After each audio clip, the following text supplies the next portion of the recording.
This might not be tenable. I mean, I guess I could try to make the belt profile out of it. That's kind of a beast of a drawing, though.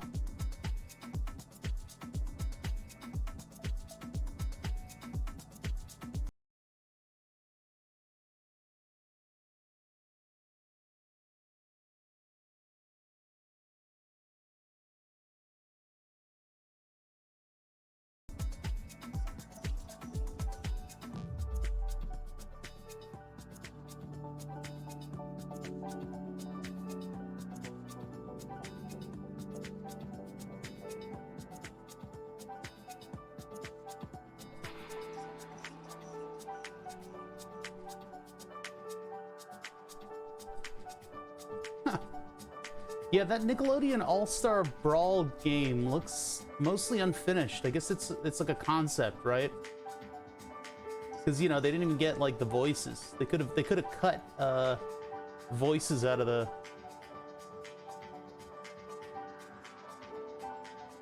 Nick shows in order to give them, you know, voice backing.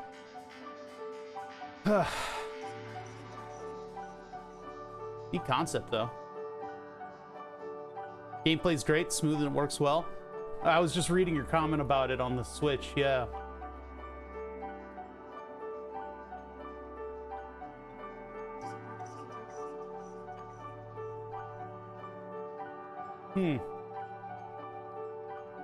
Yeah, maybe they didn't know if it would take off or not.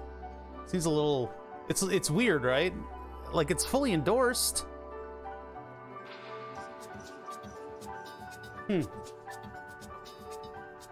Well, making games is tough.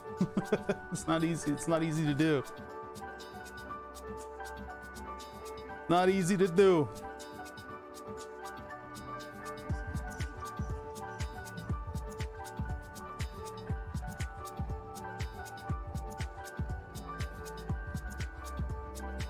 Where's the good one? Or the one that uses transistors? Find that in a minute. Well, I'll get that into the drawing later, I think. Oh, who's this one?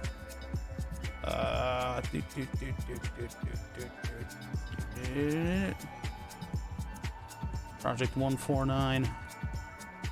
Copy image, back here.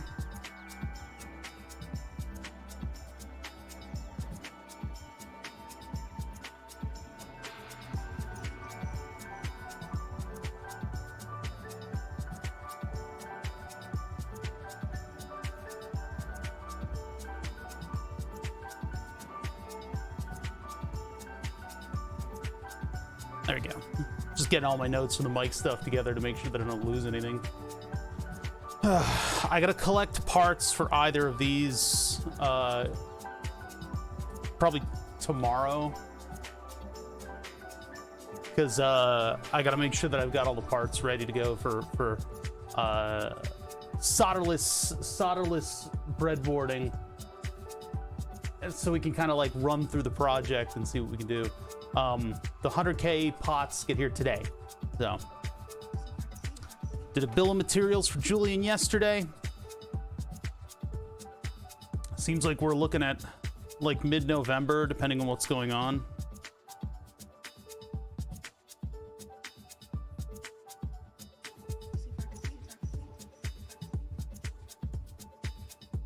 Hey guys, doing? Nothing's working. Bullshiggle.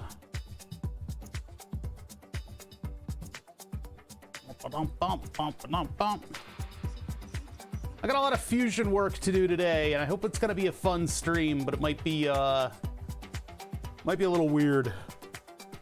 I don't know what exactly direction we should be going in. Feel kind of lost in some of these projects right now. Like I need a vacation. I've been doing this pretty solidly for a long time. Yeah, we're gonna try to get into some of this today and see what we can see what progress we can actually make in cleaning this up a little bit. Maybe I don't know, maybe I just default back to the way it was, right? But I gotta keep it fun. I gotta keep it fun. You guys won't be here if my stream sucks. I gotta make sure that it's not gonna be totally stupid, and part of that is knowing what I'm gonna do, you know? I appreciate your encouragement, though. I appreciate the positive attitudes, because apparently I don't get a lot of that.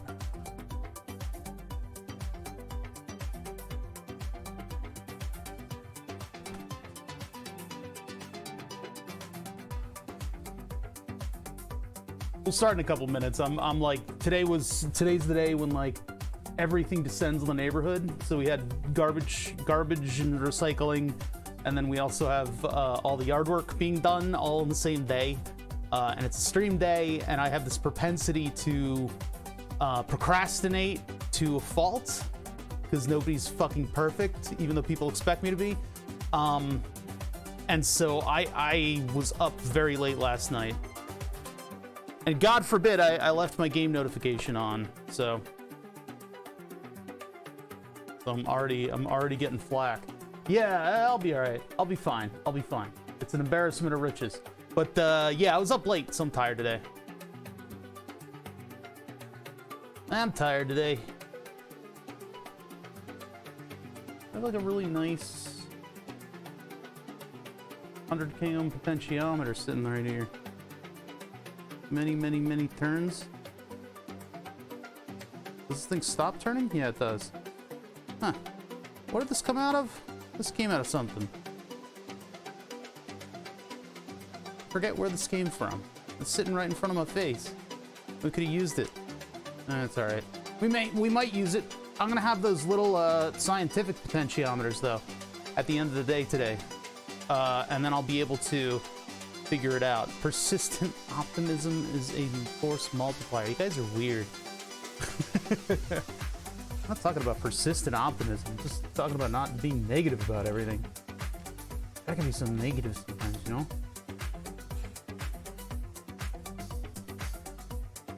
Man, I got stuck looking up this thing. Although I didn't do much looking up. But the Handyman project was really cool. Back in the 60s and 70s, somebody made a friggin' exoskeleton. Like Exo Squad all up in here. What is happening here? No, I just want to... Oh my god. All right, there we go. Thank you, Wikipedia. Jesus Christ. More than likely inspiring the likes of aliens and other science fictions. It's like a mechanical exosuit.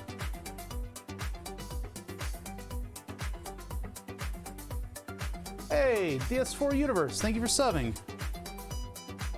Your name will go on a list, and you'll end up forgotten to all of society. No, your name is going to go on a list, and we're going to populate that list onto the board as the group of people that go up there first.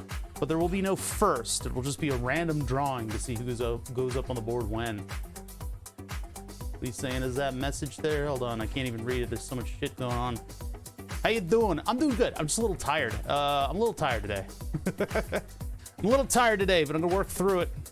I have some Diet Coke. Hopefully that has enough caffeine to perk me up.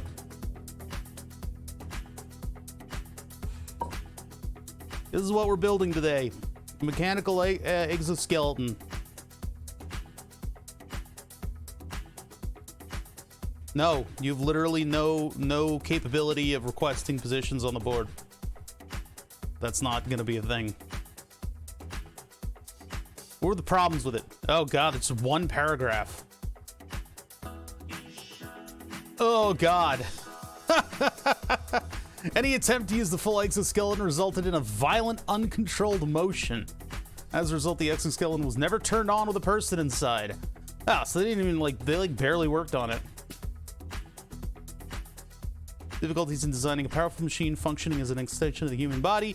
Noting that the machine lacking the ability to receive and interpret force feedback would be very likely cause the machine to destroy whatever object it was interacting with.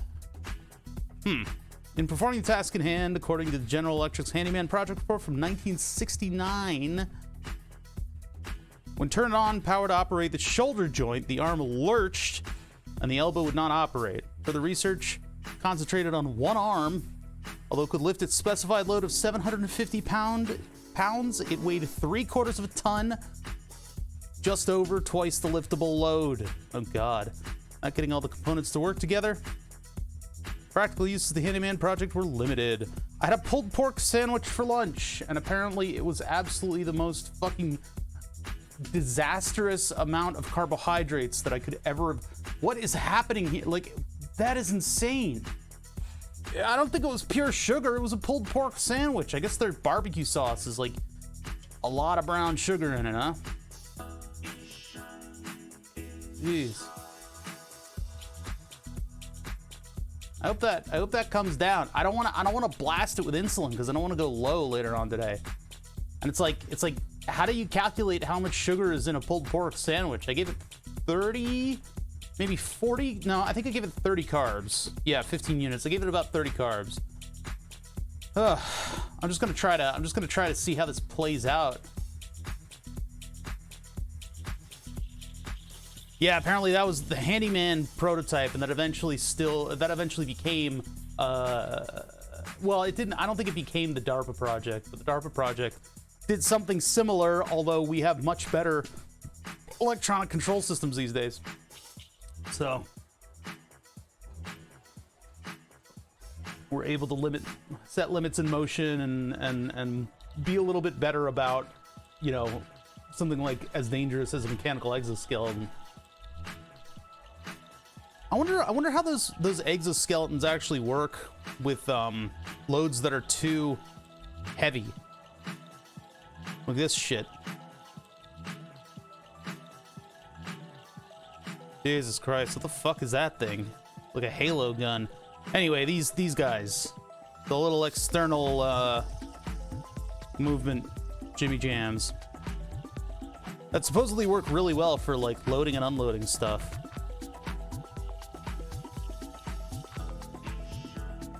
Oh my God. He looks so cool. He looks so awesome. Give that guy a ray gun. Holy shit. Oh, can I please get him off the screen now? Thank you. Yeah, apparently it's a thing. Why does it have wheels all over it?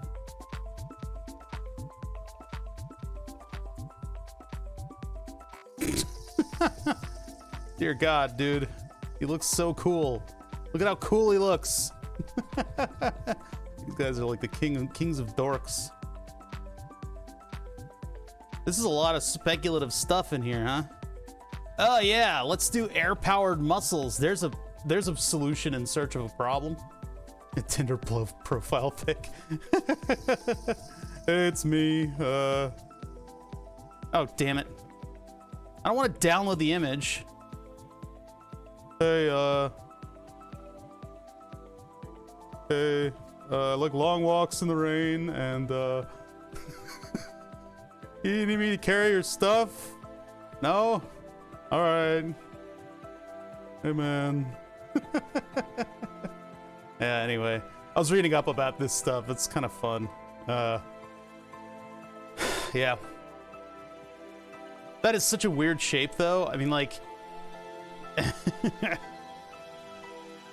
It's like a gingerbread man that runs around. Like that stupid mobile game that's advertised all over Twitch. Pneumatic muscles and chill. I like blowing up balloons and you know, pneumatic muscles. I got pneumatic muscles. The other thing that I was looking at, and I linked this on the Discord, is the 9/11 memorial.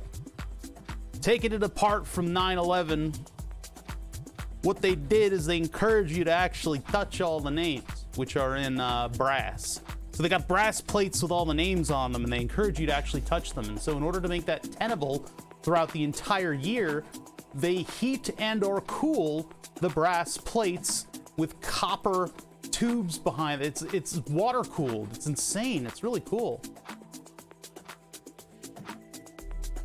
Look at that.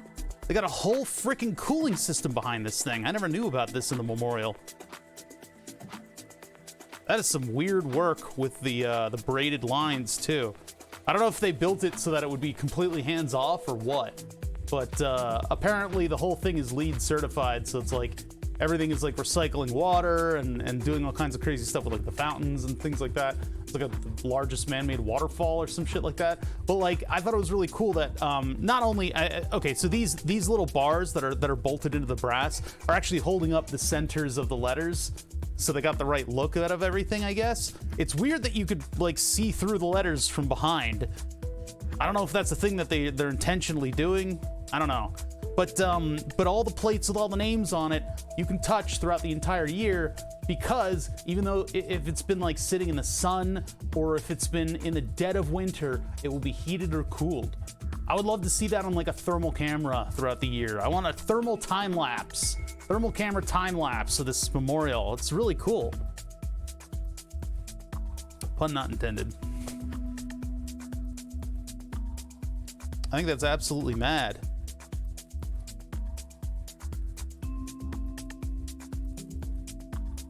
It's a weird article site. They got like the higher resolution. Wait, what the fuck is going on here? 100%. Can I zoom out at all? Hello? Hello? Just open it straight up. Jesus Christ. Yeah, they got these lines that run throughout the whole thing. Heating and cooling. Or cooling, I should say.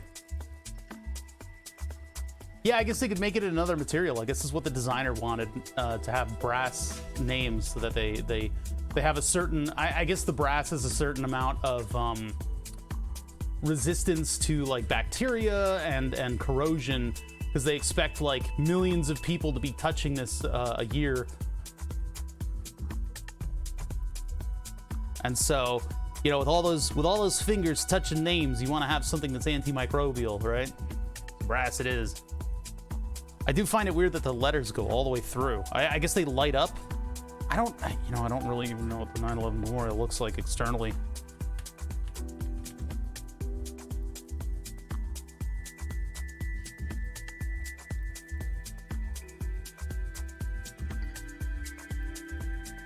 Yeah, I guess those are the... Oh, and then people come around and stick fucking flags in all of your work. Great, thanks guys. You know, you're supposed to touch it. You're not supposed to stick a flag in it so that people will hurt themselves on it. Damn it. Can I get a picture without all of that? Damn it. So yeah, it's a big waterfall pool, and then around the perimeter basically is a thing to keep people from bathing in there, is a placard with all the names, right? And they do light up from behind. That's what I was getting at. I was looking that up because it's like, why have them go all the way through? And so apparently bands of heating and cooling pipes run through that, and they use the waterfall water apparently as part of the cooling system, because it's all very efficient and stuff. That's what this article is saying basically, and that it uses cookies. But yeah, I thought that was cool. I didn't even know that about it. It's got like a network of cooling pipes on the whole thing, and it looks like, you know, somebody's plumber put that together. Just some guy, just some plumber. They hired just some New York plumber to put this together. Hey, we got a memorial going in. Can you do like the pipes? Yeah, I'll do your pipes. Yeah, I'll be there soon. I'll do some of the pipes for you. Lowest bidder. Yeah. Yeah, I got my cousin Larry. He can probably do the pipes for you.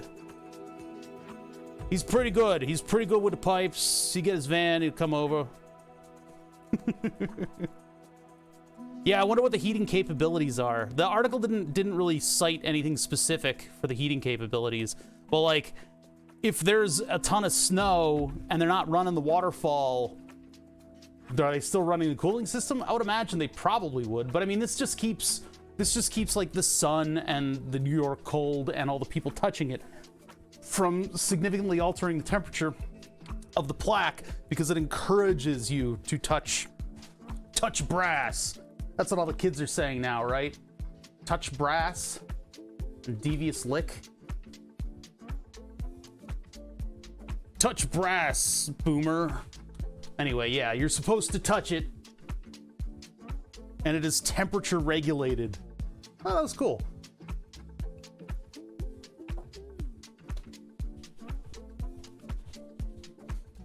I've been to New York City proper in a long time. It's been a long time. It was probably a very bad idea to go in the past, like, year, but before that.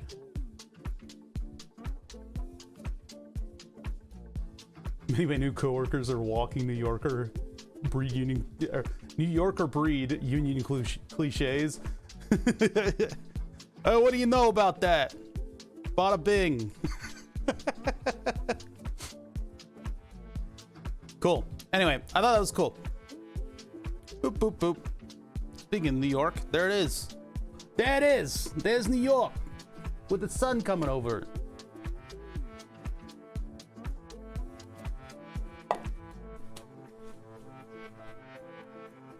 I don't mind New York City. I don't think I could live there, though.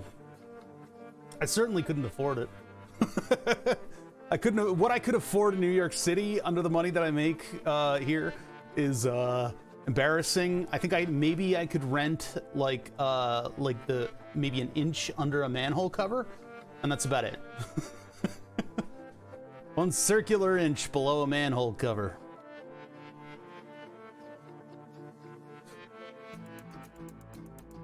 Bada bing must be my pizza trigger word. Did I hear a bada bing? I need a pizza. Oh yeah, the space I need is absolutely out of the question. I don't know how Duresta, that one YouTuber, does it. I guess he's got a lot of clients, right? He's got a lot of clients, and those are the people paying the bills. That's where his projects come from. But Duresta's got like a I mean, it's still like New York, right? Everything is very vertically done in his shop. He's very compact about everything that he's got. And he literally puts his name on goddamn everything so that the maker scene can't steal his clips without giving him credit. But yeah, he's like, it's insane.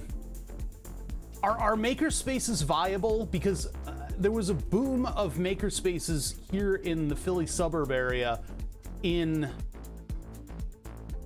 2014 to 2016, and they've all died. They've all died. I think it was like 2010 to 2014. There was a big boom in maker spaces, and everybody had a maker space, and some people were learning how to do laser cutting and all kinds of cool stuff. People would come up to me with these little objects that they made at their maker space, and they're like, I made this at the maker space. Well, they told a machine how to make it, at least. Cool. Like, it was really awesome. I'm like, maybe I should start up a maker space. And then I'm thinking, like, if I give people a milling machine, the amount of responsibility that I'm undertaking in order to make sure that they don't friggin' twist their own self into a pretzel, that's tough. Going strong in New York City. Yeah, I would imagine they, you know, like, you live in an apartment and it's like, I want to get a lathe. It's like, I can't. You know, I had a friend who had a micro lathe in his tiny little Philadelphia apartment. You know, the micro lathe wobbles around. It doesn't do amazingly super duper good work. And they're loud and they need to be powerful and large, so.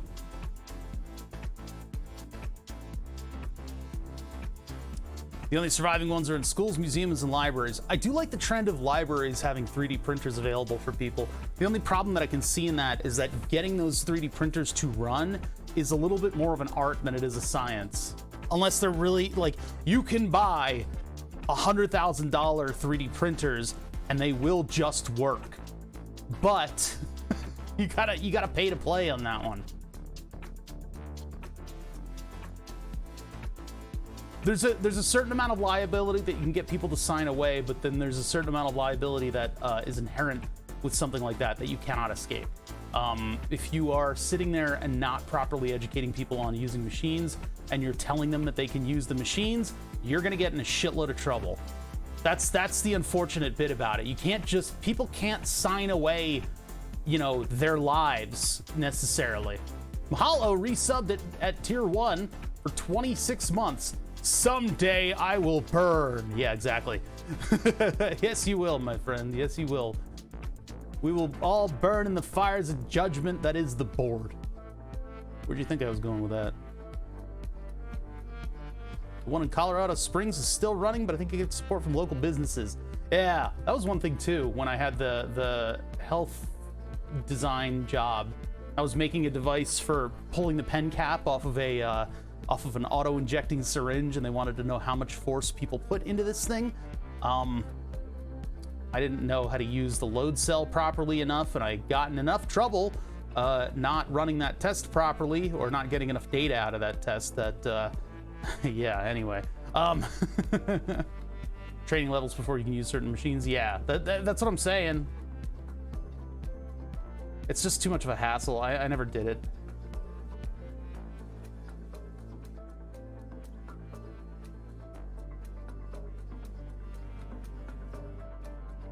Yeah, they want to be like a gym, right? They want to get you to sign up and then never use the equipment.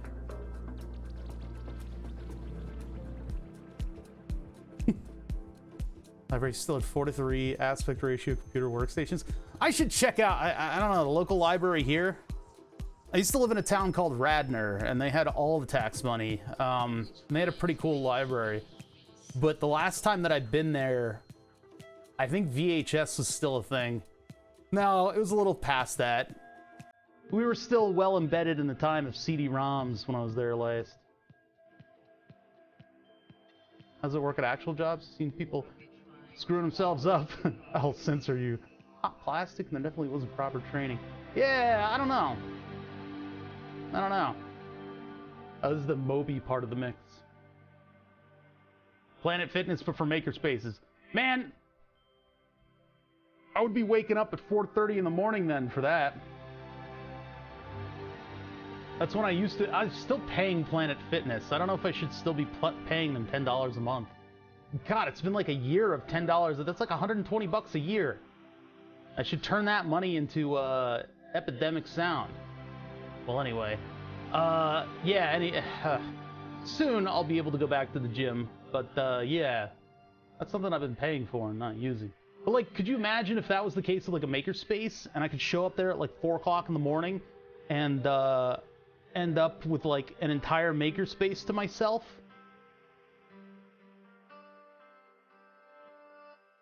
People have done, maybe not exactly that, Fat, but I know people, there are like apartments and stuff. Wexo was like trying to get me to move into one. There are like apartments where you get like a garage bay and you can put in a lift and work on your car or make a man cave. It would be kind of cool to have like a warehouse style space, except for heating and cooling.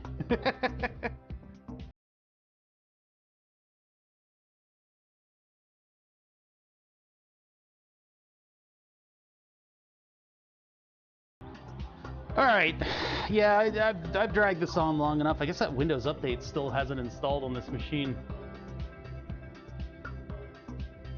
As much as I just want to listen to this and chat. We have a just chatting stream, right? Where I'm just sitting up here in the corner. Alright, anyway, yeah. What are we doing? Well, I need to get more stuff done on Burn the Subs. I haven't gotten a lot done on it. We need to work on this axis, this y-axis thing. I'm trying to clean stuff up. I'm actually trying to clean up the y-axis cart. And I think maybe I could just 3D print something, because I've been having a time printing brackets for the y-axis to try to kind of tighten it up a little bit, make it a little bit more visually pleasing, maybe a little bit more reliable. I don't think we had too many reliability issues, but we have changed the design a little bit in order to make the mechanics work out. I have redesigned the brackets for the limit switches so that everything pops off properly. I've yet to install both of them. I haven't done that yet. I got the parts sitting over there. But I kind of want to take a look at the actual axis for the y-axis cart. That was a weird sentence, and it shouldn't have started that way. I tried so hard. Anyway, I want to see if we can design something for the y-axis cart that's going to kind of button things up a little bit. We left off with this thing actually trying to make a GT2 timing belt. So we went all the way back to basics. Did I lose the... Oh, no, it's right here. We went all the way back to basics and we looked at the GT2 timing belt specifications so that I could actually like 3D model something that resembles this. Boy howdy, is that a complicated thing right there. Yeah. I don't even have any solids defined on this thing yet. This is all just a bunch of dotted lines that are like crossed inside of one another. What is even happening right there? This is a nightmare, but it is kind of the basis for the lines that'll define the GT2 timing belt. And I don't know how I want to do this. I can either sketch the repetition and make like 3 or 4 links and then extrude that into a part that I just pull into the other drawings, or I could extrude it and then I don't know what happens with repeat structures in Fusion. I haven't played with that yet. I think maybe what I'll want to do is make the outline, extrude it, and then go from there and see what I can do with it, because I think that'll be cleaner. I don't have to have a sketch that has 10,000 different facets to it. We already got some follows. Aaron Rayon, thank you for following. So yeah, GT2 timing belt. That's some shit right there. I don't even know what to do with that. Let's try to put together the solids and let's see if we can actually put a part. We can actually like dedicate a part to that, because what I want to do is then float that over this at the right height. This is our cart. This is our axis cart, which is exactly the same thing that I have. Chat's in the way. Chat, get out of the way.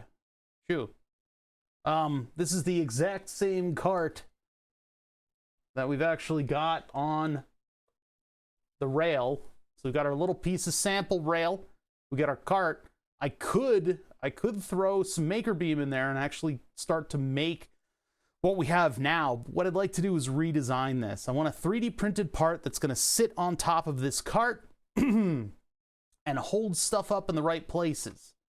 And so we got our lasers sitting on top of that. I'm going to have to figure out where that's supposed to be. And I'm not really sure if this is exactly the height that I need the laser to sit at. I know I had some trouble focusing the laser. Its focal point is a lot further down, because this lens is off of a laser pointer and not a laser etcher.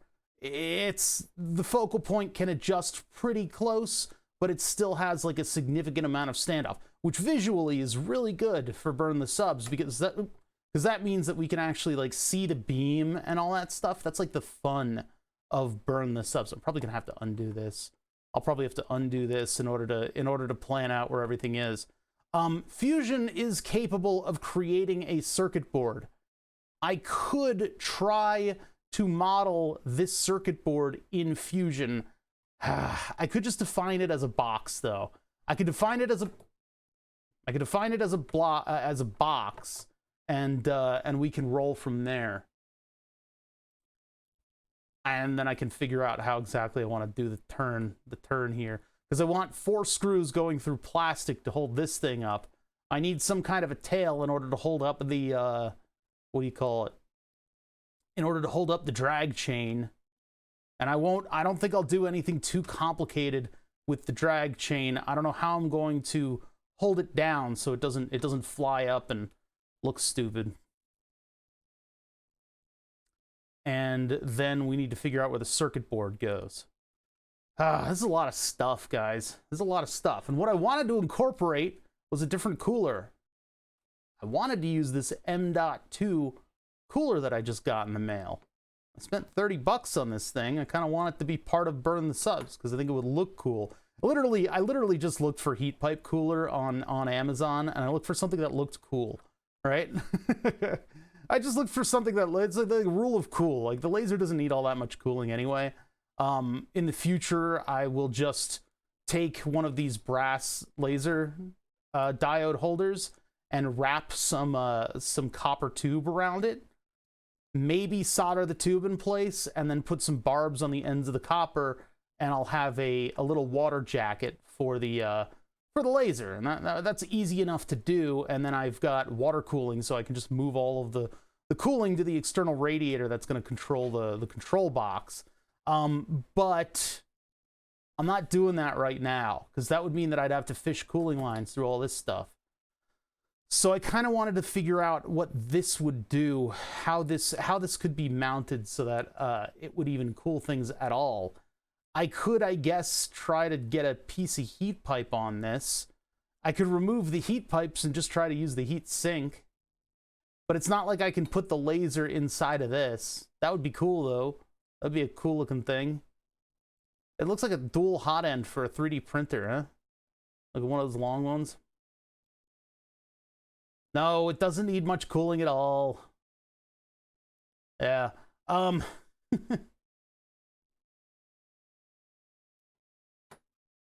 right, let's move this out. Man, what I would love, you know, one day I'll have enough space to have a lift, but I would love coordinated car jacks that would lift your front end up evenly. I guess since I got the new car, there is a central jack point on it, so you can throw your jack all the way under the center, and it'll just lift up the entire front, and then you get jack stands on it from there. But like for the longest time, I had jack pads, not lift pads, or I had lift pads, not this is not the right size screwdriver. I had lift pads, not jack pads, and what that caused was the lift pad on the car would rub up against the actual metal body that's under the undercoating. So the undercoating was like a rubbery kind of paint. The lift pad was just a little plastic thing that was supposed to catch the lift arm, and all four of the lift pads were supposed to work in unison. So when you used one of them to lift up part of the car, like with the emergency jack, it had a tendency to push that in a little bit and rub it around. And that actually started to flake the undercoating, and eventually the entire rear left jack pad became a hot spot for rust, because apparently the wheels tossed up a lot of stuff from the road. In fact, I dug out from a rust hole, I dug out an entire, like, just lumps of gravel that were holding salty water up against the inner body of the car.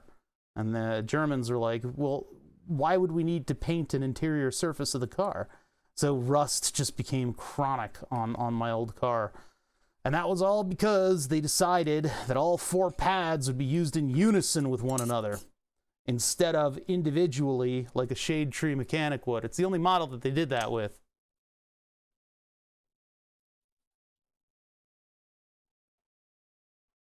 What is this? Yeah, I don't want to buy one of those things. That's $50. Ugh. How many watts is that thing? Speed pack. How many watts? 10 watts? That ain't safe.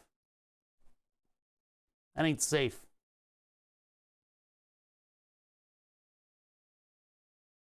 No, sorry, I'm not going to use that because it's a 10-watt laser. Oh, it comes with the whole thing? Wait, oh no, it's meant for that machine. Oh, yeah. No, 10 watts is pushing it around here, especially. That's dangerous. All right, let's see here. So this M.2 cooler, I don't know how much 3D modeling I can really do for this. I could probably put this together in Fusion, and then what do I have? I just have this random ass part that I don't know. Well, we could try to build this in Fusion. I guess it would get us somewhere. That's 2.5 watts. I got a laser. It's right here. I got a laser. I'm just trying to do something fun with it. I mean, I guess I could try to pry the copper tubes out of this thing, but I don't think that'll go very well. I could try. I don't think that'll go very well. It'd be like, just like solder it up against there. Done. No, I don't think that's a good idea. I mean, I could try to bend some of the other heat pipe that I have to make it go like heat pipe to heat pipe. That's a little weird though, right?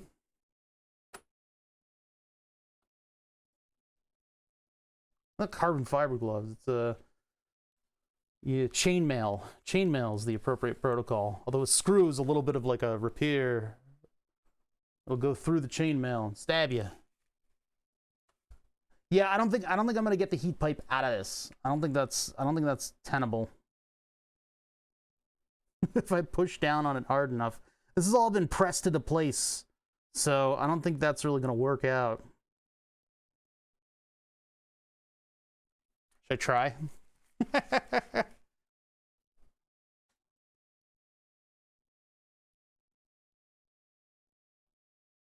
Yeah, it's like I can bend the copper a little bit, but oh, wait a minute. That almost popped out. Hold on a minute. All right, so potentially I could bend the heat pipes out of this heat sink That would probably free up the rest of the heatsink. Although these have little like impacts on them. See, there's two little presses in there that keep that pipe in there. But I could go around and pry up the copper pipes, and then this thing would separate, and I would have heat pipe surfaces here. Now the question is, which end of these is soldered? And it looks like these are the soldered ends. So one end of a heat pipe is soldered, typically. Although maybe this one could be sealed in a different way, but usually one end of the heat pipe is soldered. So if you try to solder a heat pipe to something, you can potentially heat it up too much, and then you lose the vacuum, and then the heat pipe is ineffective. It just doesn't work. So I don't know about that. I don't know if I'm gonna bend this thing out in order to use it that way. Although I've already ruined it. I've already bent one of these into a position that's difficult to reset. I guess I could just press it back in with like a vise or something like that. Yeah. Curses. All right. Yeah, I can just do this. Yeah, there we go. Okay. I would love to use this to cool the laser, and I don't know exactly how I'm going to perform that. Now, another thing to keep in mind, these are probably like annealed or something. So if I try to bend these so that they do the 90-degree turn that would be required to get to the laser and have this thing sit out there like a heatsink, I would probably end up ruining the pipe. These are probably bent before all the coating and the heat pipeification and all that goes into effect. Maybe after the fact, because it is kind of a wide bend, but I've never had good luck rebending heat pipes. Never really had good luck. So anyway, that's just something to consider. I would like to use that cooler, but I also don't know if I want to 3D model it. I don't know if I want to 3D model it. If we start in on that, I will be done it much sooner than we think. So, all right, let's just start in on 3D modeling this thing, because it can't be helped. And maybe you guys will learn something along the way, at least about the way that I do stuff. So we have two extrusions here that we need to model. Now, one of them is the base plate heatsink, and that's not so difficult. It's not so different, you and I. The other one is the top piece, and the side pipes are going to be kind of necessary because they are a mechanical component that's going to get in the way of stuff. So I could do 3 drawings in order to put this thing together. I'm just not looking forward to it. Not looking forward to it. Yeah, these are cool looking. I mean, at the very least, these are cool looking. I like this thing. It looks like a sci-fi motor. But anyway, all right. So the top piece is going to be the easiest thing for us to do first. That's the really easy one. Let's do that. Let's do that real quick. So let's start up a new drawing. Yeah, I guess we'll put it in here. New design. Save it as. And this will be called Acidale. What the hell is that name? Acidale. Acidale. Oh, she could get the letters off of that. Because look, they probably bought this from somewhere and then put it through a laser etcher in order to make the anodization solid like that. I don't think it's painted on. We could try to use some acetone on it. This coating is not paint, it's a rough anodization, so we can try to get it off of there with some possibly goof off. I would be very happy if it just went away, but I don't think that's going to be the case. Let's just see. Let's see if we can unbrand this product. I don't know. I don't know if it's etched or not. It kind of looks like it is. Kind of looks like it is. But acetone will be the judge of that. Oops, got acetone on the desk again. Try not to get acetone on the desk because it eats away at the printed markings. That is etched. That is definitely etched. Probably why they call themselves Acidale. Acid ale.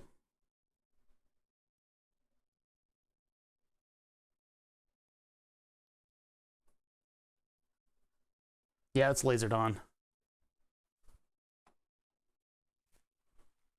No, well, with you actually don't need a high power laser in order to do laser etching on anodization, because what it does is it changes the material a little bit, and then it allows you to have these markings like this. So yeah, that is laser etched on. Yeah, sand it. That'll get right by the anodization, huh? Because they've got this beautiful anodization on it. It's like a rough anodize that I like the look of. I could peel these out. Try to get those past. Reverse it, because there's no markings on the underside, and put it all back together. All right. Well, anyway, we're gonna, the branding is unfortunately gonna be part of this thing. I had put a sticker over that.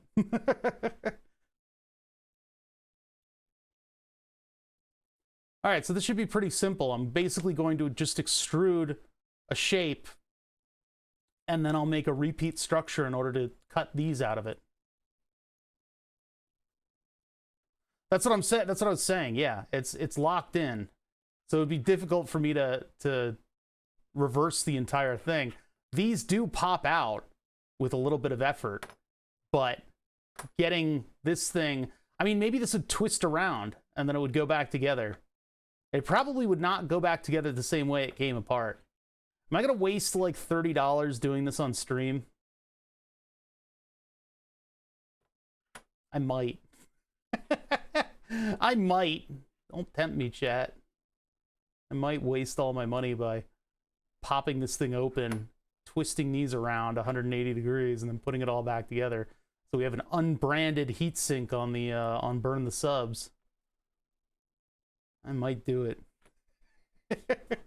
I'm gonna try to do it, and if I ruin this, then we're gonna work on the y-axis in such a way as there's no heatsink.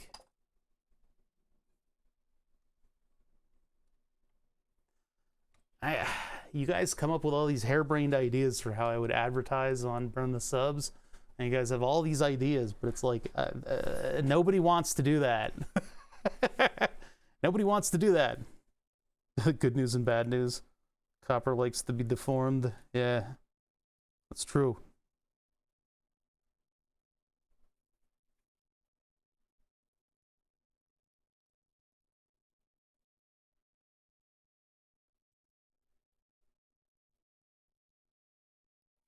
That's one of them, and it's super deformed now.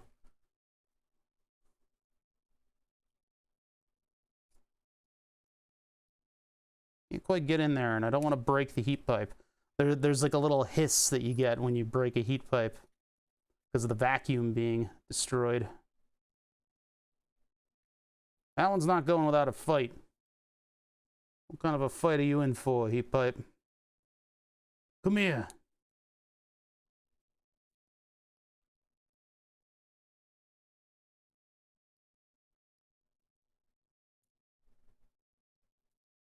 Yeah, see, that's the soldered end, so there's like a blob of solder that's like brass coated. You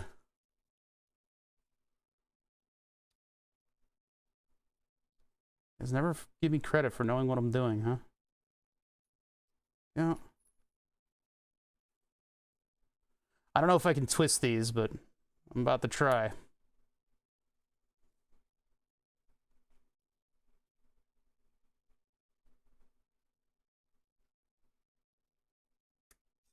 Yep. These two are still holding on.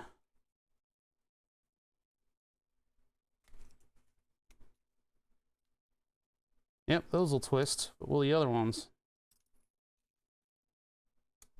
Yep.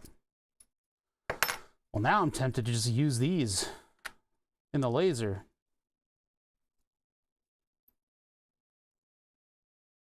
The ones on this side are the ones that are pressed, but the ones on this side aren't, so they just come out. That's some amazing cooling design there, huh?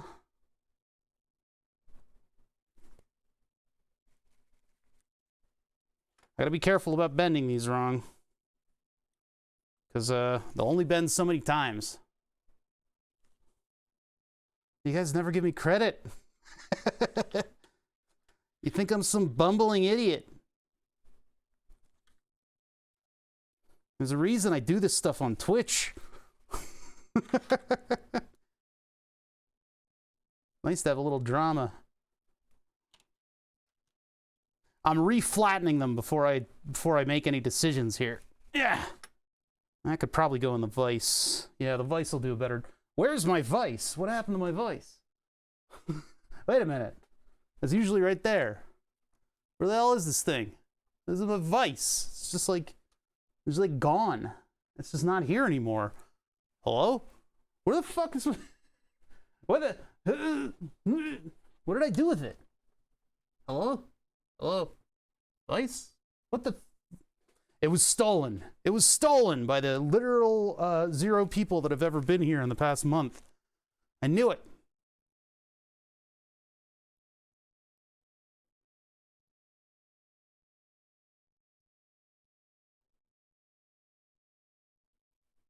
What happened to it? What was I doing with the vise? What did I do with it? Is it like just behind stuff? This is debilitating. This is debilitating. I don't know what the future holds without my vise. It's probably over here.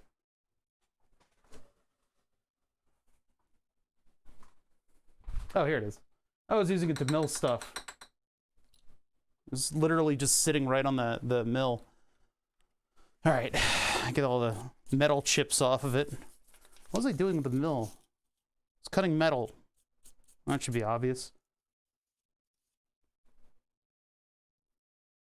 What was I cutting with the mill? Brackets. No? Oh, yeah, that's right. Okay, yeah. I guess I was using the mill to make the holder for the axis that we're working on. I also did something else with screws in the mill that I'm forgetting about now for some reason. I don't remember what that was. Anyway. Anyway. Oh, that's right. That was a commission project. Anyway, yeah. So these probably won't come out. There's a possibility that I could get them to bend enough. Yeah, there we go. Whew. That was tough to do because of those the little punches. Little punches are holding that thing in. Without even 3D modeling this, I'm wondering if I could use 2 of the pipes and put them in this thing. Maybe use some thermal epoxy because I like the main part about that cooler is that I like this part right here. I like this heatsink with the two copper pipes coming out of it. The ones that aren't bent will fit into this thing loosely. And I could use this to cool the laser. So can I unbend those, unbreak my heart, uncry these tears? Can I unbend these and attach them to that laser and still allow for everything to kind of come together properly on this project? This might be a little difficult though. These pipes probably will not allow me to flatten them out quite in the way that I would like to. It's very difficult to unbend a bend like this because the outer radius is stretched and the inner radius is compressed. Although the inner radius is not all that compressed. It's really the outer radius that gets stretched. And usually they'll fill these with the material and bend it, or they'll anneal it properly and then bend it. Why are you beeping at me now in the middle of talking to stuff? Come on, man. It's a fucking pulled pork sandwich. I don't know what the hell they put in that goddamn barbecue sauce, but man. And I'm trying to very gradually creep it back down so that I don't go low during the stream. I don't want to go hypoglycemic because then I got to eat more food. That's why I'm fucking fat. All right, anyway, moving on. All right, so I didn't need the vise. Didn't need the vise. And I could put this in the vise and then try to unbend one of them so I can make a 90-degree cooler. I don't know how I would solder without desoldering the end. That's something I've never been able to do successfully. I just like the look of this cooler. I think it looks really cool. It looks really neat. So if I could somehow put that to use here. We might even not need to 3D model anything, which would be neat. That would always be nice. I don't know if I have any clamps that'll clamp down something round other than this piece of copper that I used in the past. Hold on, I'm just working with ideas here. We're just working with ideas. We're just being creative. That would actually be kind of effective, wouldn't it? I could do it from below and have this thing stick up in the air. I really don't want stuff sticking up in the air. I don't want stuff sticking up in the air. That's literally, oh wow, I scratched the shit out of this. Oh my god, I put a huge scratch on it. Look at that.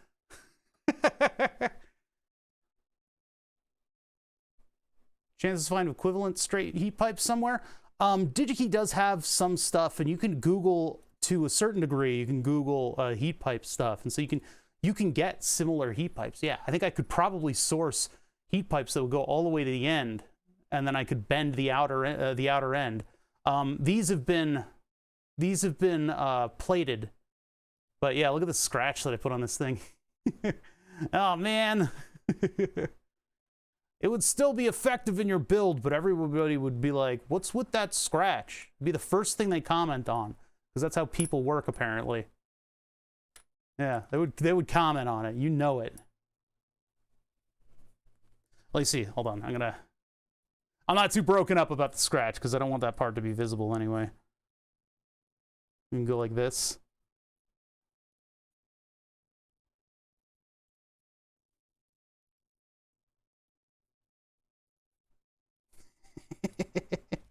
Designer.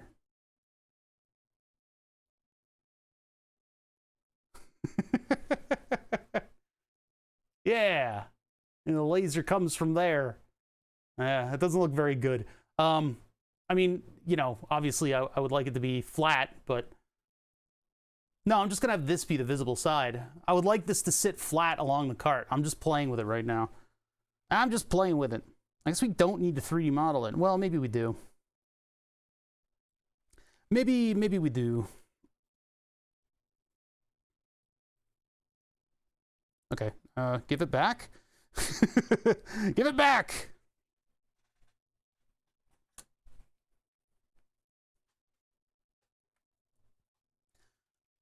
Now, the problem with soldering it at all is that it can really damage the heat pipe. I can instantly render the heat pipe ineffective because the ends of the heat pipe are soldered. So if I heat up the heat pipe to soldering temperature, I am going to break the vacuum. That would be bad. That would be real bad. Here, let's free up the hot end here. Quote unquote hot end. Hello? What's going on here?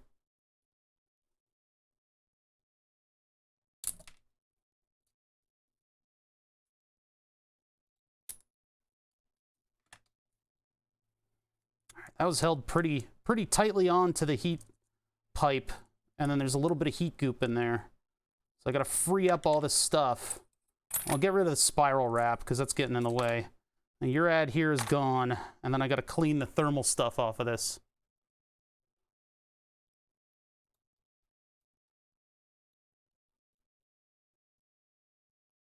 I don't think we're gonna make an attempt at soldering though. We'll see. We'll see where we get to. See where we get to. I won't jump in the line of the predictions. Try not to be influenced by them. I wish I could like censor the predictions for myself so I don't see them. We milled a flat spot on this so that I could get it to sit up against the heat pipe and dissipate its own heat. I need to clean this off. Let me get a paper towel over here. Paper towel on the other side of the shop.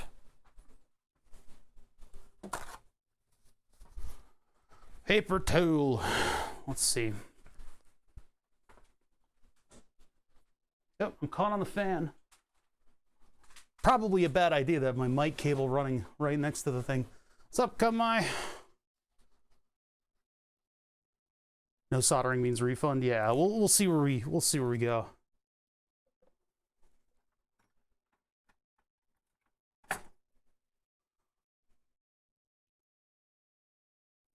What's the laser with a vacuum welder? Vacuum? What? What even is that?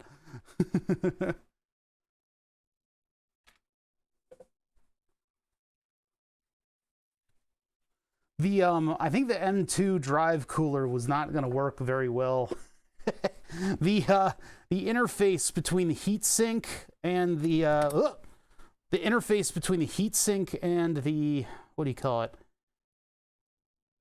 And the M2, the heatsink that hit the M2 drive, like this heatsink on its own was probably going to do most of the work. I mean, the copper tubes were in contact, would have been in contact with the thermal tape that they give you, and so this whole thing would have been pretty warm.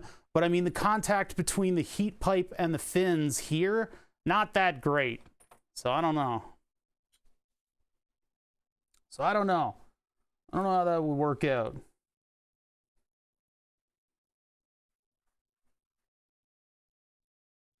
All right, so here's the laser head. It's been doing work for us for 2.6 years. I know that's a weirdly specific number. It's like 17.8%, but 2.6 years is the amount of time calculated by Google from the first name to go in until the last name to not go in. That was the lifespan of the previous board. Close this so I don't get high. Yeah, so here's the laser, and I got to figure out how to mount that to here and for it to be stable. In terms of adjustability, I have the height. Now, the original height, I think, was the maximum.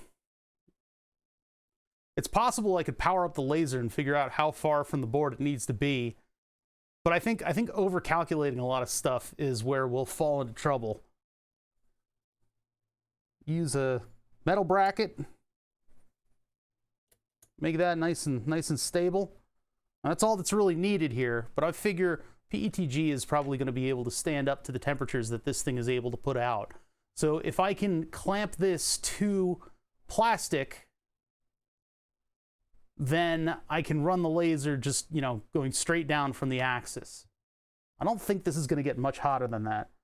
Might be helpful for some of the longer burns, especially when the board starts out. You know, in case we get another friggin' 100 sub gift. I'm afraid of how many names are going to be able to fit on the board, given that I want to change the scheme to be a little bit more gift sub friendly, right? Not really gift sub friendly, but more like regular subs will get a better spot instead of being overwhelmed by gift subs. But under that scheme, I'm like, well, how many names are really going to fit if we do a fixed font size? This is all by my design. It's all my decision, so. I did not make the laser. Man, if I made the laser power supply, that would mean I'd have something akin to a 3D model of that circuit board, which would really help us model out the rest of this. What do I do with the old board? It's literally just sitting in the corner of the shop. It's just over there. I could probably try to make some kind of wall decoration out of it. But we'll see. Yeah, Octodate did simulations of the previous board, but you know, the simulations only tell you so much. Our simulations told us that approximately we'd get something like 6,000 names on the board, and we got 5,500. So, you know, that fucking lied to us. Actually, that's really close to the number. It was actually kind of awesome how close to the number it got. Yeah, I'm still talking to the Children's Hospital about gifting the board. Damn, this thing is looking rough. I got to do another vinegar bath on this thing, or just take a sheet to it and linish it up, give it a little polish. I neglect to put rust prevention stuff on these tools, and since they are being handled by my greasy mitts, they end up rusting quite a bit. So there's a vise being used, nice and easy. Yeah, those children will have to do without until the hospital forks over enough money. Greedy bastards. We're a non-profit. Yeah, whatever. Think of the children. Okay, so like that, I flatten these two out. Now, they're ready to snap back in. If I really wanted to, I could press them back onto this thing. All right, I could have the heatsink dangling off of that. I feel like this is just discard. Like this is like the bread and butter of this entire cooler, and I'm just like, ooh, look at the fins, right? I just want this because it looks neat. Some of the strategies behind what I could do with these parts, I mean, I could get new heat pipes and then they would run the length, which would actually make this a little bit more of a heat sink. It's not much of a heat sink. This thing just looks good. That I caught on my jeans. It just looks good, right? And so I kind of want it to hang horizontally over the rest of this hot end. Now, I'm probably going to print this in red.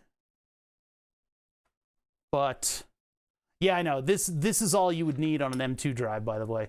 If there's any airflow in your case at all, you don't need more than this. It's fine. Some motherboards are putting fans on their M2 drives, and that's a little dubious whether or not it actually needs that. It does good thermal the drives do good thermal management on their own, and technically, like, the shock of changing temperatures is deleterious to all of your electronics. So having something on it is probably good. Having a fan probably doesn't hurt, but it also probably doesn't do a whole hell of a lot anyway. I'm sweating. I could use a heatsink. So should I try bending one of these and see if it actually absolutely just fucking explodes when I try to change its trajectory?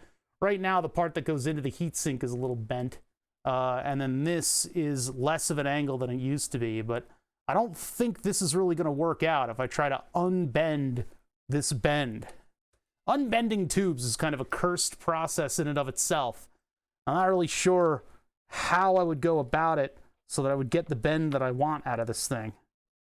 I could continually sneak this thing up, flattening it as I go, until it produces a 90-degree bend, but I don't think that's really going to do a whole lot. And it probably will put a bunch of flat spots in it as I go. Well, let's see what we could do. I've already started anyway. Even I asked you guys, but then I just started doing it. I think I'm going to end up putting a lot of flat spots in this.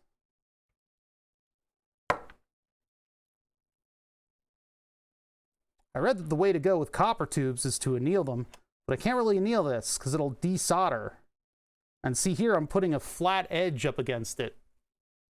Really, I should have a better bending form than this, but you get what you get. Yeah, see, there's going to be a bunch of little creases, and maybe we're okay with that. Maybe we're okay with that. Let's just see. I'm just trying this method out on extra tubes. My $30 cooler.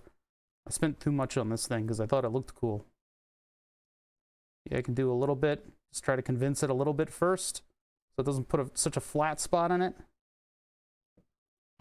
I don't know if this is going to work, guys.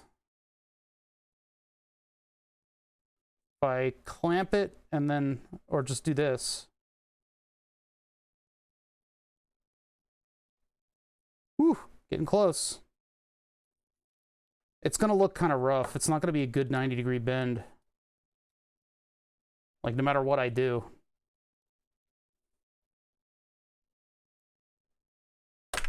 Ah! Why did that jump out?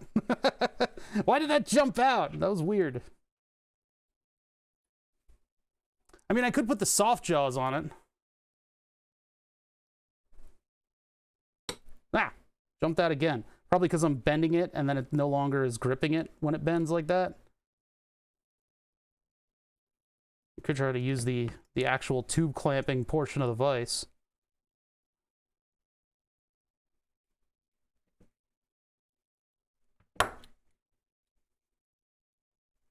I mean, that could be workable.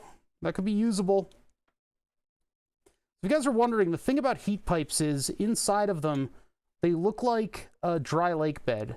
If you look up a dry lake bed, you'll see what happens with the clay at the base and the silt and all that stuff in the bottom of the lake.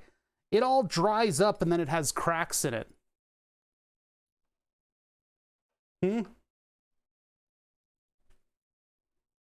Dry lake bed has a bunch of little cracks in it. And so what they do with a heat pipe is they make a surface that resembles a dry lake bed. They put it through a certain, smelting process. They put the tubes in a smelting process, what renders a rough texture, like a rough textured crystalline style surface on the edges of the heat pipe. The heat pipe is then drained. It's basically exists with a vacuum inside of it. They drain all of the air out of it. They produce a vacuum in the space of the heat pipe. That vacuum is then filled with just a little bit of coolant solution. And so the thing about the coolant solution is that in the presence of a vacuum at nominal temperatures, like the temperature of my skin and things like that, what'll happen is it'll boil off. So think of those, you know, those novelty like pens that have like the little bubbly thing inside of it. It'll like bubble up because it's got a little glass thing on it. And so you put your hand on it and it like bubbles the glass. It's like a science fair kind of thing. That's essentially the same type of situation where there's a vacuum and a coolant fluid. And so that fluid, when it boils, you know, if you look at like heat stuff in engineering and other things like that, when you get like a liquid up to a temperature and it boils off, it requires extra energy. And so it takes extra energy, thermal energy, out of the source. Like if you're boiling water, it'll stay at boiling water temperatures because all that excess heat is being used to turn the water into steam. So if you turn a coolant into steam, it's taking a lot of heat with it to an area that's cooler. It'll basically fill the tube with a mist of coolant. That mist of coolant suddenly found a cooler portion of the pipe, and it will start to condense. It'll start to condense like water on a cool glass of lemonade. It'll condense, it'll recondense into liquid coolant, and that liquid coolant will flow back down to where the heat is. As I mentioned earlier, you have a surface, a crystalline surface on the inside of this tube, what has little tiny capillary cracks. And so your dry lake bed, all the cracks in the clay are now microscopic enough so that they have a capillary effect on the coolant. So if your heat producing thing is up above, the liquid coolant recondensing in the cool area will follow physics and have a capillary effect, dragging it back up into the hot area where it will boil off, create a steam, take that steam down to the cool area and recondense. It is active passive cooling. I love heat pipes. I think they're really, really cool in terms of physics. Now, a test to do, if you've got an old cooler that you've happened to take the heat pipe out of and put it through a vise and done all kinds of weird bullshit with it, if you've got an old cooler and you've somehow separated the heat pipe, take it to a sink with hot water running out of it and just put the end of it up against it and feel how quickly the heat from the tap gets to, the heat from the tap gets to your actual hand. It is faster than with a solid bar of copper. So these are used throughout the industry nowadays because we're getting better at building stuff like this. These are used throughout industry and especially throughout laptops in order to carry heat from thing to thing to thing to thing and then eventually run it through something that will absorb the heat, spread it out, and allow you to dissipate it. Very cool little things, heat pipes. So we've managed to make one of them 90 degrees, and this is just my test. It turns out, you know, we put some marks on it, but I think for the most part, that's pretty good. Yeah, like teensy little AC systems, yeah. Very useful little widgets. This is the good one. Or is this one? This doesn't have punches in it. Neither of these, so I'm putting those aside. There we go. This one has the punches in it. Oh, I need a sip. Hold on. Ooh, okay. What bugs me is that this wasn't cheap. And this is like a white label product, probably. And this company probably is just some guy with a laser etcher. Would have been cool if I could have bought just this extrusion. But I wasn't willing to do that much research on it. Oh, hey, thanks. I appreciate that. Yeah, I hope it's educational, because I seem to get a lot of know-it-alls in here, and I feel like they already know everything, and I don't know why they watch my channel. I need to pause and go over basics a lot, because I think that's really where I shine. See, I don't want to unbend this entire bend. I kind of want to keep some of the bend. I don't really know how to do that. The way that I did it with this one is just by walking the clamp up and unbending individual little sections of this thing. But I don't think that's the proper way to do it. And there's a possibility that I could have collapsed the pipe in on itself. Ah. I feel like maybe if I clamp up to here and then flatten it out, but I don't know if that's a good idea. I don't know if that's a good idea. If I take it out to there, clamp it, and then try to unbend this little section, I don't think this is going to go well. That's why we do the test anyway. I know. Yeah, the proper way to do this is to anneal the pipe so that it's actually flexible. But it is copper, after all. That's looking weird. Let's see. I'm sure there are, like, specific rules about, like, what length the pipe is supposed to be in contact with the hot part, etc. etc.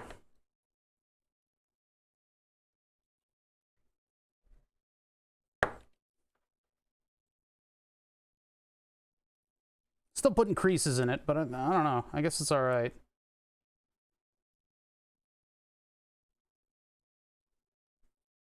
Technically, I am ruining these.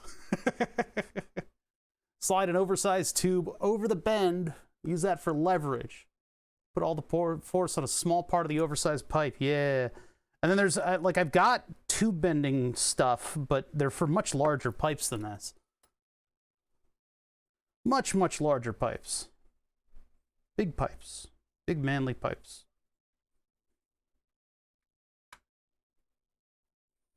Those are approximately right. Let's see what that's like.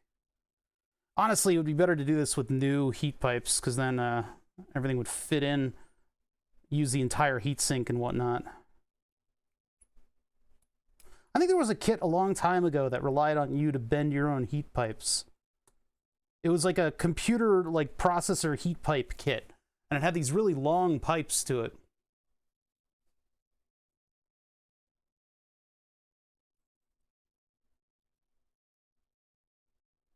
You got your own rules set. All right. Cool. That's pretty good, actually. I could use the bad ones in order to just hold it up like this. The Badlands. Chug. Just like that. Oops. Just like that. I should have bought that old heat. It was like a cooler, and it showed, like, the cooler, and then it had this long heat pipe thing. It's kind of cool.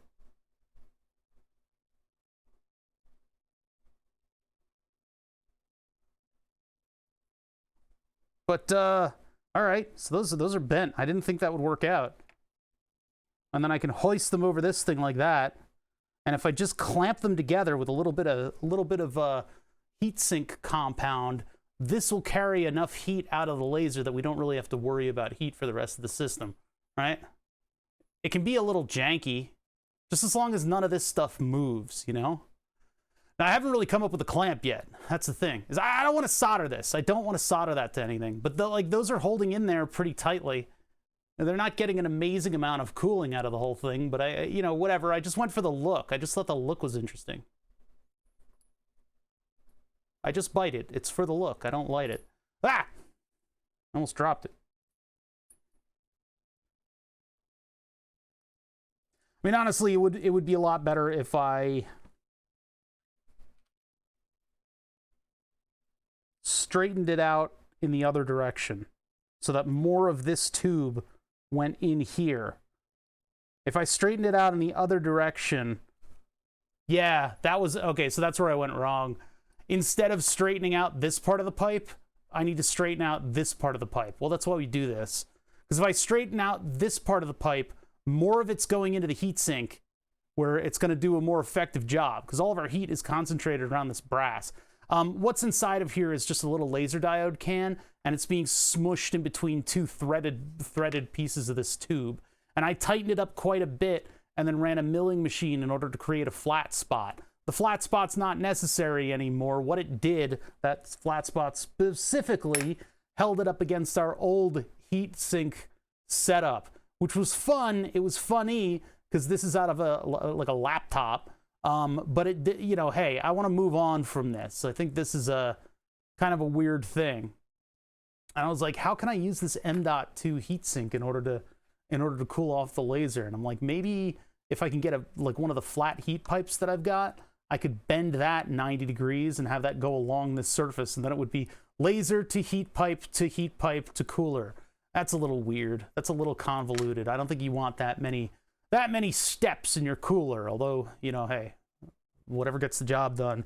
But yeah, I think maybe if I can do something with these, I think we can bend them from the other side. So let's try doing that. And then maybe we can ruin this heat pipe so that I could show you a little bit about how these things work. I have a ton of these. I don't know where they are anymore. I think they might be in storage, but I had like 10 of these. I ordered them off of like eBay or something like that as old laptop coolers, thinking that I would eventually find a project for them. I don't know why I did that specifically, but yeah.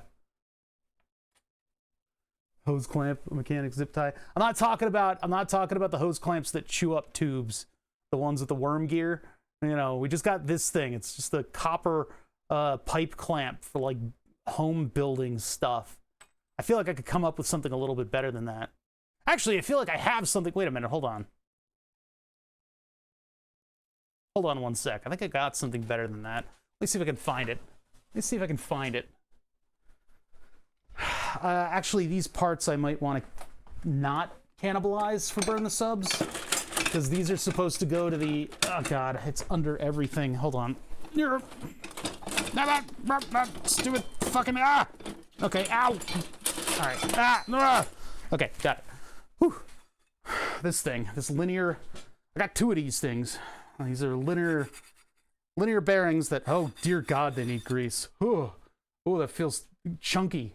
I was going to turn this and its buddy, the rail that's exactly like it, into a circular saw, a linear circular saw mount, so that I could cut rails with it. And I think I am going to still do that. I just haven't gotten around to building it yet, because I need a tool like that around here. If I'm going to do stuff with the 2020 rail for the Burn the Subs 3, then I'm going to need something that's going to be able to cut that stuff cleanly. And man, this is addictive. By the way, if you guys want a fidget toy, just buy a linear bearing setup. Because man, that feels cool. There's a little bit of wiggle in that though. I don't like that. But this has tube clamps on the ends. Let's take a look at them. I don't know. Yeah, I might have to drill it out if I really want to use it. This matches the look of the heatsink, though. Hey, we're on to something. We're on to something here, chat. Things are a little more promising than I thought they would be.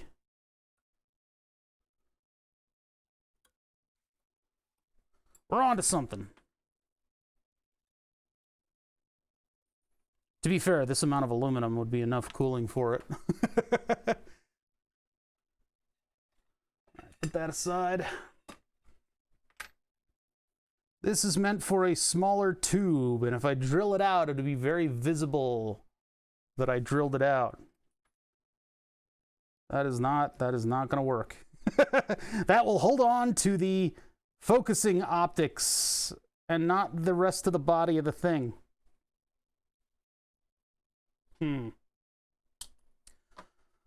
Let's take a look. Let's take a look at the internet then.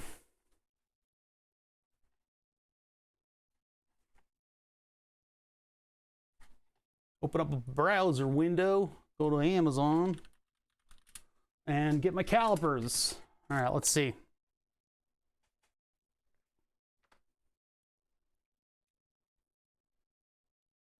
So 16 millimeter. What would that be? Bar clamp? That's gonna give me all kinds of weird shit. Oh, that was just Google. Wait a minute, hold on. Back to Amazon. 16 millimeter bar clamp. Yeah, that's giving me weird stuff here. That's giving me weird stuff.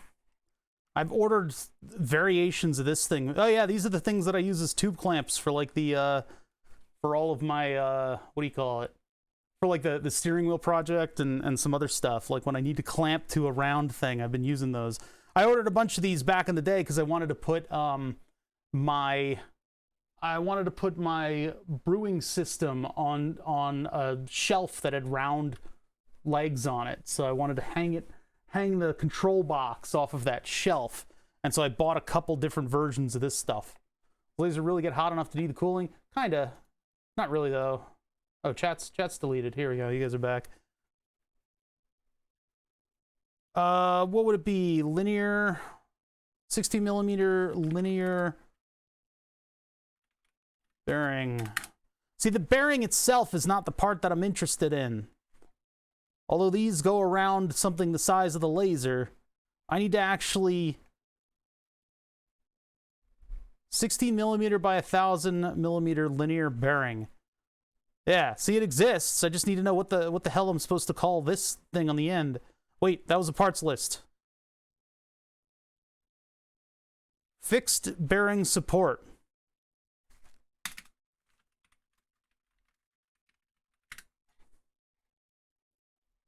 Absolutely not what I'm looking for. God damn it. That's what they called it.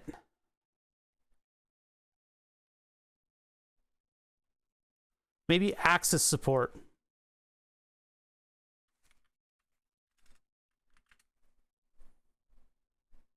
Hey, prime sub from Smith Clay. Thank you so much. Smooth rod clamp. What kind of results am I going to get with that? Now, linear shaft support.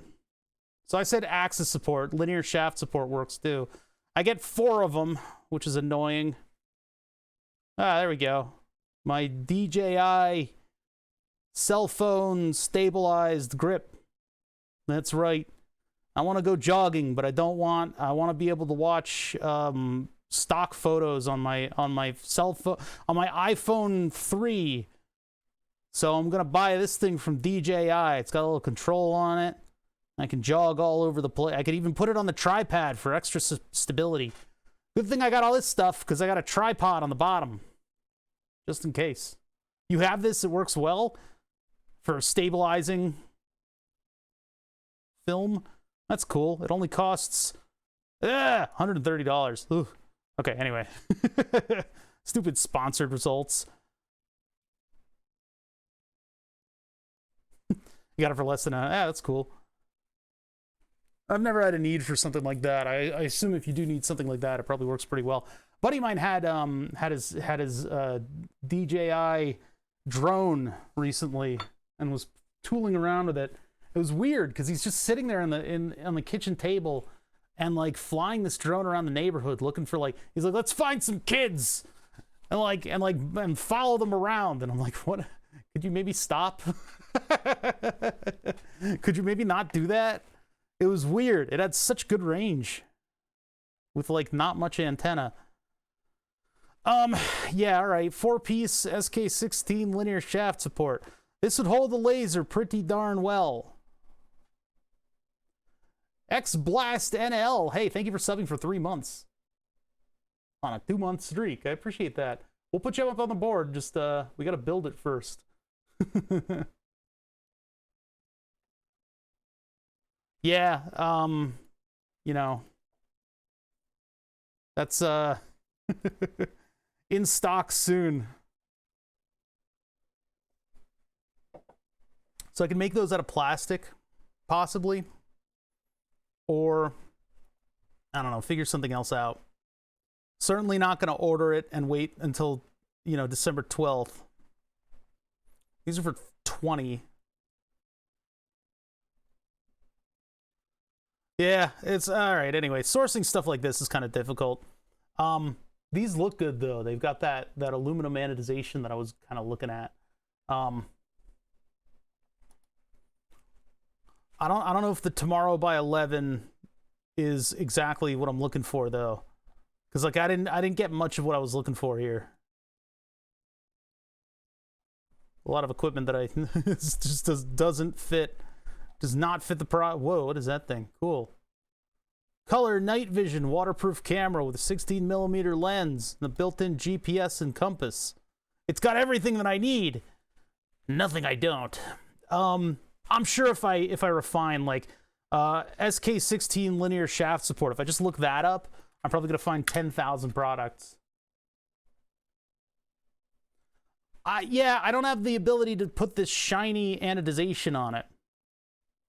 There we go. I can get this tomorrow. These don't look as good. I can get these tomorrow if I really wanted to. That might be something to consider, because if I can mount the laser like that, then it'll be really, really solidly mounted. And then I can have, just for fun, I could have the heatsink coming up off of that, maybe. I could abandon the heatsink. God, that would suck. I spent $30 on that fucking thing. I've already destroyed it. I've already destroyed it, chat. I've ruined it. Would a 20mm clamp allow me to clamp the heat pipes in with it? But then there's a possibility that it's off kilter. Please, okay. Stop linking me stuff. I don't want you guys to link me stuff. So yeah, I don't know. I could order these, and then I would have a good mount to put the laser on, and then I would need to sort of work around that. It'd be nice if it was anodized black, because I figured that I'm probably going to be printing the hot end. I keep calling it the hot end. I'm going to print the laser cart. I'm going to print the laser cart plastic in red, even though it screws with the cameras. That's what I've been doing. It's like anodized black, red, and silver. So I guess this would go along with all the other silver parts, right?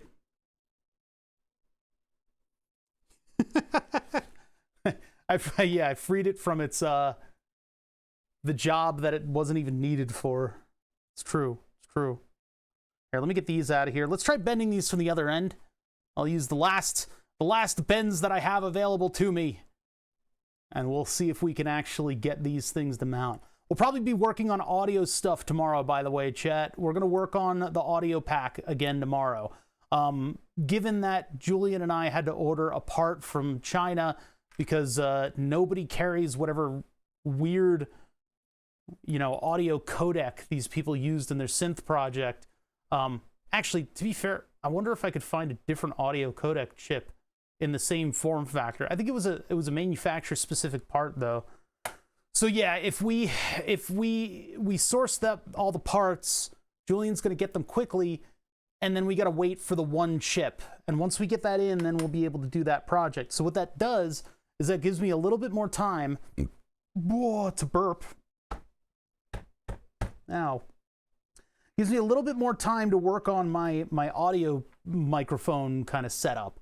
I would really like it if Julian was here and my shop didn't look like a fucking bombed out hovel. I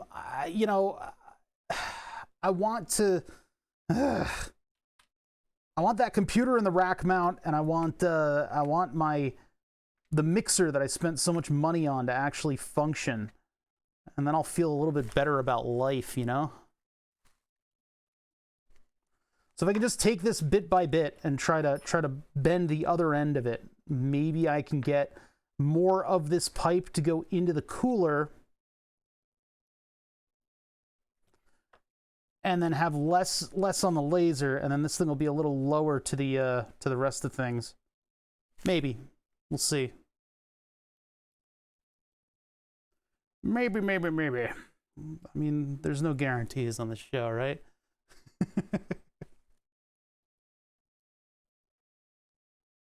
No guarantees. Things sometimes go wrong.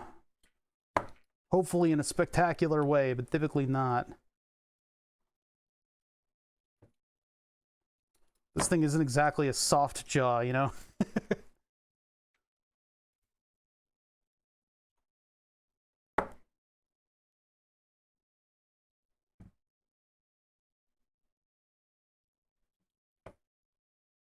Careful.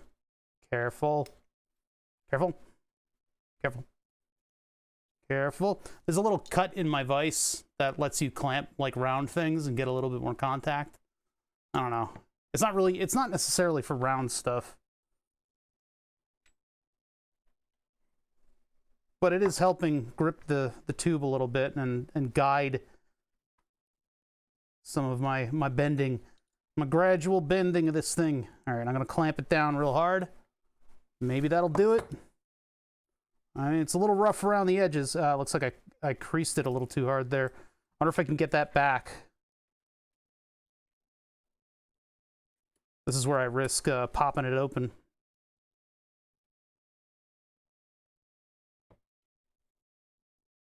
Just very carefully try to get rid of that little crease right there.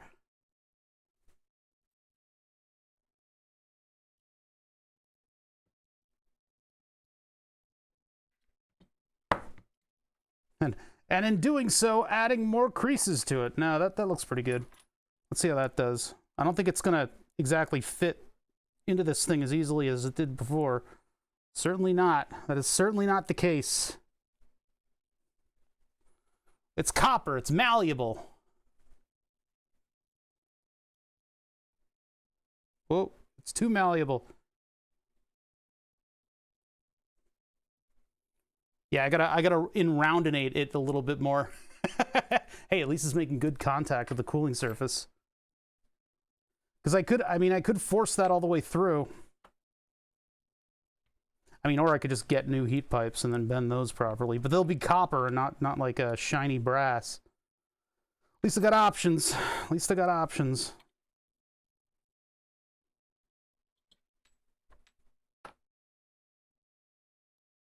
So rounding it a little bit better. Somewhat. Somewhat. I think over flattening it was a big mistake. Having some troubles with it now.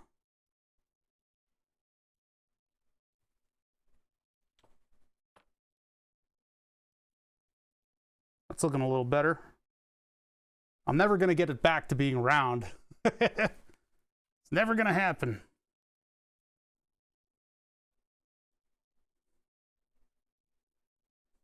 But might be able to actually get this thing to fit in. Got to be more careful with the other one.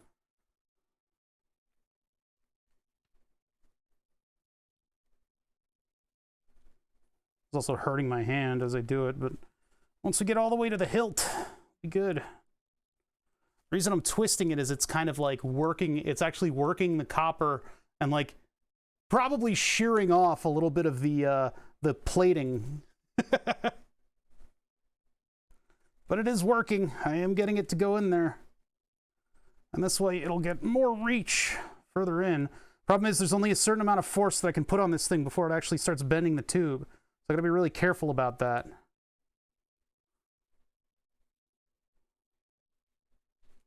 I don't want to flatten this bend. That bend is very important. Now this whole thing is a hand temperature. That's one. You can see I got much further into there by bending the other surface. So this, I'm a little happier with this because that means we're actually using the heatsink, even though it's probably not even necessary. But it'll look cool. That's the important part. All right, my hands. All right, let's keep moving. So I gotta bend this one flat without disastrously altering the shape of the pipe, which is not easy. If I had some kind of like a pipe form that I could clamp it with, that would help. I could use a rounded end mill. Do you have a wood form for your vise? I don't. I don't got that kind of stuff. What do you think I am? Some kind of woodworker? I don't work with carbon foam. Psh.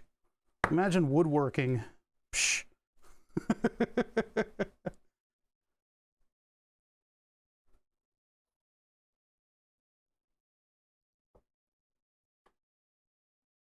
Imagine woodworking, chat. Ah! It like jumps at you because when you bend it a little bit, it'll like release itself from the pressure of the thing. Is it too hard to bend by hand? No, it's actually not that hard to bend by hand. I just don't want to kill it. I try to roll it flat. I don't think that's going to work out.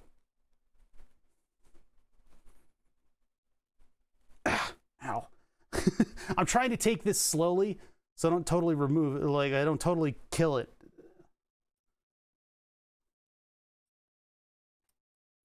Up to find what of it. Say I'm only being your buddy. Oh, birdhouse in your soul. While you're at it, keep the nightlight on inside the birdhouse in your soul. Anyway. Ah! This is going slow, but I'm intentionally taking it very slow.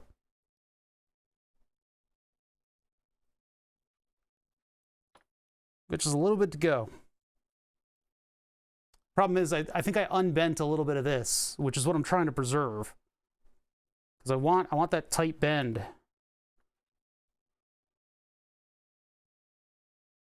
This is the flat part? Yeah, okay. Just done so much to the other part of it that I can't tell. Yeah, see, there it is. There's a nice big crease that I put in the fucking thing. Yeah, damn it.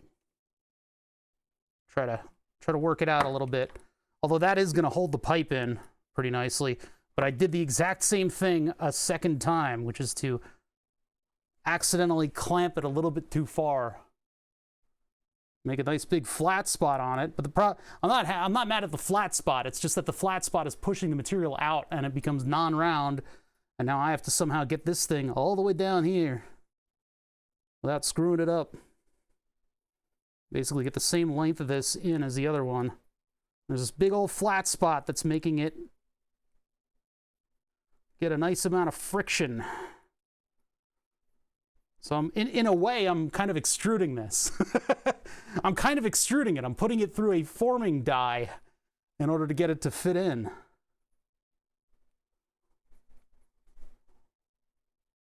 But the problem is I can very easily put too much force into this thing because it's not turning a full 90 degrees to where it needs to sit in the end.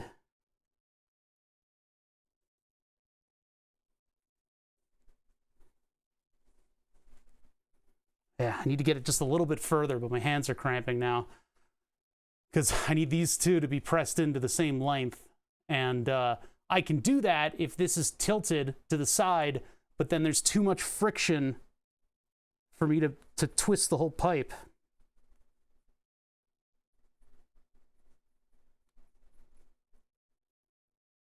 It's about the same length.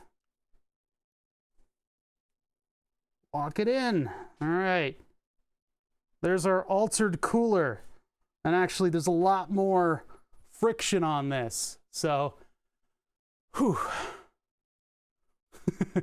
Yeah, getting chat tilted should be a pastime. It's a favorite Twitch pastime is getting chat tilted.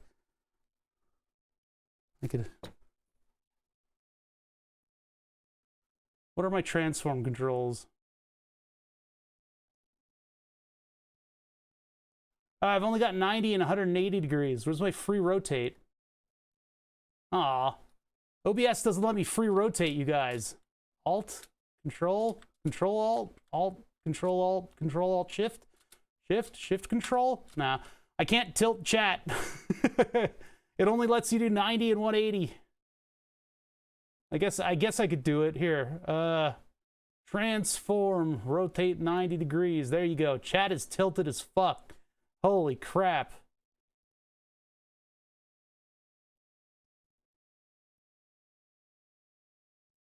Okay, you guys are back.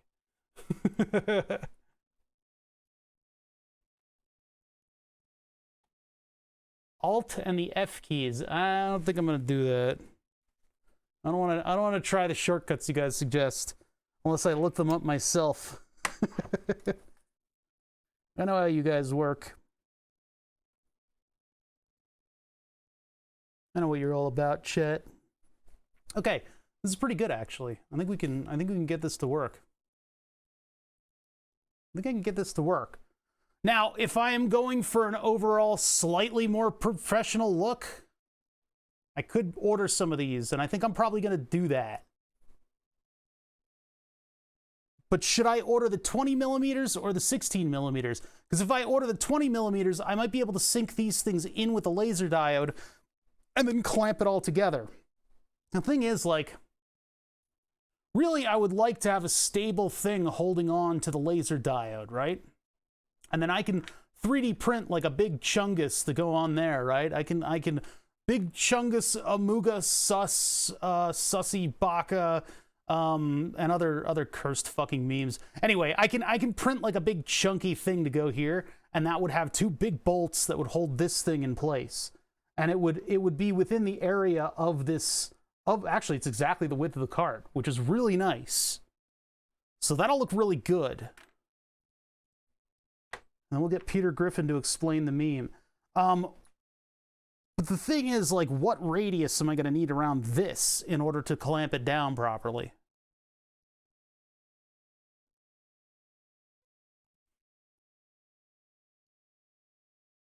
PETA.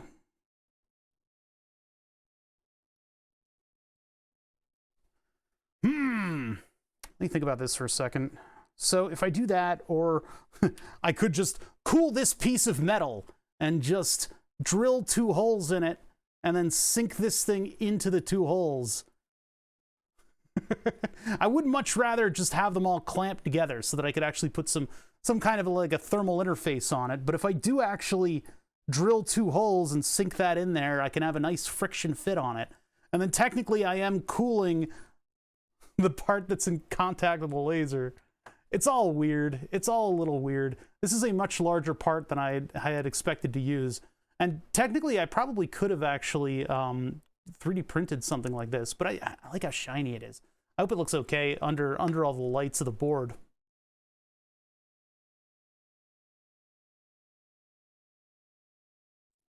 What are you talking about? Oh, if you can buy Stream Deck OLED buttons for your own project. No, yeah, Zemetrix is right. I read the messages and I didn't see the question.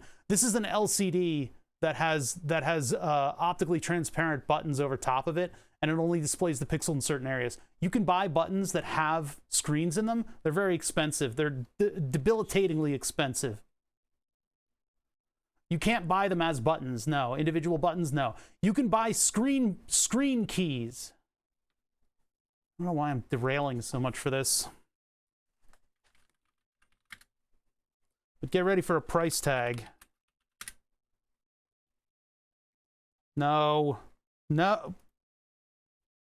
I mean, maybe. Maybe.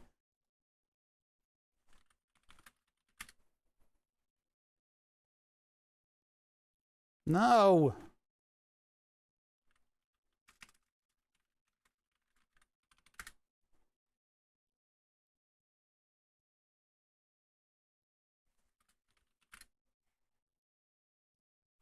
Just looking for the product name.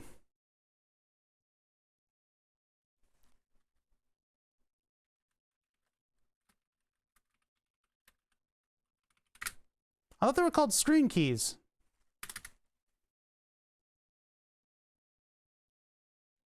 Tactical. No. Tactile, you fucking Google piece of crap. Smart display? Is that it? Yeah, these might be it. Smart display. It's a tactile button that has a screen on it. And it only costs $97. Well, I told you to get ready for the price tag. I told you to get ready for the price tag. Oh, this is a travel LCD. You certainly aren't going down in price. This one's $50. So if you really want a screen on a button, you could do that. Or you could do what Stream Deck did and just get a miniature LCD, which is super cheap, and then get optically clear push buttons on your touchpad LCD. Yeah, I think they used to be a lot more expensive. That's a rocker switch with a display in it. What would you possibly, like, you're working in a factory. Does it actually have a display? It does. Really? Really? That better be big. What's the dimensions on that thing? Where's my data sheet? Actual size. Look at how big it is, chat. It's actual size. Whoa! Amazing. Look at how big that is. That's like this big. That's huge.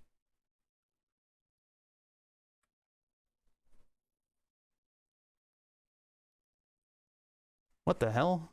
Oh, chroma. All right. Let's see. Where's my physical dimensions? I think we just blew by them. Not quite. What is this size? Give me a panel cutout. Oh, here it is. 46.7. 46 inches. It's huge.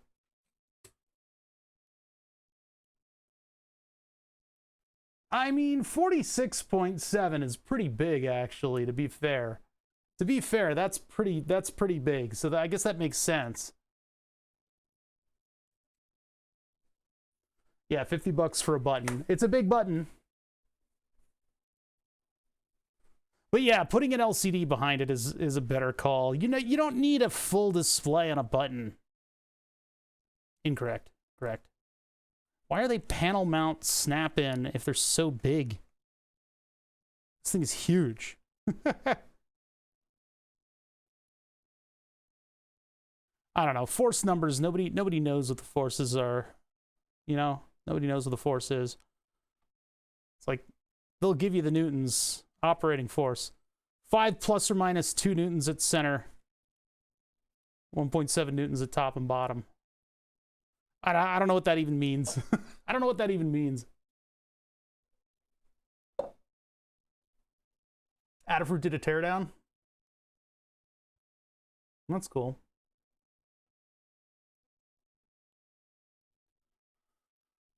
Okay, anyway. That's OLED. People ask questions about stuff like this a lot, actually. Like, hey, can I just put screens in a... Like, what if I build something with screens on it? What if my whole keyboard has screens in it? And you go, well, you can build that if you want, but it's $50 a button. So, good luck. $35 a button if you buy them in bulk. If you buy enough to make a keyboard, you're going to have them at $35 each. Make a keyboard out of buttons that don't quite feel right and have little flat cables on them that are going to break. So, not a fantastic idea. Not a fantastic idea, especially when you're not changing layouts all that much. Cool concept, but man, look, even in NKK's like top bar image, it's a picture of a video mixing console. And the buttons have fixed labels. Like, you're just not gonna do that. Half a milk carton of force to actuate it. What would even be like? What would you even do? What would you do with that? I don't think a screen on your Switch is really gonna be all that necessary. A lot of the times, like if you're gonna have something like this, you'll have like a display doing double duty nearby, and it would reconfigure and tell you what your up and your down button are gonna do. Like, you could have labels on a screen that's nearby that just have little arrows on them, you know? You don't need a screen on the button. It's nice to have physical controls, though. It's nice to not have everything be a touch screen. So I can go 16 millimeter, I could go 20 millimeter. These look a little bit more stout than the other ones. These look a little taller. And the thing is, whatever I get, I need to make sure that I have full dimensions of the thing, which I do not have here. So if I actually get them, then I've got to measure them myself. What the hell is that thing?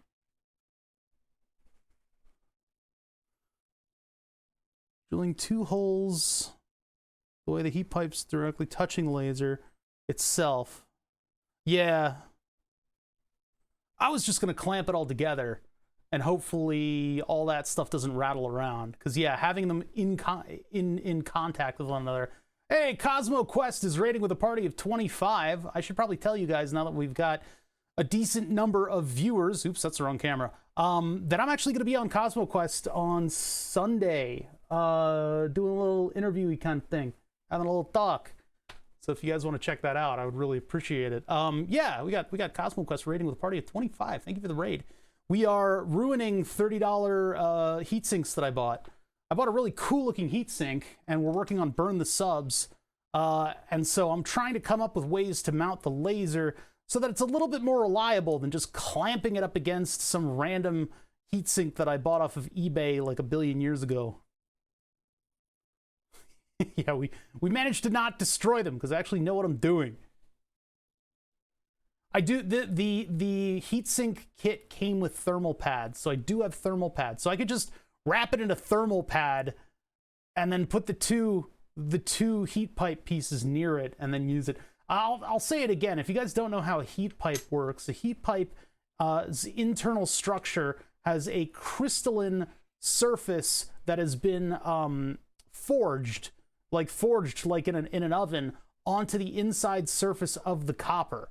So the inside surface of the copper has all of these little capillary paths, much like a dry lake bed. And what that does is that allows for the capillary effect to bring coolant existing in a vacuum up to the thing that's producing heat. When it gets to the thing that's producing heat, much like those little science toys where you squeeze on one of the baubles and you make bubbles, that is the same exact stuff. It's probably not the same exact stuff. There's probably a dye in there and whatnot.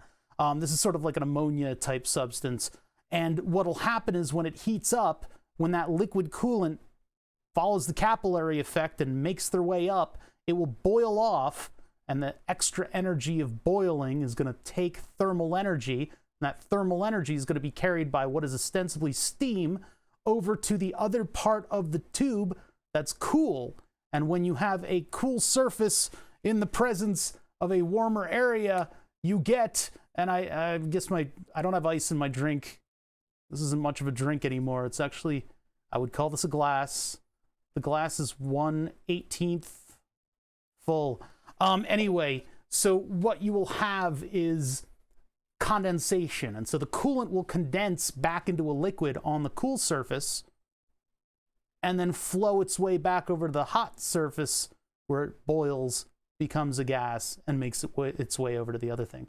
That's why this is called active passive cooling, because if you just throw a piece of copper at the problem, you will get decent heat transfer, because copper is very good at transferring heat, much like aluminum is very good at transferring heat, as well as electricity. Both of these are used as wiring for electricity, and they're also used to transfer heat. Aluminum, I guess, is a little bit better at it, I think, but it's more fragile of a material. So anyway, copper pipes will, like if you have a solid copper tube, or not a tube, a solid piece of copper, sitting on your thing trying to transfer cooling over to a cooler, that will transfer heat pretty well. But if you use a heat pipe, you actually get much, much better thermal properties. I was telling Chad earlier, if you hold on to the end of a heat pipe, this looks like a dowsing rod, if you hold on to the end of a heat pipe and you run hot water on your sink and poke it up against there, you can observe how quickly heat transfers over to the other part of the heat pipe. So let Symmetrics just take my show and run with it. Why don't you take the stream, my friend? Anyway, yeah, so that's what heat pipes are all about. They're called active passive cooling because it's like putting a chunk of copper in there, but it actually transfers heat with an active process. It is technically phase change cooling, which I think is like super cool. We got lawnmowers coming through. As Gonad refers to them, the hovercraft racing team. So yeah, anyway, that's active passive cooling. So anyway, I don't know if you guys can hear this. Maybe you can, but I gotta sneak the window closed so that I can retain some audio clarity throughout my stream. So many bees! It's all bees out there right now. Oh my god, it's the bees! Ah! Dear God. Oh my god, I need to wash that window. It looks like shit. It looks terrible because it'll go through with the leaf blowers and blow all the dust up against the window pane. Oof. No wonder the window cat never visits anymore. All right, anyway. So what we're trying to do is we're trying to design the hot end of my, I guess hot end. I'll call it a hot end because the laser produces a little bit of heat. It's not like a 3D printer where you need to have heat.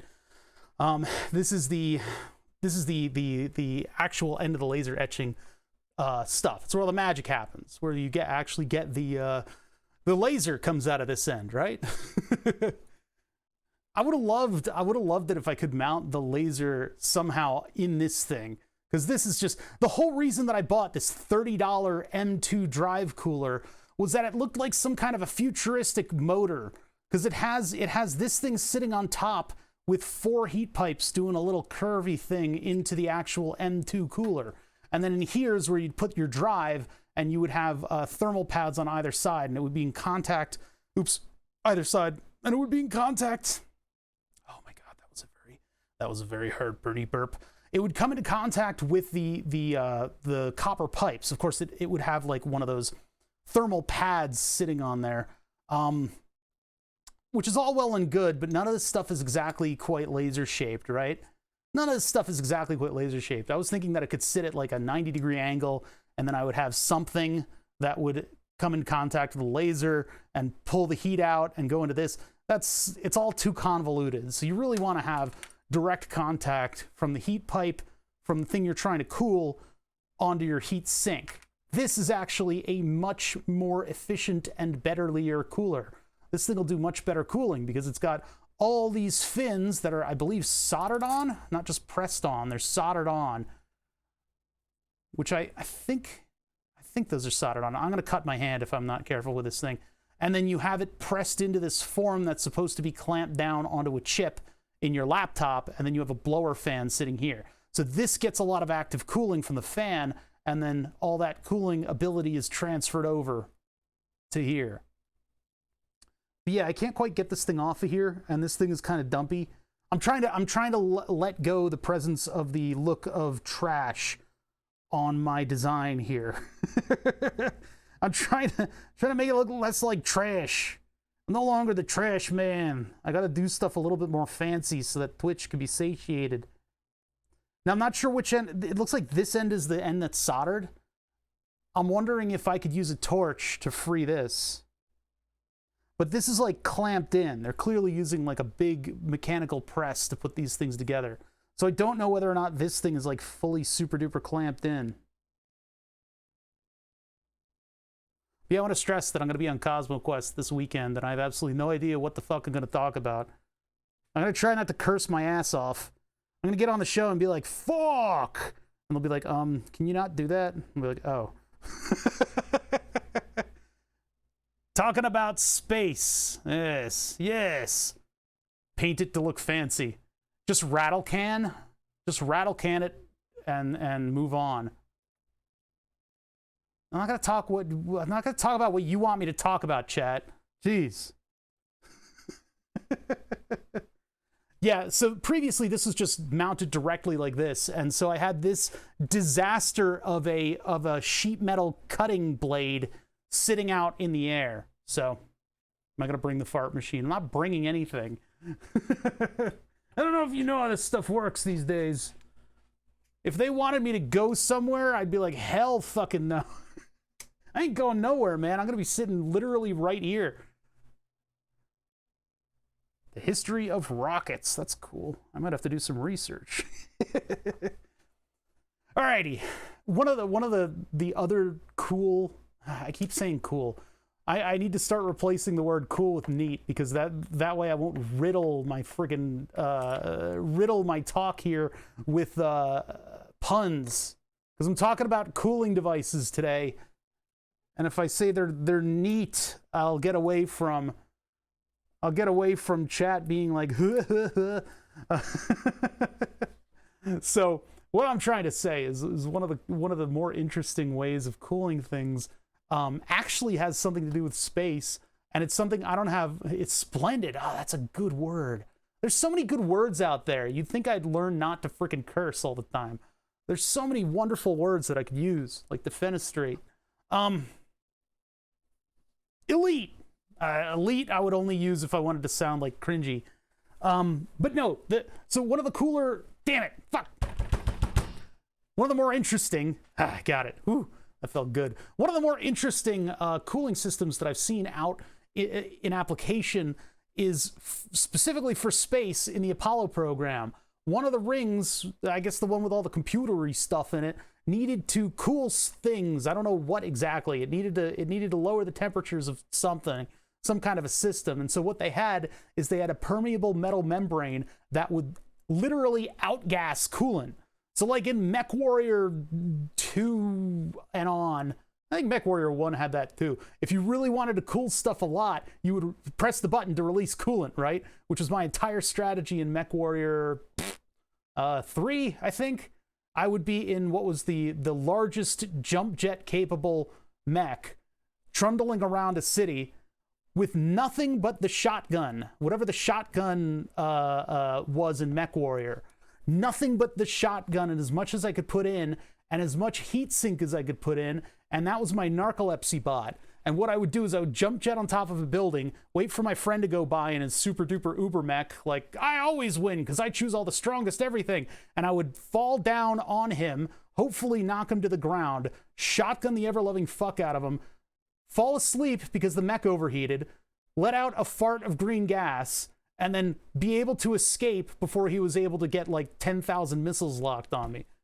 That was my super strategy for MechWarrior. I loved it. It was the narcoleptic ninja bot. What would descend from the top of buildings. Because those would do just like a ton of damage, right? You would get like his super duper elite awesome ultra armored mech like to almost exploding in one shot. I loved it. I loved it. Watch Hackers again recently. Dude, I need a handle. I have committed almost all of that movie to memory.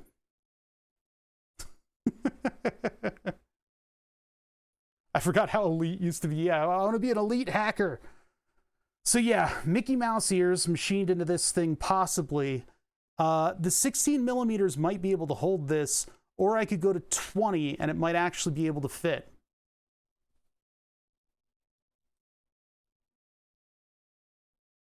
People put trash in the garbage.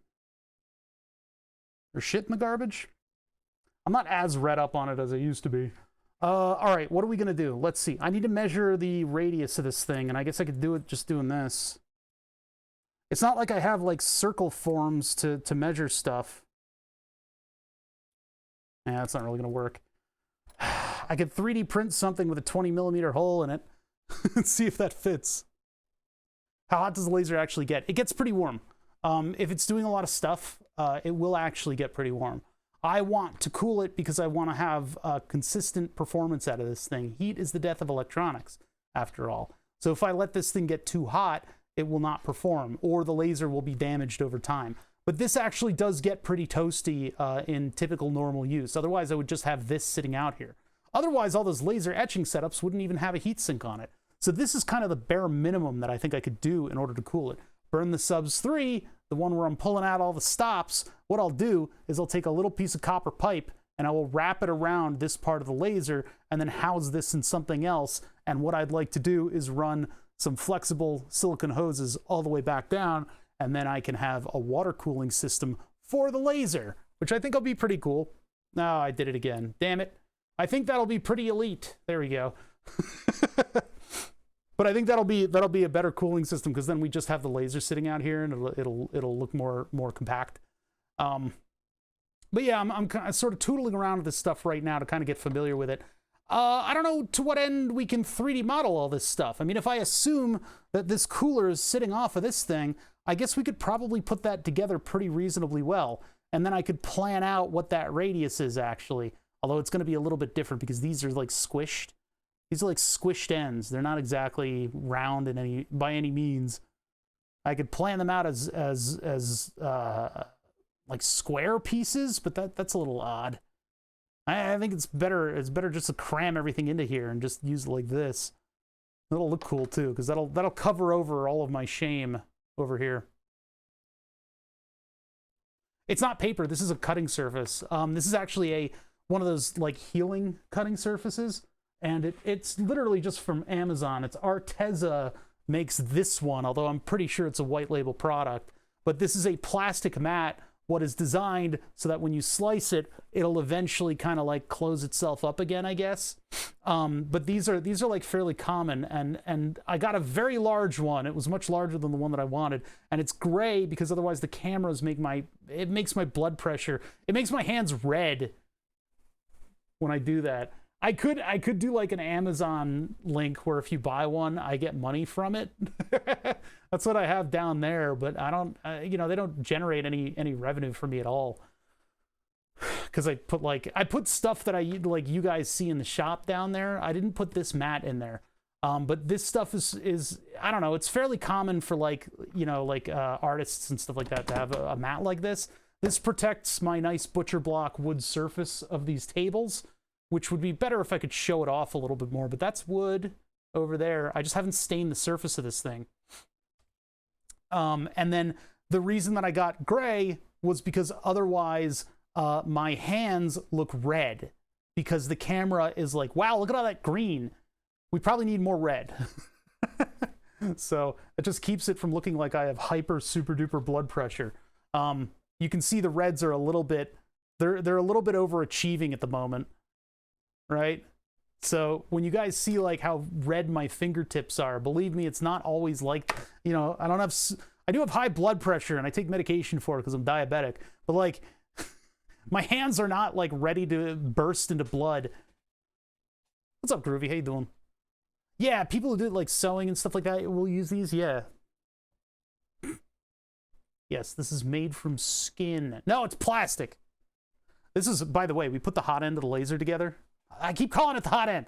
We put the laser together a long time ago. In fact, it was before I started just ordering silicon jacketed wire. So I actually had little bits of silicon jacketed wire from when I did an LED project, and then I grafted it onto speaker wire. And as much as I would love to fully redo this so that it was 100% the right kind of wire and it looks right, I'm not going to do that. I'm going to resist the temptation to do that because this is I don't know, this works. We're just going to move on. I think I cleaned the laser head. Maybe I didn't. I should figure out how to do that at some point. The glass lens is sunken very far into here, so it really shouldn't have anything on it. Really shouldn't have anything on it. The problem is if you get a little...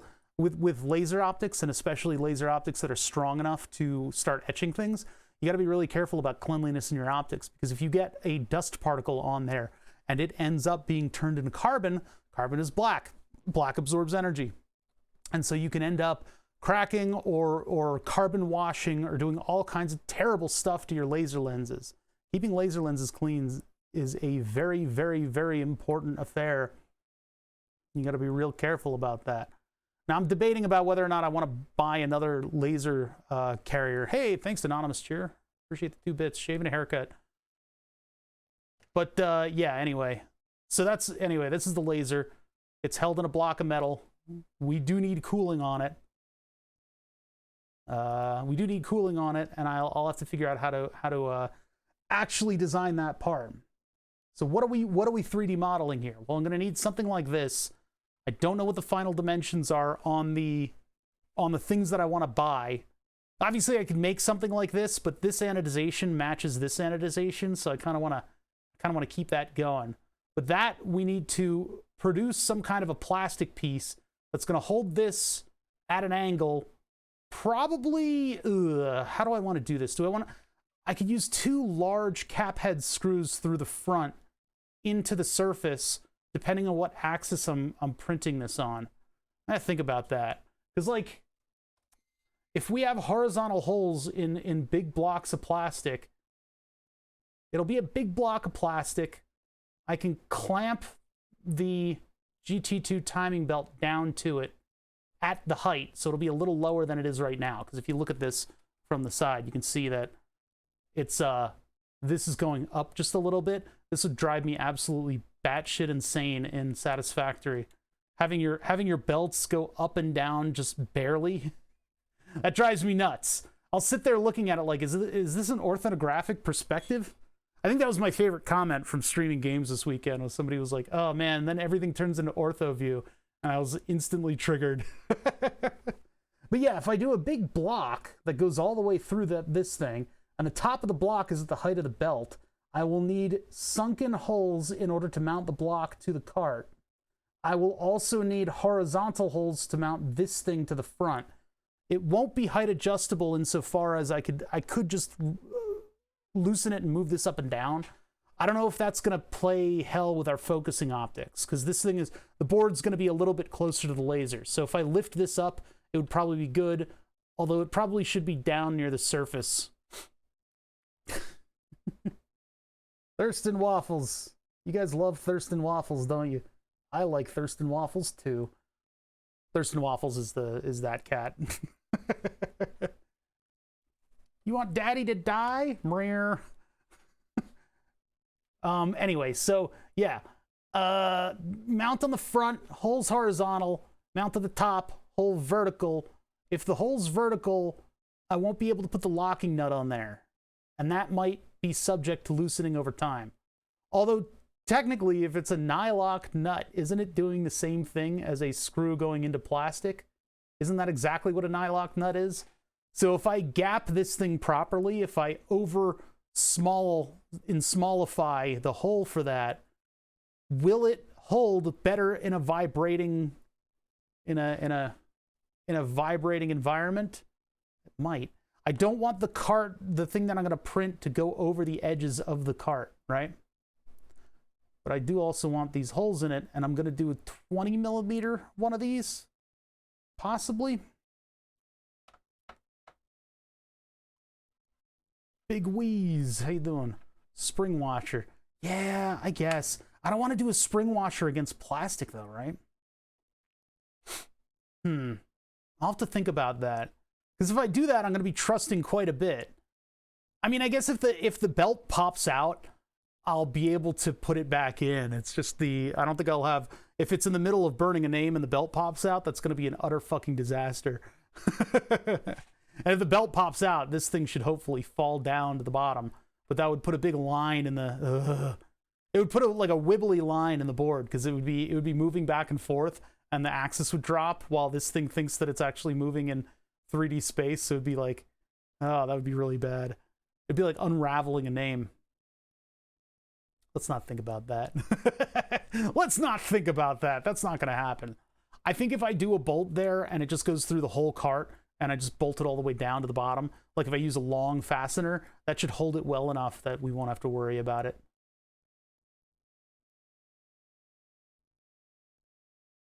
Yeah. But I mean, the nylock nut is just that, right? It's just nylon. Tired but good. Yeah, me too. I did. I said, what's up, basically. So, all right. I'm starting to get an idea of what this cart is going to look like. There's certain facets of the cart that we need to make sure that we get right. And some heights that we need to make sure that we get right. But to start off, I think maybe I can just make it the thickness of this piece right here, and we can just roll from there. Like if I make it in order to accommodate this thing, and then we can build in all of the other features, including a place for the circuit board to mount to that would be flat. I don't know if the circuit board needs to overlap anything, and then I'll figure out this attachment here. So if this is like that, it can't be too, oh, wait a minute. That's a problem. No, but that sits below. So that should be good. Yeah. I'm just thinking about whether or not I need a roller in order to let the belt return. But the belt return is parallel with the cart. So the cart's going to be our lowest point of anything. And then we'll work out from there. So let's make a form out of this thing. Now I'm actually doing the Fusion 360 stuff, huh? How about that? Ooh, that is kind of busy over there, isn't it? You actually want to read chat. I have multiple chat windows open at once. Yeah, I think I'm done with the heat pipes for now. The strategy that we're gonna do is I have a choice here. So I'll either clamp these with the laser carrier, like that. and just leave it up to its own devices. I'm not going to solder anything. And then the other possibility is that I take a piece like this and I can either drill holes in it or I could machine divots where the pipes would go.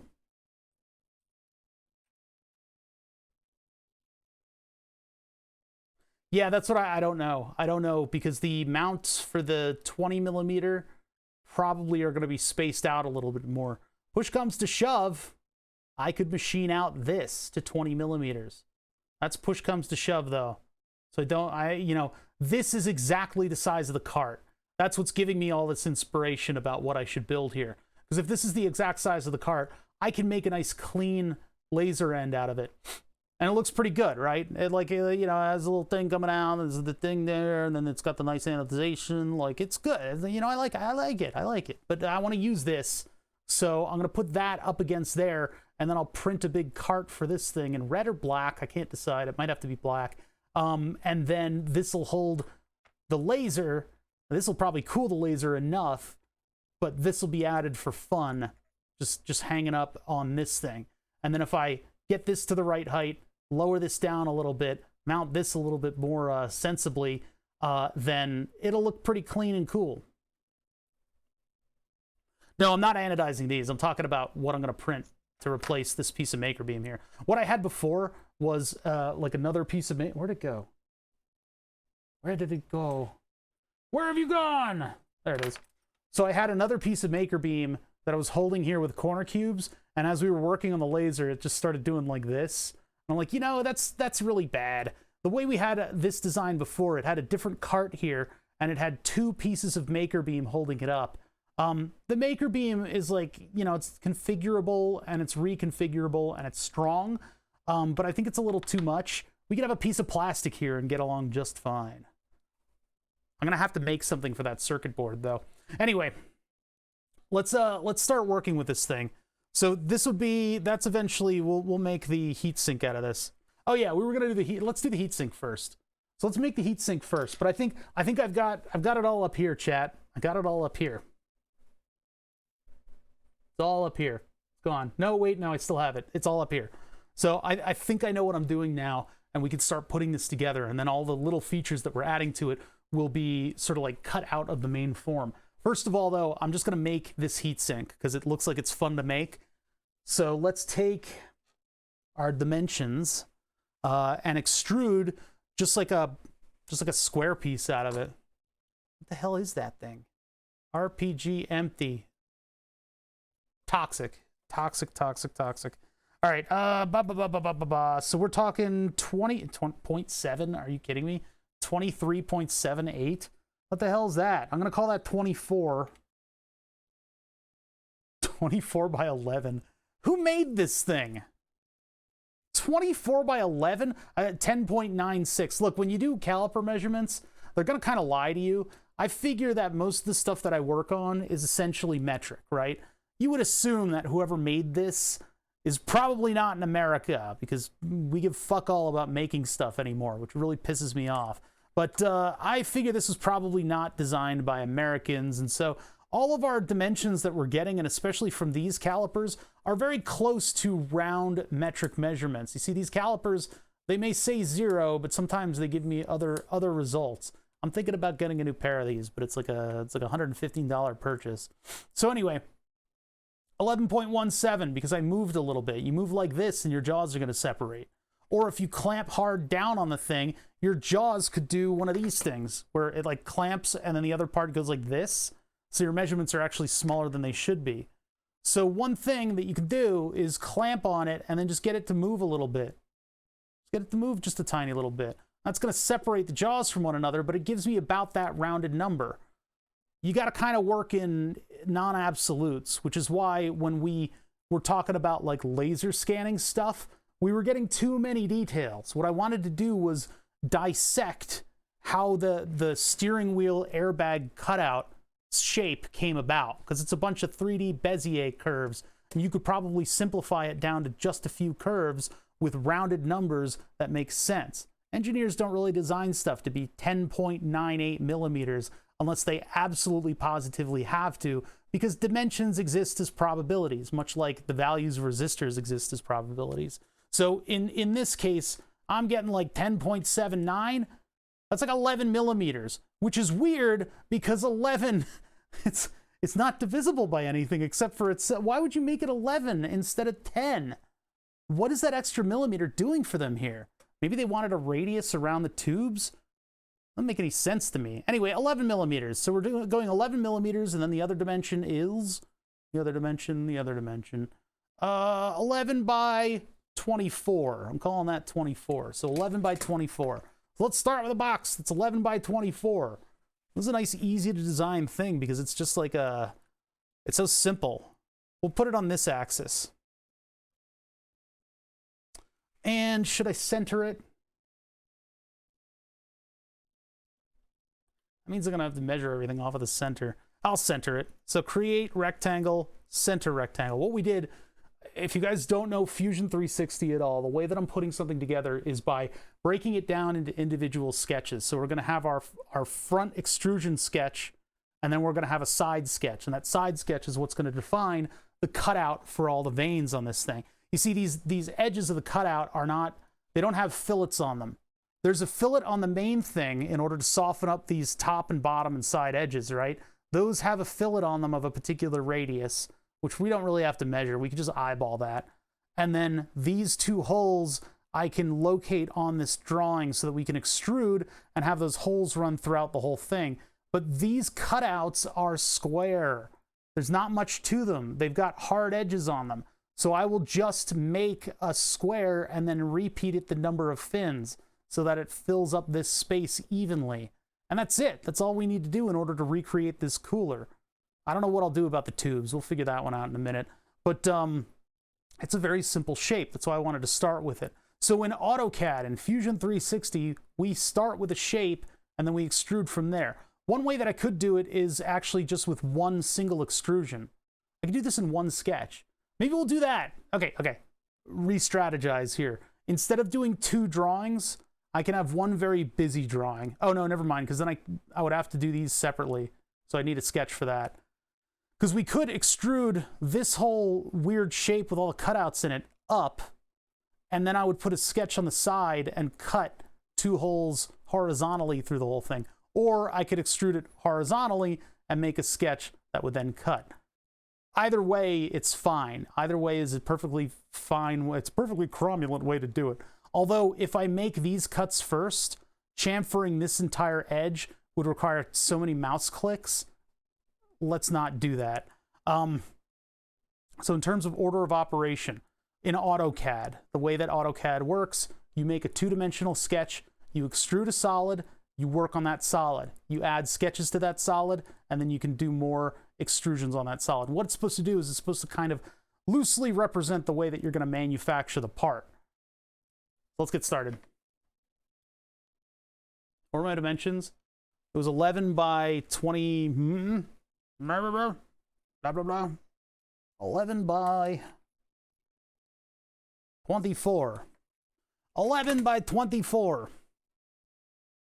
So we go over to his center rectangle. And if you saw at the beginning, what I did is I clicked on the button that said New Sketch, and then I chose a fundamental plane that sketch would exist on. So what I'm doing is my X's and my Y's, like the upward direction is that way. We're looking down through the Y-axis. Basically, I'm designing it like this. I could design it like this. I could design it like that. It's whatever you feel like doing. So once I get my sketch, I just need to make a solid outline. And you can do construction lines in order to make your stuff make sense. But all I need is a solid outline of my 11 by 24 box. So I'll start with a center rectangle, which puts a lot of dotted lines on stuff. That's why my other extrusion for the audio thing was so cursed, because I used center rectangles for everything. I based everything off of a center. When you're machining something, you like to find the center of your workpiece and work from there. So I was like, oh, I'll just do that. Well, that meant that there were a lot of dotted lines for every single rectangle that were just making an absolute hash of the entire thing. It was nuts. I don't know how I'd do it if I had to do it again. But okay, so this one is 24 by 11. So 24 tab 11. Wrong way. 11 tab 24. So by typing in the dimensions, AutoCAD, why did it zoom out? By typing in the dimensions, AutoCAD is going to lock this shape into a size. If you don't type dimensions and you just let a box exist as a box, you get these light blue outlines on stuff.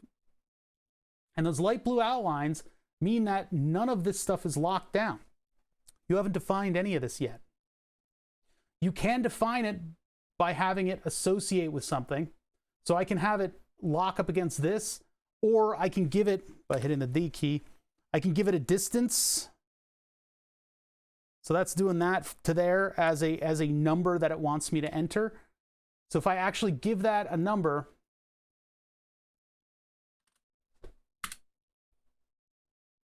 now one of the dimensions should be locked down. Yep. But nothing is like locked down in space, so it doesn't really care as long as that one dimension stays at the number that I've given it. If I lock it here though, now, well, more of that should have been locked down, but it isn't. Probably because it can slide back and forth on it. Yeah. So if I lock it down even more, click, just drag and drop it over there. Now this one can't change because 12 millimeters has to stay there, and it stays associated with this corner. However, the height of it can vary. So a little, you know, knowing what your visuals are trying to tell you is kind of important in this.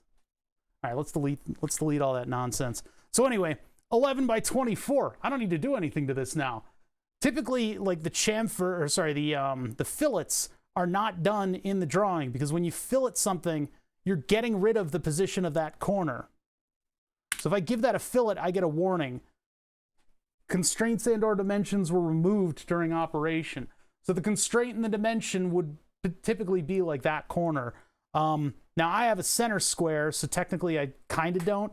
And since it's an extrusion, if I really want to plan out what the extrusion needs to look like, I would think that you would think about it in the way of like an extruder, like a flat thing that gets pushed through, or, you know, like a flat plate that you would have aluminum pushed through.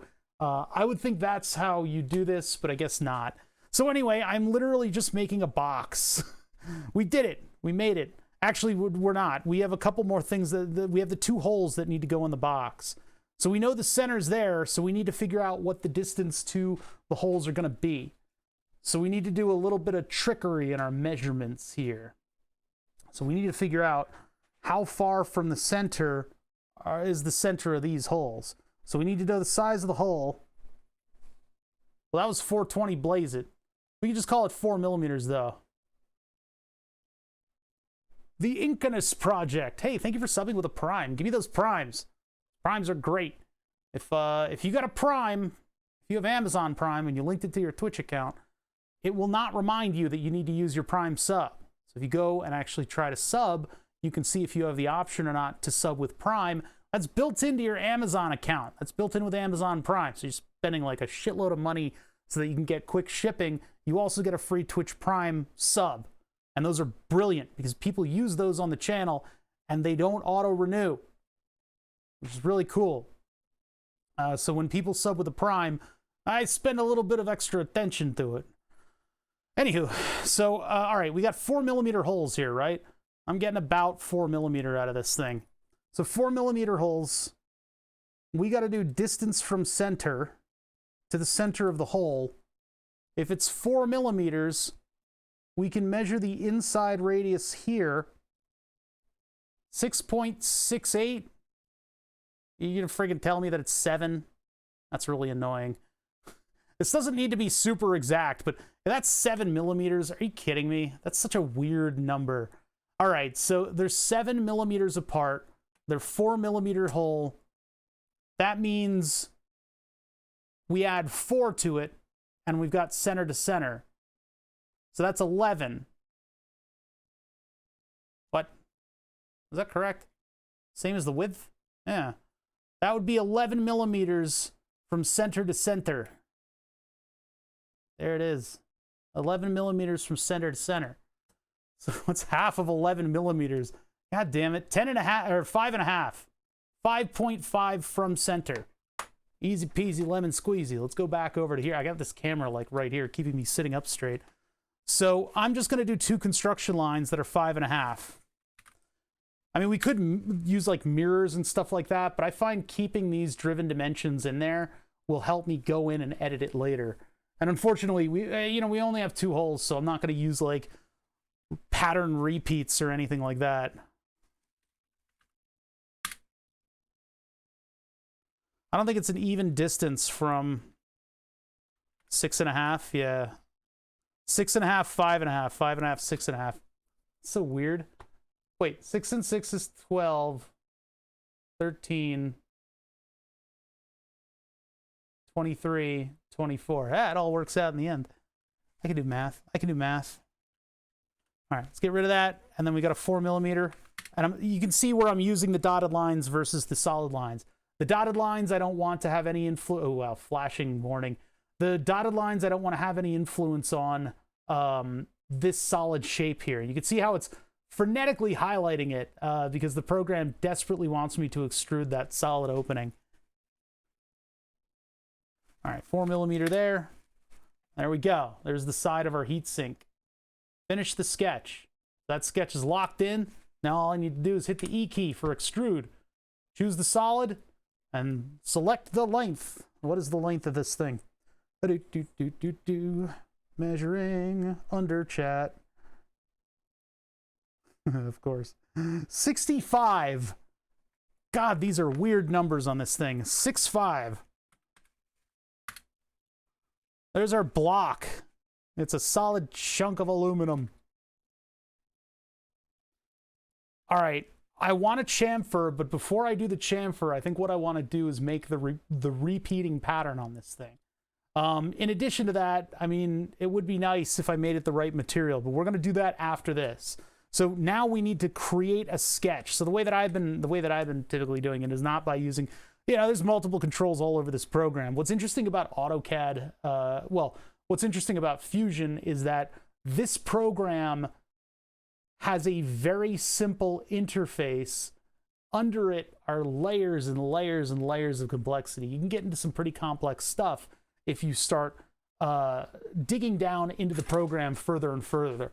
But right now we're using the sort of the Fisher-Price baby UI in order to do all these simple things, right?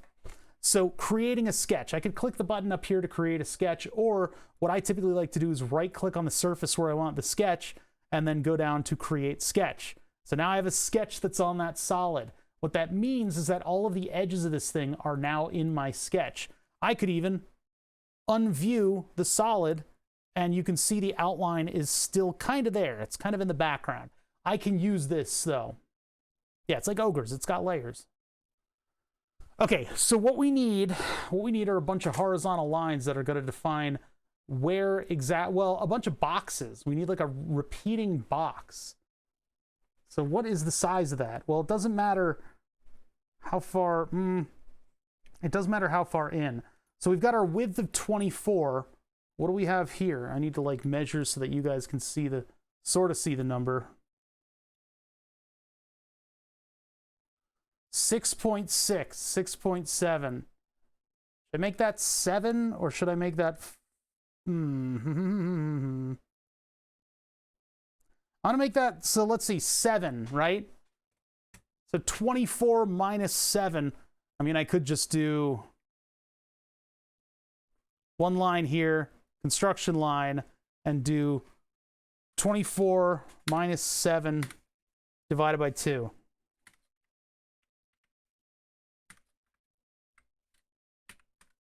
You literally just put the equation in there to find out that these are 8.5 millimeters long. The width of them being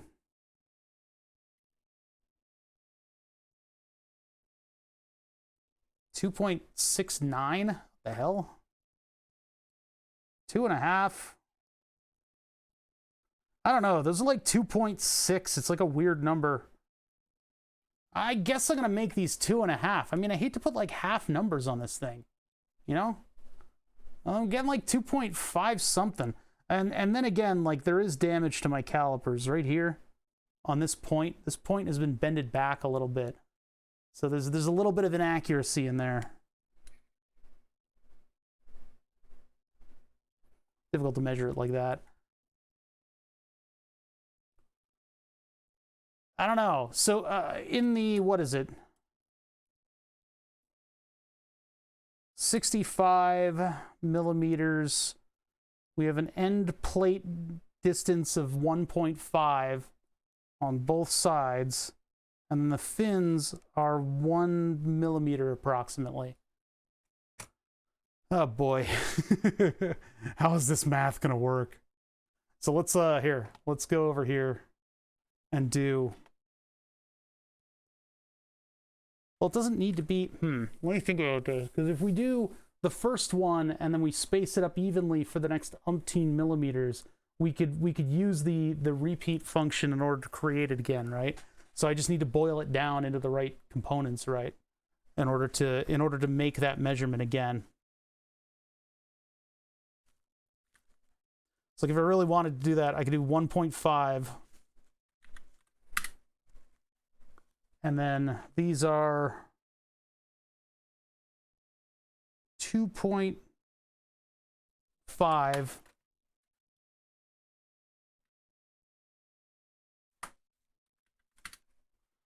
And then this, actually, that should probably be a construction line.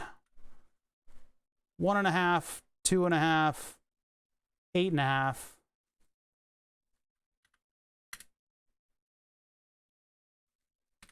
It's likely there are better ways to do this, but, and then box there to there. And that's one of our fins. One of the fins. Do the same thing on the other side, I guess. I mean, really, I could have done just like a horizontal line too. Maybe not the best way to do it. I don't know. There's tons of ways to do stuff in this program. 1.5. 2.5. I mean, really, we're just trying to get an approximation too. That's the thing. And take that out to 8.5. And then do a box from here to there. And I did not make that a construction box. So I'm going to double click on this lower line because I know there isn't another line on top of it. And that should technically highlight the entire path. I don't know what happened over here. What's this all about? Where's the 8.5? It should be up there.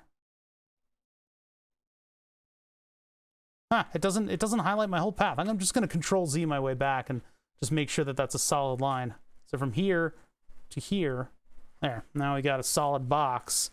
So I can double click that, it'll highlight that. Hold down Control, double click that, it'll highlight that path.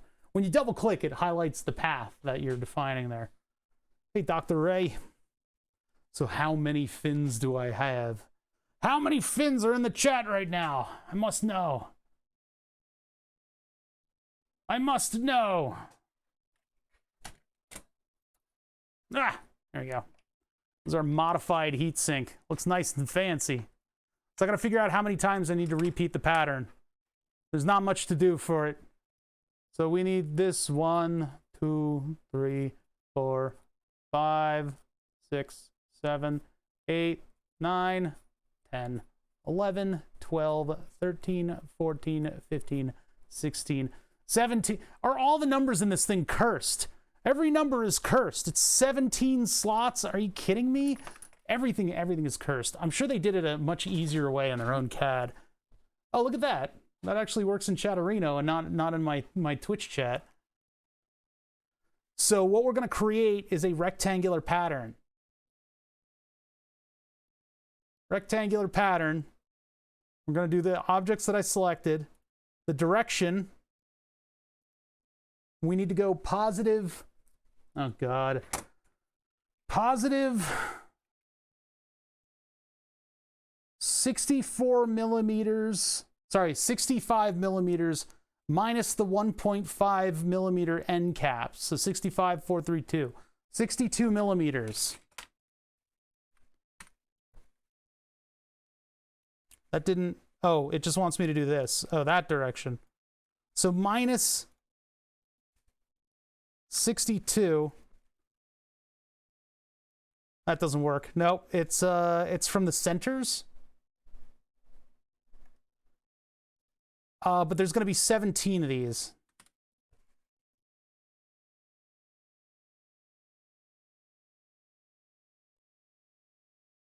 Oh. 17, and that's not quite right. It would be 62. Actually, instead of extent, I'm going to do spacing. Spacing, I think, is a better way to do it. Extent can be kind of annoying. So if there's 17 of these, quantity 17, the distance between them, it would be, if these are 1.5, okay, hold on. So the slots are, what size do we say? 2.5. 2.5, 3. It's actually be 1 plus 2.5. So it'd be 3.5 between them. There is too much overhang on the end of this thing. Did I miscount? Because if this is 2.5, half of that plus half of that on the other end, and then there's 1 millimeter in between. So it's just 3.5. 3.5, and that should leave me with 1.5 millimeter on the end. It looks like I miscounted. Hold on. It looks like there's actually 18. Do it again. 1, 2, 3, 4. This doesn't take me this long when I'm not streaming, by the way. 5, 6, 7, 8, 9, 10, 11, 12, 13, 14, 15, 16, 17. What the heck, man? Does it not count the original? No. Then it would be 16. What is not happening here? Counting them again. 1, 2, 3, 4, 5, 6, 7, 8, 9, 10, 11, 12, 13, 14, 15, 16, 17. Everything about this is cursed. This whole thing is cursed. How is that not the appropriate distance between forms? Unless it's doing the bottom to the bottom. It doesn't. It's been 17 every time I've counted it. Like, if it's 18...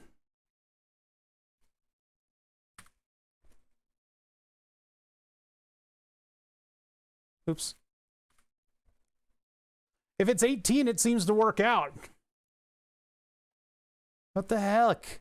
1, 2, 3, 4, 5, 6, 7, 8, 9, 10, 11, 12, 13, 14, 15, 16, 17, 18.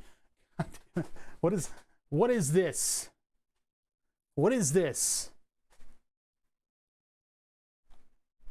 And the distance between them is supposed to be 1 millimeter. They're 1.5 millimeter off of the end, right?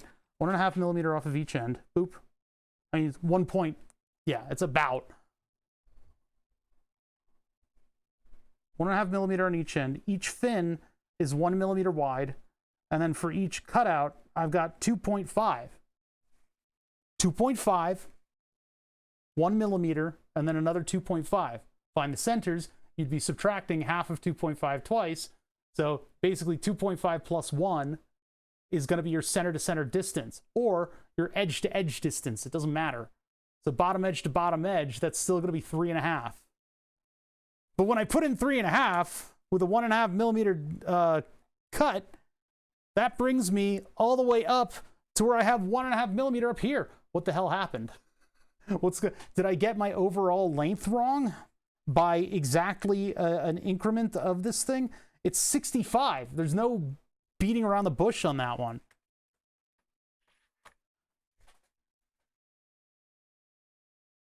Oh my God. Hold on, before I allow this pattern to happen. 18, distance, 0. Why is there 2? I guess one of them is the opposite direction, but I'm not doing that. They are. Listen, you can question the numbers as much as you want. That is 65. That's 65. Unless my calipers are totally busted. That's 2.5. Give or take just a little bit. It's not enough that it would add up to be an entire square giving us the exact right results. 2.5. This one's not as important, but it's about 6.5. And then 1 millimeter. And then 1.5 millimeter. I don't know how more solid those numbers could get, you know?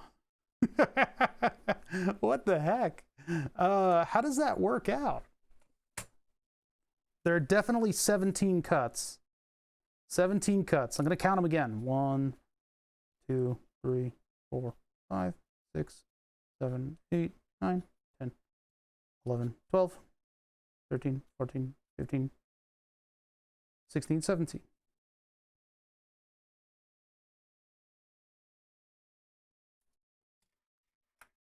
I did the calculation and it adds up. Then why is this 18?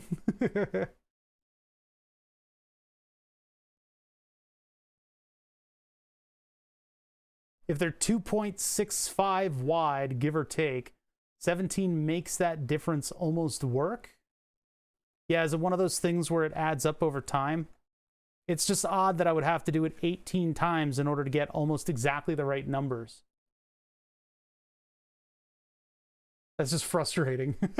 It doesn't matter all that much, right? 2 times 1.5 plus 16 times 1 plus 17 times 2.5 is equal to 65. Oh, 16 cuts. Yeah, 16 fins, 2 1.5 millimeter fins, 17 2.5 millimeter fins is equal to 65. How is AutoCAD measuring this then? Because if it had, it's 17.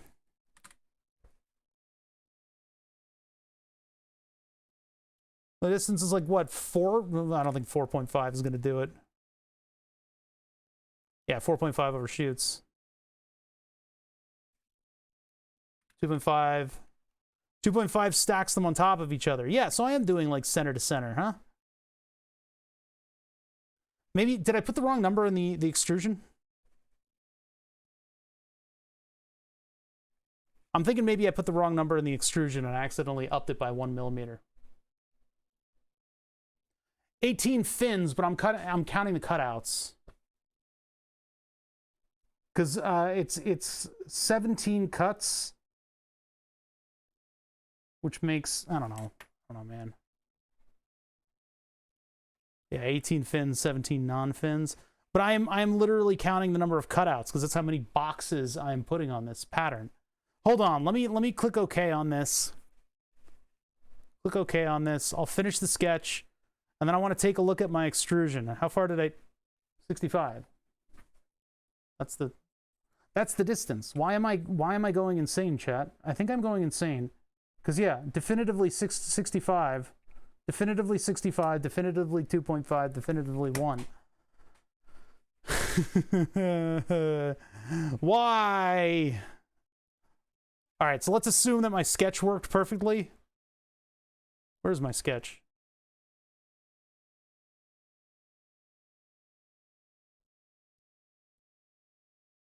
Then I'd be able to extrude this into the body. But for some reason, it wants 18 instead of 17 fins. It's so weird.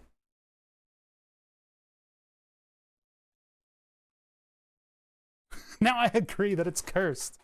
Well, we can still inspect the sketch. So let me go back to the sketch and see what it's doing. I mean, clearly 1.5, 2.5. And if I inspect from here to here, 1 millimeter. Why is this fucked up? I don't understand it, chat. We counted this. I mean, could the slight variations in distances make up for it? If I make this 2.6...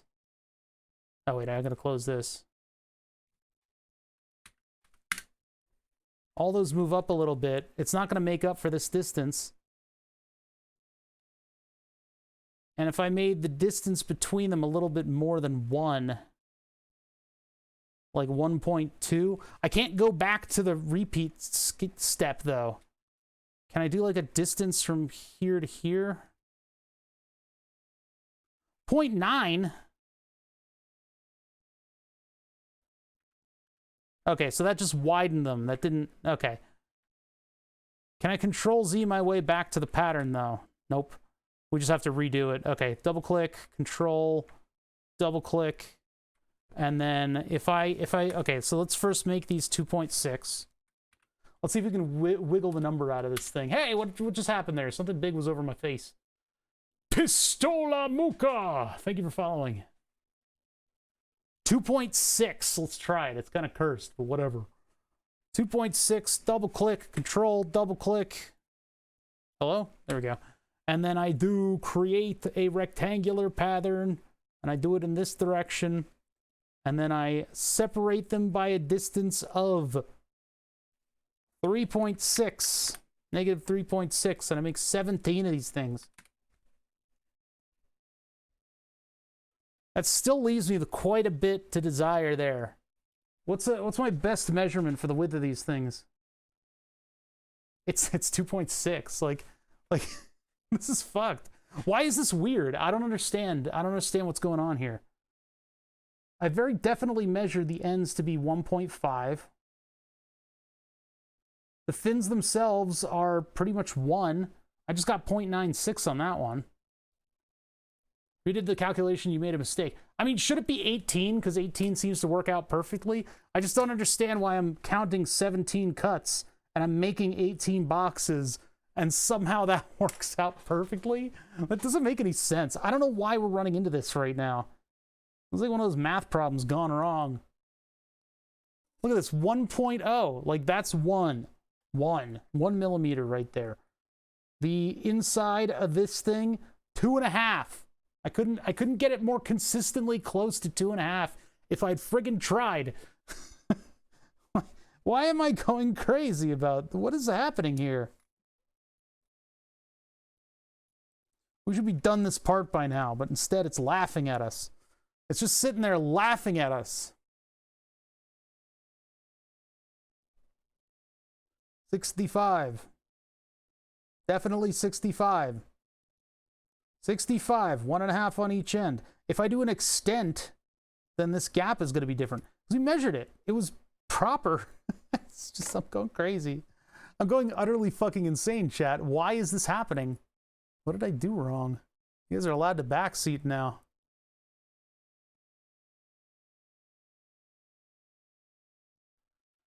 What's this equation? Yeah, Uncle Phil took it as a number of things. So if you have a number of 2.5 millimeters, you have a number of 1 millimeters, and then you have 1.5 millimeters. And somehow that's not working out. Hold on, let me think about this. So if we have 2 1.5 millimeters, maybe I should just keep this in parentheses. 2 1.5 plus how many do we have? We have 17 cutouts. 17 2.5. Yeah. And then we have the fins in between them, but not on the ends. That would be, I'll just count them.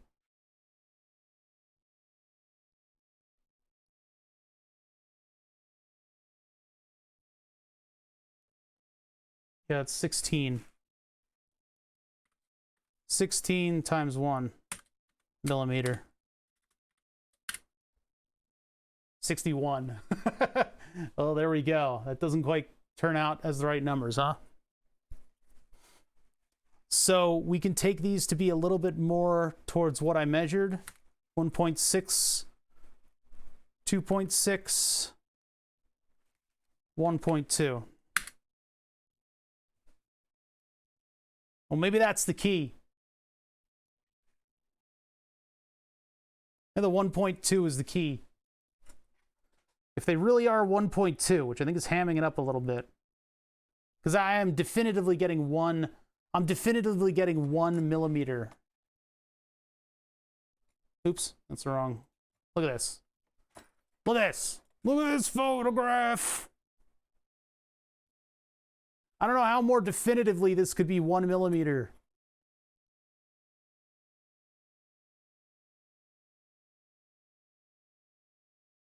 And this could be 1.5.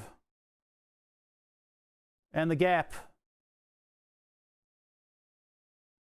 could be 2.5. I mean, technically, do it like this. Use this tool. Look at those numbers. So it's all fucked.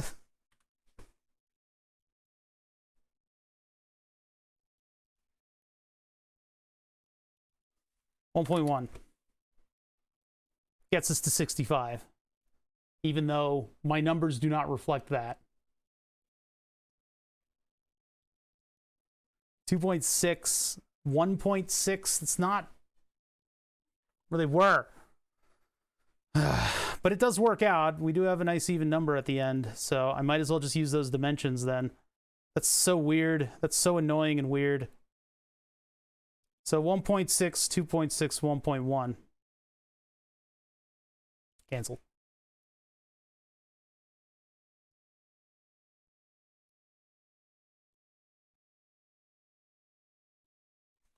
$1.6. 2.6. We take... Oh, yeah, we got to do it here, too. Hello? Hello? 1.6. 2.6. Nope, nope. Double click. Nope, nope. Nope. Double click. And then create rectangular pattern. Up this way. And then our distance was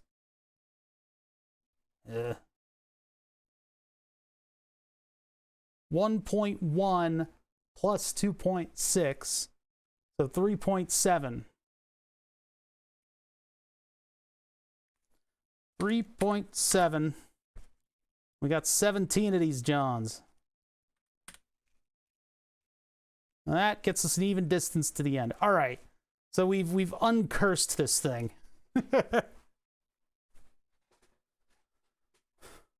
Yeah, are all the fin gaps the same size? Yeah. I mean, just visually inspecting it, yeah. That's fiddly. That's fiddly. And I even used it as like a chance to teach you guys that engineers typically work in like whole numbers that aren't cursed like that. I can't believe we haven't had an exact counterexample of what I typically say when I'm reverse engineering stuff. When I'm reverse engineering stuff, mechanically or electrically, it usually stands to reason that people that design things as cursed as this thing is, like, people don't do that. I don't know why they did this. Yeah, it's possible it could be an imperial. What does this look like in imperial? I mean, 65 millimeter is 2.55 inch. That doesn't really make any sense. 1.5 millimeters, somewhere around 0.575. That makes some sense. 0.042. I don't know. 0.1 inch between fins.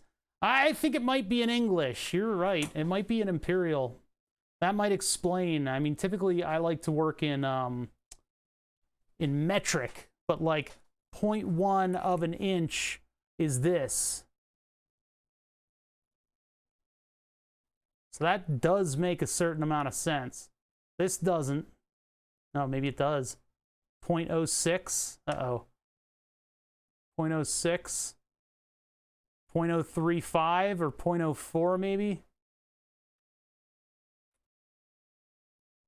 That makes a little bit of sense, doesn't it? This thing was really designed in imperial. Yikes. Yikes. Well, anyway, we got something close enough. So I still have my solid here. But I'm going to unview the sketch now that we've made that. And I'm going to go ahead and fillet these edges. So we select the edges. 1, 2, 3, Cortose. And this just needs to be approximate. I'm not gonna like measure what that is. I mean, that looks pretty close. Here, let's you guys go away.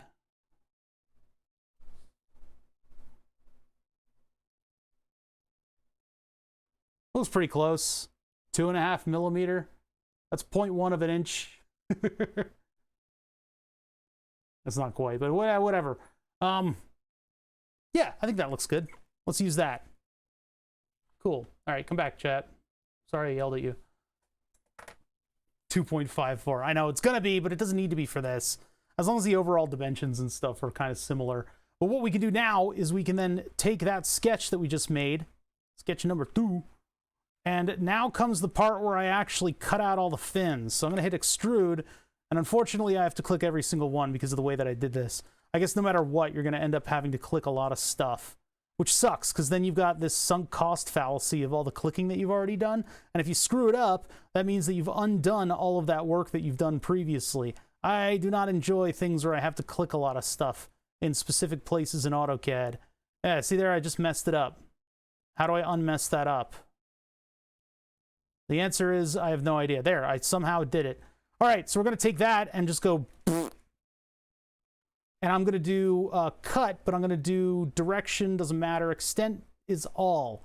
If there were solids in here you didn't want to cut, you would have to unview them in the bodies. So we cut it, and now, once the program figures out what's going on, we have something that looks very similar to the heatsink that we have sitting in front of us.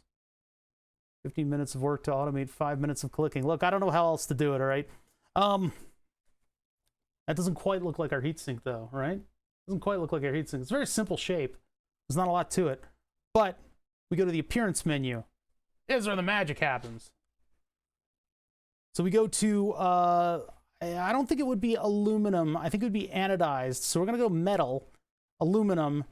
So we have anodized, polished, no. Satin would be close. Bead blasted is probably as close as we're going to get. That's true. I could have tried to do a control click operation. So did that get the whole surface or just part of it? I think that got the whole surface. Now, is there anything? Yeah, see, that gives it a slightly rough texture, which makes it a little bit more representative of what we're actually looking at IRL. I love the appearance menu. That's one of my favorite menus in this thing, because you can get all of these nice looking parts to look like they actually do IRL. It's an important little detail that I like to put into stuff, is just getting stuff to look at least approximately correct. But yeah, there's our heatsink. Compare it to the real deal. That would be like this. Our new one, the one we modeled, is a lot less blurry, which is a little odd. I don't know how we'd be able to get that blurriness in there, but yeah. We did it. We did it, chat. We made the heatsink. How would I do the tubes? Looks complicated. It's annoying. I got a cough. I got a soda that I actually have to drink. I feel like there's something in the back of my throat, you know? Too much talking. Too much, actually, it's coleslaw.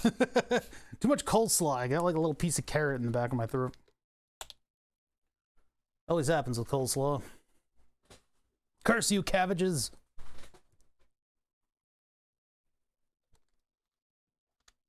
I could put the micro fan on the laser head.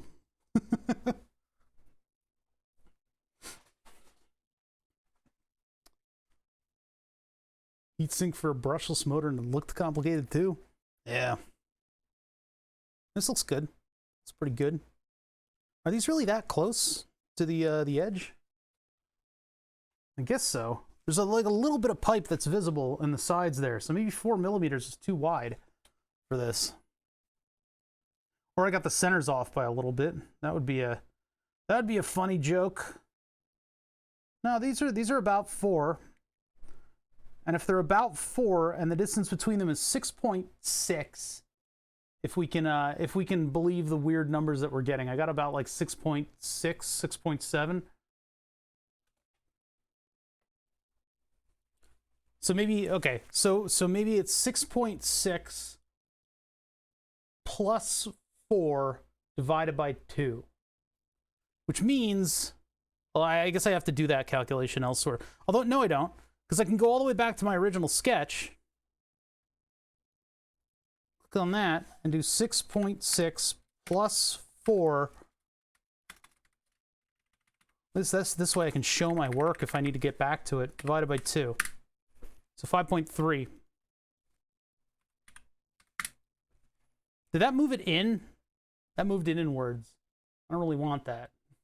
How did I... Wait, what numbers did I get? Oh, I said it was 7 before. Yeah, if I move it in, then that's gonna be a little bit more cursed. So let's just put it back to 5.5. Excuse me. Well, they sure like to add a lot of stuff to your equations. Yeah, it just pushes it out a little bit. I don't know. It seems like all these numbers are a little bit weird. And maybe my 7 millimeters for the center is off. Oh yeah, it is 6.4 for the center. If I call that 6.5, did I already calculate that? I think I did. It would be 6.5 for the centerpiece. So it'd be what was the overall width again? I'll just measure it. 24 minus 6.5 over 2.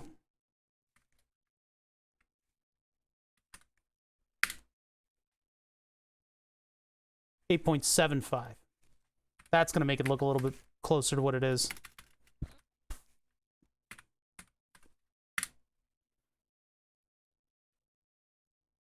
And see how that applies to everything that I've done previous?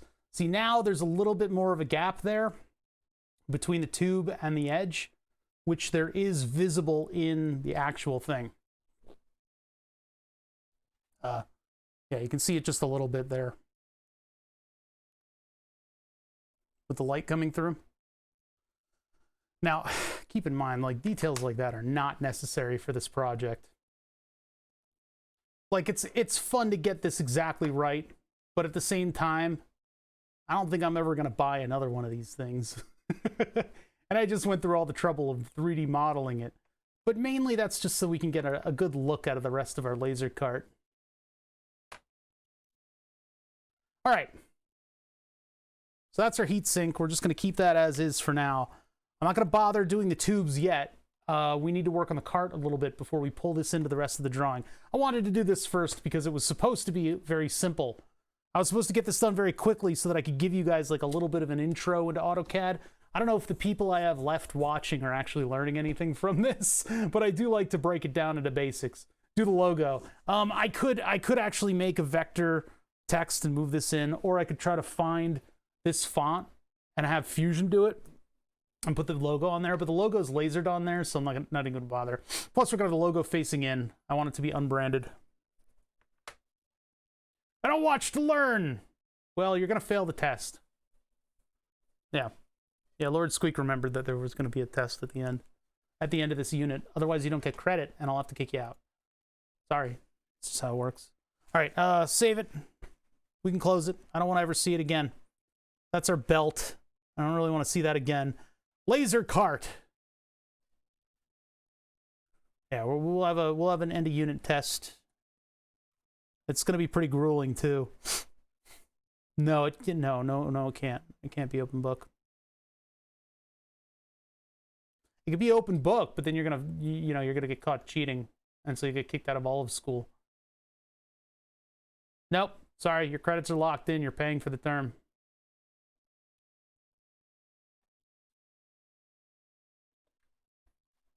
If you need to know, I just muted a fart. Okay, so I want to design something on this. What sucks is that there's a little lip here, so it's like I can't quite design it from the center of this cart. This cart's made up of a bunch of different surfaces. So I got to figure out how I'm going to make a 3D printed device and project these holes into it so that I can make the screw points where the thing that I want to 3D print is going to exist. I don't know. I'm going to do it. The other thing is, like, how much plastic is this thing going to make up? I guess it can. You know, it's 3D printed. I could just make a shit ton of plastic do the thing that it needs to do. I could probably use some AutoCAD tools in order to, like, flatten it out and make it a little bit more sensibly sized. But at the same time, like, if I really want my screw holes to make great contact and stuff like that, I gotta just build it up as a big, giant solid that sits on this cart. Let's get a view over here where we can actually see the cart that we're looking at in the background, a chat there. So yeah, we have an actual cart, and I have stuff that's actually held on to the cart right now. And we're going to design an equivalent of that, but instead, it is going to be as thick as this. Thick as a bowl of oatmeal, as this giant metallic bracket. And then I could play with mounting the heatsink to this. I think maybe drilling 2 holes in it and just mounting the heatsink coming off of it would be a fun way to do it. It's not going to be the best for cooling, but I should go to the VOD and watch at 2x speed. But then I'm going to be talking like even more. You're going to have no ability to make out what I'm saying at all. Because at 2x speed, I'd be like, and you'd be like, what the fuck? What did he just say? It was a brrr. Some tortoise left the chat after the plastic comment. Yeah, probably. A turtle. Bop, bop, bop, bop. There we go. I need to cram for the test. Oh, I do not miss those days. All right, I think what I can do is project one of these, or we can make the sketch on one face like this. I mean, yeah, I could make like an offset plane with it and everything, but instead I will make the sketch off of this. It's gonna make the sketch kind of annoying because then I've got all of those shapes to deal with, right? I mean, really, technically what I could do is just like offset my sketch or my extrusion by like a tiny, I could do from object and then go up from there. But I think it would be better if I just design the sketch on this plate and deal with it from there. I would like to have my squares centered on that though, which this will give me the center and it'll be much easier to get to, but then I have to extrude from here. No, you know what? I'm going to make the sketch here. I'm going to make the sketch on this one. Create sketch. Oh my God. Yeah, lock everything in position. No. What happened here? What did you do? What the fuck? Wait. AutoCAD, what are you doing? What is this? Control Z. Let's go back to before I made the sketch. And let me lock this in position. Okay. That was weird. That was weird. That was kind of a little bit weird. Yeah. It's good enough. That's close enough. We might have been off by 90-degree angles with some stuff, but it should work out just fine. We did it because it's cheap. You know, those engineers just sitting at desks all day. They don't know what the fuck they're doing out here. We're the ones that got to build the house. We got to build the stadium, so we used about a quarter of the bolts that we should have. What do you mean it fell down? A gust of wind. Those engineers looking at their computers all day. I hate that. That's like the worst, man. A lot of disasters were caused because the contractors didn't trust the engineers to have been doing what they're paid for. Now, there are times that the engineers can be a little bit too far up their own asses and have absolutely no idea what the real world is and what it does to a design. But contractors not giving engineers enough credit for being smart is possibly one of the most obnoxious things I've ever seen in my entire life. What do they know? They just sit at a computer all day. It's like, no. Just let us know what the problem is that you're having. Is that, yeah, well, that is an architecture. That's mostly an architecture.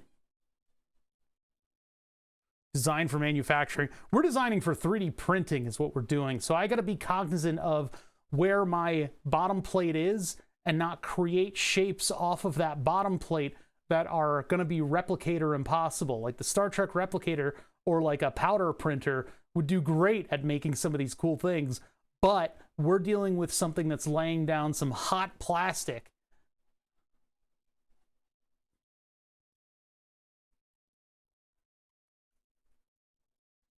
Let's create a sketch right here.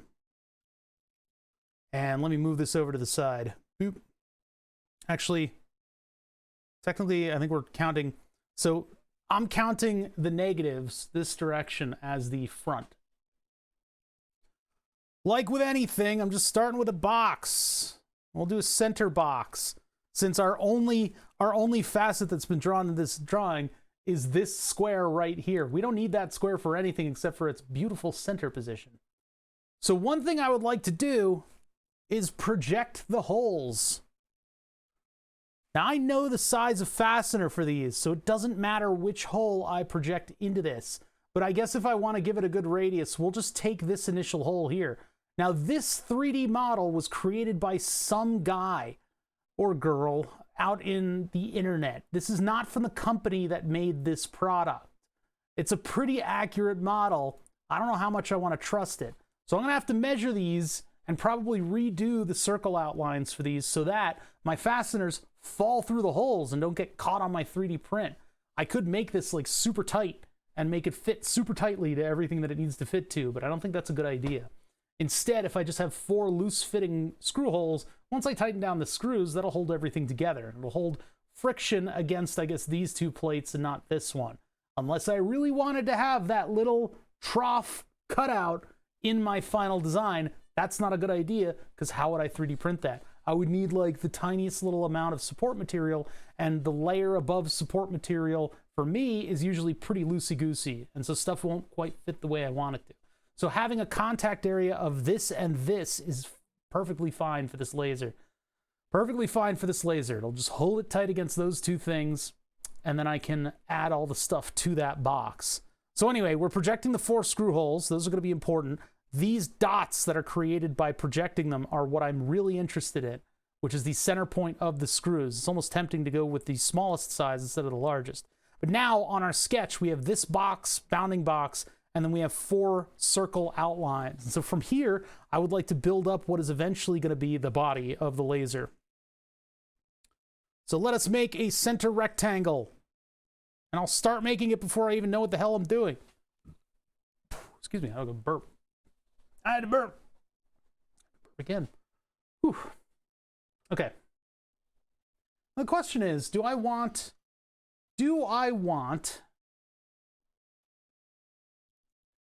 with this mount, the possibility is that the hardware that I'm going to use to mount it is not really going to hold it from doing this. Like if I use screws on this, if I do posts, by the way, if I have like a plastic piece that sticks out that this thing sits in, and then I put a screw on top of that, it might hold it a little bit more steadfastly. It'll hold it better. But it might, I might have trouble printing that. The shape of it might be a little bit weird. Is the center point the center of the thing? It looks slightly off. Oh yeah, it does. Yeah, that's origin center. All right, I'll have to redo the. Hold on. I gotta redo the center. I did the center of the sketch, not the center of the thing. That's weird. I guess my parts aren't centered on the entire drawing because I just threw them in there. That's really weird though, right? Yeah, so anyway, I want it to hold this post. So I'm wondering if I need to have a shoulder under it to kind of hold it from doing this. Or I could try to do a plastic post that comes out of here, and then my screw wouldn't contact the top of the post, but it would press this up again. I think I want to do that. I think I actually do want 2 plastic posts, because these are huge, and I'll use smaller hardware to hold it down, like a screw and a washer, or a screw with a wide enough head that it'll get into that. And then that'll hold this there, and I won't be able to do this.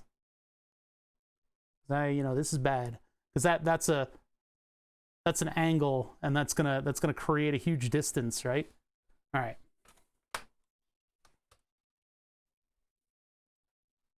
Yeah, exactly. I gotta find the original video for that. That's where Shorty got those the Popcat doing that. That's some weird ass song, weird Swedish song, I think. All right, so we want a center rectangle. I gotta make sure that I choose the right center here. That's center. It's not highlighting a center point. I guess I need to make a let's make a center out of what's been given to us. It's so weird. I guess everything isn't centered on this drawing just because this part was sort of pulled in from like no man's land, and I didn't center it on the on that surface. So I'll do this. Actually, no, we'll do this as a construction line, and we'll start from the center of this square. I'll go to the center of this square. Is that really the center? Yeah, at least it's centered there. That's actually my center point. So we'll make it from there. It's going to be a little cursed with the axes that are visible. I could unview those axes, and then everything would be fine. It's all relative. All right, so create, rectangle, center, non-construction, here. This is going to be our cart. So how far forward do we want our cart? How far to the side do we want our cart? What are we going to do with the cart? What does it mean, cart? Stop saying cart. It's lost all its meaning. 42 and a half, 42.6, so 43 millimeters. 43 is a very strange number. 43. Let's make that 45. Yeah, 45 millimeters takes us just out to the edge of the cart. Just out to the edge of the cart. And so we want the laser to sit, I don't know, we want it to sit like up against the side of the cart, don't we? Yeah, because this will be holding it out quite a bit. I could set it in a little bit, and then it would just barely hang over the edge. Now, let's set it up at the edge of the cart. So about what is that number?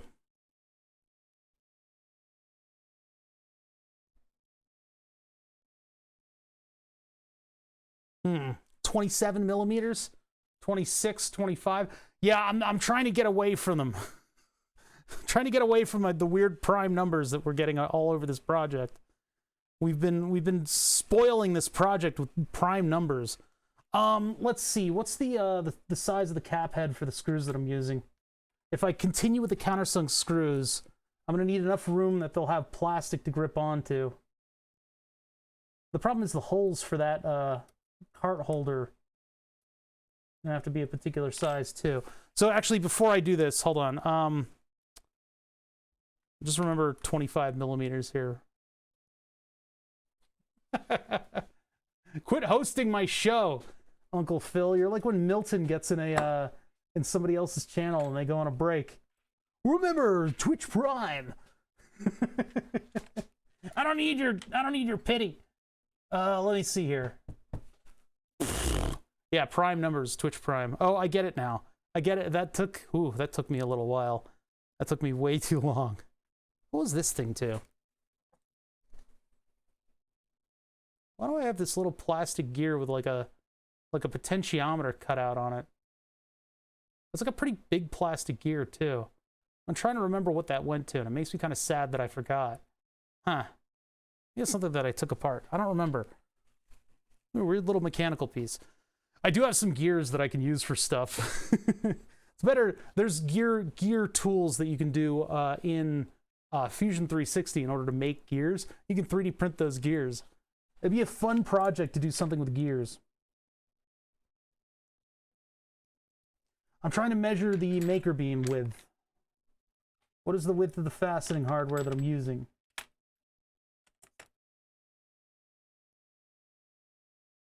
Which unfortunately I can't get to it because it's all like locked in and hard to get to. Hold on, let me see if I can I'm just gonna remove one of these guys. Get that hardware out of there. There we go. We got this little tiny countersunk screw. I did. I printed a tourbillon mechanism. We tried to get that running, but it just wouldn't. I don't know. The 3D print was too difficult. Woodgears.ca. There's a program in here, and then you can plan it out with other programs. Shortlurker had a bunch of really good links for those. 6 millimeters. So I need at the very least 6 millimeters around these things. So let's make sure that we plan that out. I'm going to make a construction line that'll do 6 millimeter around each of these. I want to make sure that there's enough plastic around this in order to give them a good grippy surface.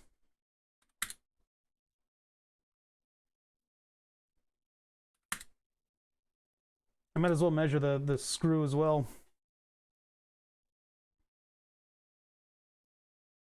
But yeah, unfortunately, the 3D printed gears of the tourbillon mechanism, flatulent gonad remembers, they did not work out so well. 3 millimeters, so 3.4 should be the size of the holes that I leave in the solid in order to allow for those screws to go in.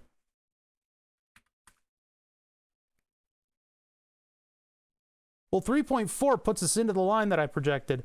So actually, we'll just take the line that I projected.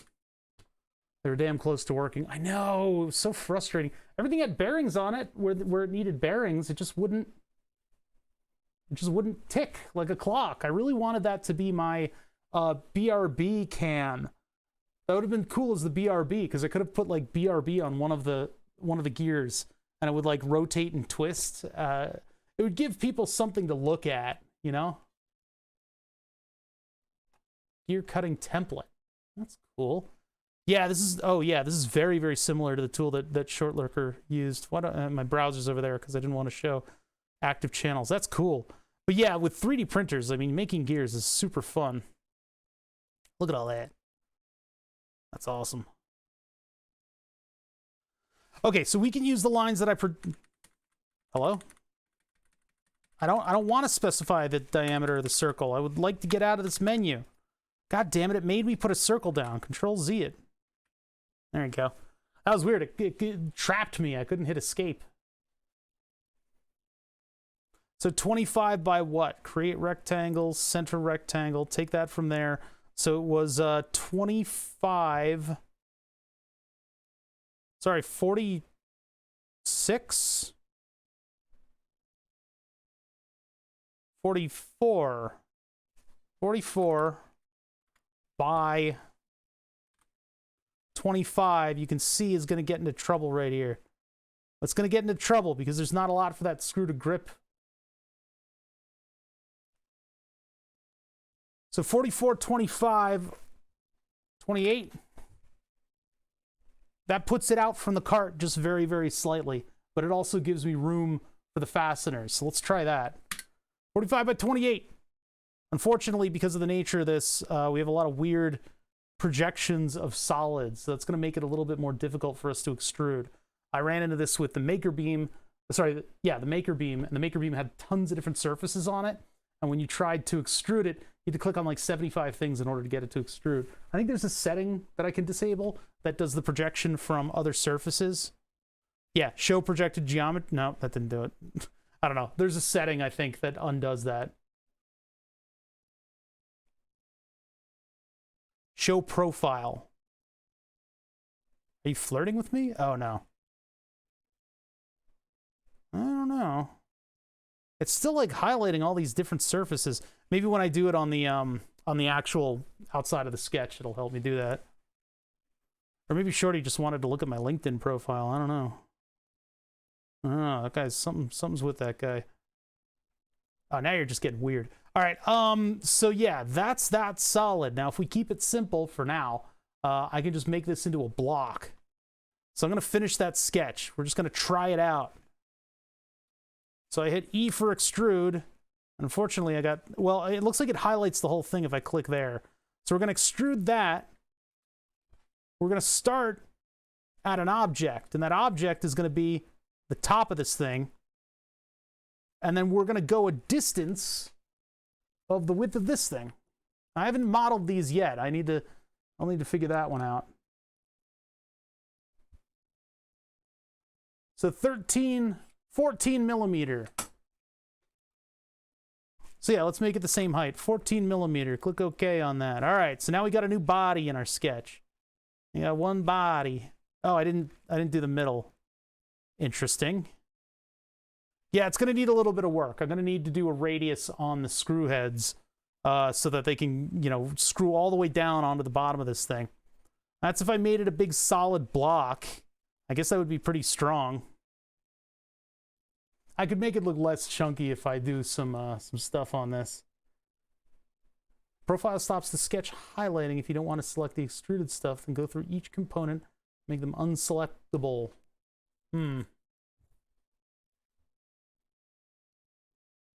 What? Subcam? What are you talking about? All right, let's go back to the extrusion and make sure that I'm choosing the right stuff. You just double click on the step, go back, click on that, click OK. Boom. Now it's a big block. We could just start with this. I wanted more heights on this though, so I knew where stuff was mounting, and so I need to bring in some external stuff, and probably also make the mount on this so that I can cut everything out properly and get an idea of what this should start looking like. But this will be the start of everything.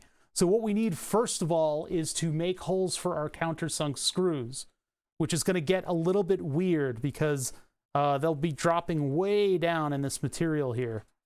It's possible that I could cut the middle piece out a little bit too. We'll just have to see. All right, so let me, how do I want to do this? I mean, if I want to use the same hardware, I could go with the thicknesses and stuff of these things, but these are like little tiny screws, right? They're little tiny goobers, these little guys. If we go with these slightly longer screws, I need to get one as an example. So let me get one as an example here. Get one as an example, and then we can use the hole tool in order to properly place that screw. I think. I think. All right, let me see here. Let me get some of these screws here.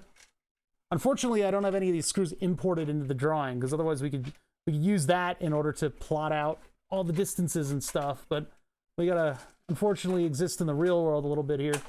So, okay. Screws.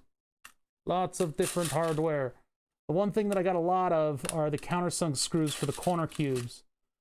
The corner cubes all come with a bunch of these things, and I don't have tons of uses of them. These would be really nice to use in Burn the Subs, though, because then all of the little chamfers... Is chamfers? No, all the little countersinks will kind of center stuff, hopefully, and hopefully hold it centered in place with all the little ramps. So that'll be pretty good, especially considering that we're planning on printing this, you know, printing it from the cart up, so we'll know what distances we have here. So let's just do a little test. I can't really get you guys a good angle on this. I'll do a little test over here to measure how big that's going to be, how much distance we get under the print. Sorry, I gotta do a squat. I'm doing squats. All right, let's there's a hex key. I don't want the screw to bottom out when I put it in, but I'll bottom it out now and get a measurement of that, and we'll go up from there.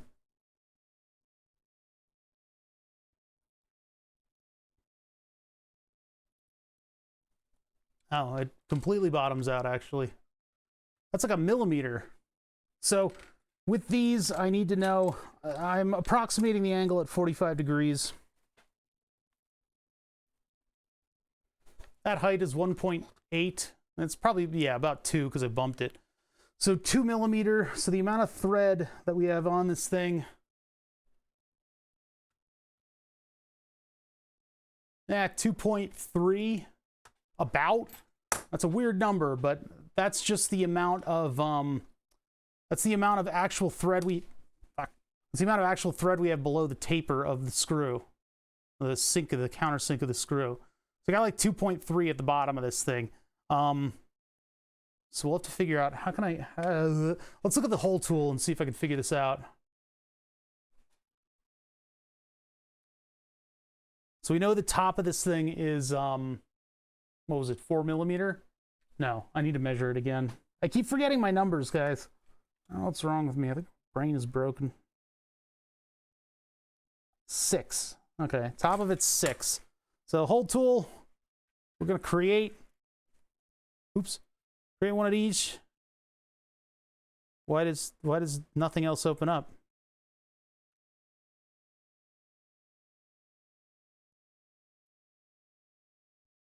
There.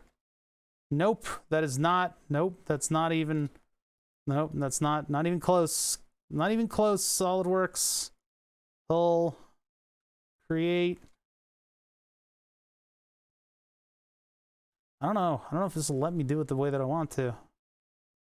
It wants points, and I guess I could project the points or something, but like, this is why I don't like the hole tool very much. I mean, it does countersunk screws though. Yeah, it's not letting me select like the radius with the center on it. I have to project that, unless I just view the sketch again. in which case now I can actually just put the whole tool and, yeah, there we go. Select the points on the sketch. 3 and 4. All right, screw type, this one. Our top piece is 6 millimeter, 6.3. We'll do 90-degree angle. The distance is not from there. Can I offset that? I don't think I can offset it. No target found to intersect. Yeah, I know, because it wants to start it there. Huh. Do I have an offset available to me with this tool?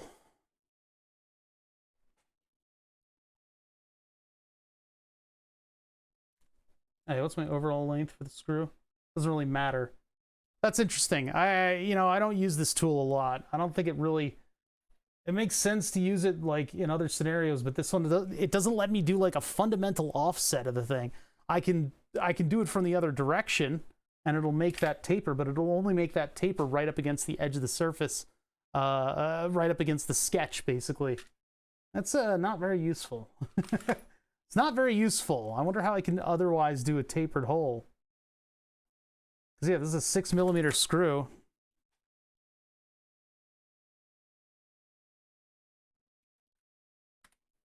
But like, all that wants to do is cut something out that's below the sketch.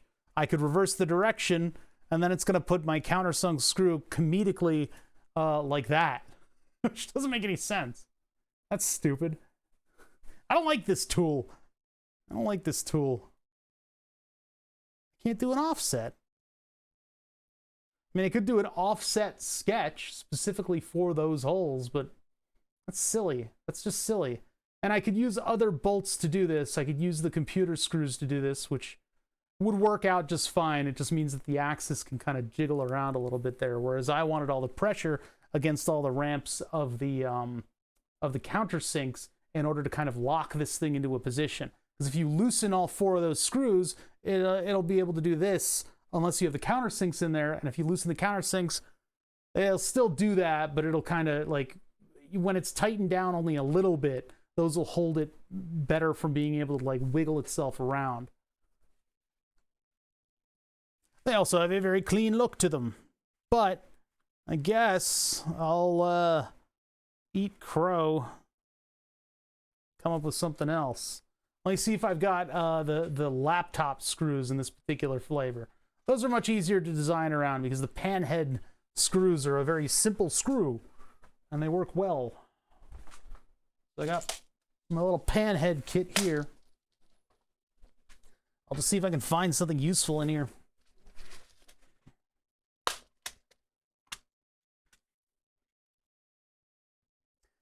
So what size are these? These are 2.5 millimeter. Or no, those are 3. Some of these are 3. I think that one's compatible, right? Nope, too small. Too small. There are slightly larger ones. I need a pair of tweezers to properly sift through these. Because I mean, these work, but they're way too small. I think. Hold on. Let's check. Screwdriver. There it is. Can't really move the axis on here. I gotta move it around. We're doing audio stuff tomorrow, by the way. I should have all my parts in the mail that we can start to piece together the circuit, what is going to be my audio filter. I need to try it on the solderless breadboard first. I'm not going to commit it to like a circuit board immediately. What is the point of this screw? It can hold like a 0.5 millimeter of material down. It's the right size, but like I can't use this. I can't use this here. Ugh. I need a longer version of that screw, and I don't know if I have it. Are these the right? These might be the right thing. Yeah, if I got a couple of these things, maybe I can make it work. A couple of these guys. Let's see. Couple of these guys. That's too small. Ugh. No, come back. Ugh. Too small, too small, too small. Yeah, it needs to be the big guy. Big boy. I think I've only got the really short big guys. I don't quite see what I'm looking. Oh god. The focal point of the camera is like way in. So it needs to be this size. I don't think I have anything but the really, really shorty ones in that size. Like, this is deceptive, I think. If I could find 4 of these... Let me see if that's the right size. Oh, that is. Okay, if I could find 4 of those. So I found one. Found one of them. That's going to be a screw search. I do have a couple more of these kits, by the way. I bought more of these kits because I've loved these. These screws have been amazing for building building stuff that I 3D print. I like them. They're very clean and they're very easy to design for just because they're very simple. I literally found one of the screws of that size and I can't find another one. I don't know if I have them.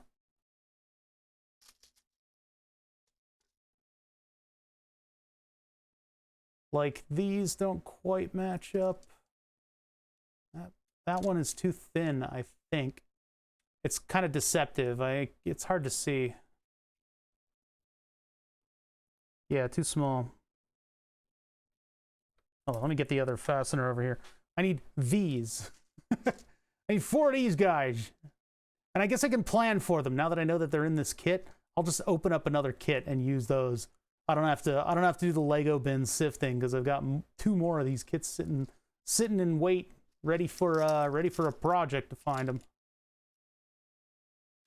I don't think any of these are. Wait, that one kind of looks like it. You. No, no, no, no, no. Yeah, that one. All right, so I can source those screws. Let's get a dimension off of that. Wait, that one's the wrong one. I think that one's too thin. No, they look about the same. Okay, so yeah, I can get 4 of these guys. Let's do some measurements here. Now, obviously the thread size and everything is about the same. I just want to make sure the cap head is planned for. It's annoying that the screw tool doesn't give you all the options of your normal extrusion tools, right? I should be able to set an offset from the screw holes that I've placed. But so the head of this thing is 0.6 millimeters, so it's about 1 millimeter. And then the radius, or sorry, the diameter is 5. So if we keep the 6 millimeter in there, the 6 millimeter outlines, we should be able to extrude up from that. Although that's going to be a very thin wall. So let's take it to 5.4. Let's cancel that. Let's go back to our sketch. And let's take these to 5.5. And that'll leave plenty of radius for the screw cap. And I'll make those into regular lines. We'll take this, go to 5.5, make it into a regular line. Take this. No, take this. 5.5. Normal, non-construction line. There will be more stuff in this sketch in the near future. It's just right now we're making the basis for the rest of the design. And actually, you know, you can separate and simplify all of your different sketches that you might have to go into and edit by having multiple ones on the same face. Sometimes that helps. 5.5. All right, so how much material are we putting under this thing? Come back over here. I'll make chat. Go away, chat. You're not chatting anyway. Let's take this one. Let's put that back over here.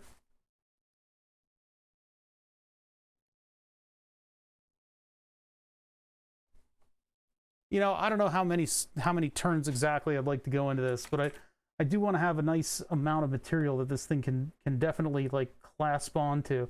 So if that's 0.6, we got 2.3, 1.7, 1.5. Fusion Day here, they put the price up to $450 for my second year. Holy shit, man. That's brutal. 2.5 millimeters of material, or was that 1.5? We're lurking. Yeah, I hope so. It's hard because like part of the thing that like advertisers look for is how much engagement you get from your chat, and so like a quick moving chat is always nice, but we don't really need it here. I don't need sponsors. Finish sketch. All right, so now we have the solid outlines of these things, right? So I can take, I'm gonna take these out of the equation, and I'm going to extrude dupe, dupe, dupe, and dupe. And I'm going to offset that. So it's going to be one side, extent type is all. And then it's going to start at an offset of 2.5 millimeters. And what that's going to do is it's going to allow me to sink those screws in there. Now, whatever I do to this solid to eventually make it into what it's going to be, those screw holes will persist unless I'm adding material. But for the most part, what I would like to be doing is removing material from this solid in order to create all of the design elements of the, of the thingy-wingy, which is a technical term. Let's make that bracket before we go here. I'm going to make the bracket, and I'll put it onto the side of this, and I'll make that red, and we'll project some holes through it, right? So let's make the bracket. What was the terminology that we were searching for in order to find that bracket? I have a feeling that if I order stuff, it's going to be different dimensions. Like this is probably going to have a different dimension than the 16 millimeter, or sorry, the 10 mil. What was this one? 14. This one's 10 millimeter, and I need like 16 for the laser. I wonder if I can find a laser that's 14. Yeah, 16.3. What if I do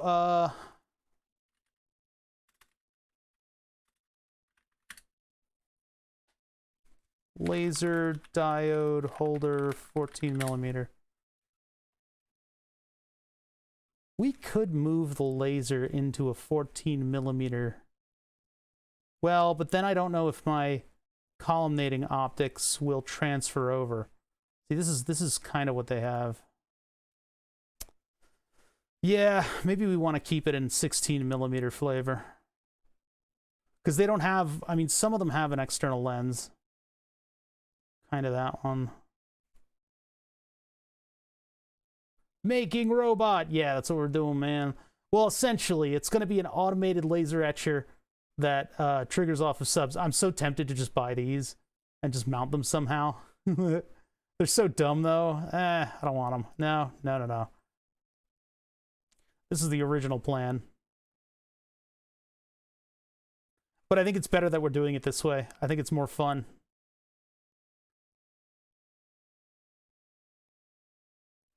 Yeah, I don't think I'm going to be able to put my columnating lens on there. Maybe these? Those might be the right thread for me to put the columnating lens. Oh, they look so dumpy, though. They look very dumpy. Dumpy. Yeah, that would actually take the columnating lens. Consider that. The brass is very dirty looking at this point. Yeah, this is the brass. So, I can move this whole setup into a more tight fitting, and we'd have the heat sink on it as well. But then I could use the 14 millimeter. So it's I either order laser diodes, free delivery Saturday, October 23rd. That's pretty, I just dropped it. But that means I need to move the diode over, which, well, I have other diodes. I have new diodes that I could put in too. Ooh, look at this one. Red laser diode 12 pack. I can't 3D print a laser. No, the housing for the diode is very important because that's taking the heat away from the diode. And you need to remove the heat from the diode, otherwise it's going to die. Oh. These are the fancy looking ones. Those at least aren't a totally heinous chrome. What's not chrome here? All that's shiny is not chrome. Overnight? I could have this tomorrow. It's got laser line optics on it. I don't care about that because I'm going to completely eviscerate this this enclosure. This is $50. Are you kidding me? Are you joking with me right now? Oh, that's true. Is it going to mount the right size laser? There's a couple different diode carriers that I can choose from. Well, I could just get like a $2 laser holder thingy, whether or not it's chrome, and then just see if I can put the blue laser diode into it. And I've got replacement blue laser diodes that I could use, and then I can move my very nice columnating optic over to the, hey, there's this thing. Hey, you guys got a 3D model of this thing? This thing is very familiar to me because it's exactly what I'm using in order to power burn the subs. This is, in fact, the laser diode driver. $11.48, and I've gotten like 6 years out of this fucking thing. In order to tune this, though, you need to put it through a bunch of 1N4148 diodes. Yeah, bada bing. Hey, Rocket Drone, thanks for following. 12-volt TTL, 200 milliwatts, blah, blah, blah, blah, blah, blah, blah, blah, blah. Very good, very good. I like this thing. Too bad you don't have a 3D model of it. Look at this one. It's sitting on a heatsink. Wait a minute. Do I need a heatsink for the whole thing? I don't think so. Wait, it's not even using a heatsink. It's like on standoffs. What are you doing, guy? What could you possibly be doing with that heatsink? It's just sitting in one. It just likes it there. All right, let's close that. Yeah, there's all kinds of different drivers for laser diodes, but in our case, I decided to use this big board because it takes a TTL signal in, so our laser etcher can turn on 12 volts to this board and then send it the pulse, and the pulse will determine the brightness of the laser. Well, the efficacy of the laser, I guess, is kind of how you want to put it. But yeah, that adjustment right there is for the, actually wait, the one in the background is for the amount of current that the laser is using. The one in front, I forget what that's all about. There's an LED? I don't think so. Huh. You put an LED on it. On the other side of that thing? Oh yeah, there is an LED on it. I don't think I've ever seen that light up. Maybe I'm just not looking for it. I guess there is an LED. It's a surface mount LED on the board we have. Look at that old surface mount diode. That thing's ancient. I think I'm just going to have to measure it in order to get a 3D model. I don't think I'm going to be able to get like a 3D model of this board. It would be nice. It would be nice. More people should be designing in Fusion or whatever and making three-dimensional previews of their stuff. What laser are you using? About a 2.5 watt from a laser for my desktop CNC. I don't have the driver board built in. What laser? I don't fucking know. It's just some random ass laser that I got off of eBay. I got a pack of 3 from eBay. Who knows who manufactured it? I don't know. There are probably only a couple laser diode manufacturers, but I just got some random eBay thing as a replacement just in case anything happened to the main burn the subs laser. What we're working on here is something that's going to be burning the names of subscribers up on that board on my wall. It's something that I've had running for like 4 or 5 years of streaming. The old board filled up. I'm doing slight hardware improvements in order to make the next iteration of the board sort of our best foot forward. I am also working on a third version of this, and the third version of this is going to use industrial servos instead of stepper motors. But, you know, that's for another day. Right now, we got to get the board back up, and it's been way too long. I'm starting to get really fucking stressed out about it. We need to get this to the point where I'm actually going to start playing with software, but I'm not willing to do stuff half-assed.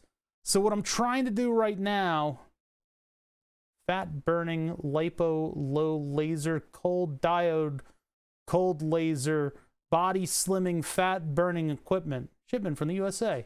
What the fuck? All right, what I'm trying to do is put my best foot forward in order to recreate the board. And then we need to make software that will allow us to mask out the sections of the board that are the live edge portion.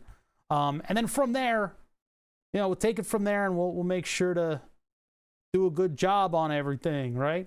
We'll do our best in order to create the board once again and have it be as effective as possible with hardware that isn't going to be dodgy after the fact. Because when I took apart the old laser, there were a lot of things there that it's like, oh, wow, I can't believe that this worked. I might get these. If I get these, then I can use this clamp, and we can model this clamp right now. I hate that they're chrome. I really dislike the fact that they are chrome, and I'm not going to paint them or anything. Cassidoo rating with a party of 190 people. Holy crap on a stick. How you guys doing, man? We are working on our laser etching table. Hold on, Twitch TV. Cassidoo. How's everybody doing? Super cool. Thank you guys for rating. Just throw a follow. I'll take a look at that later.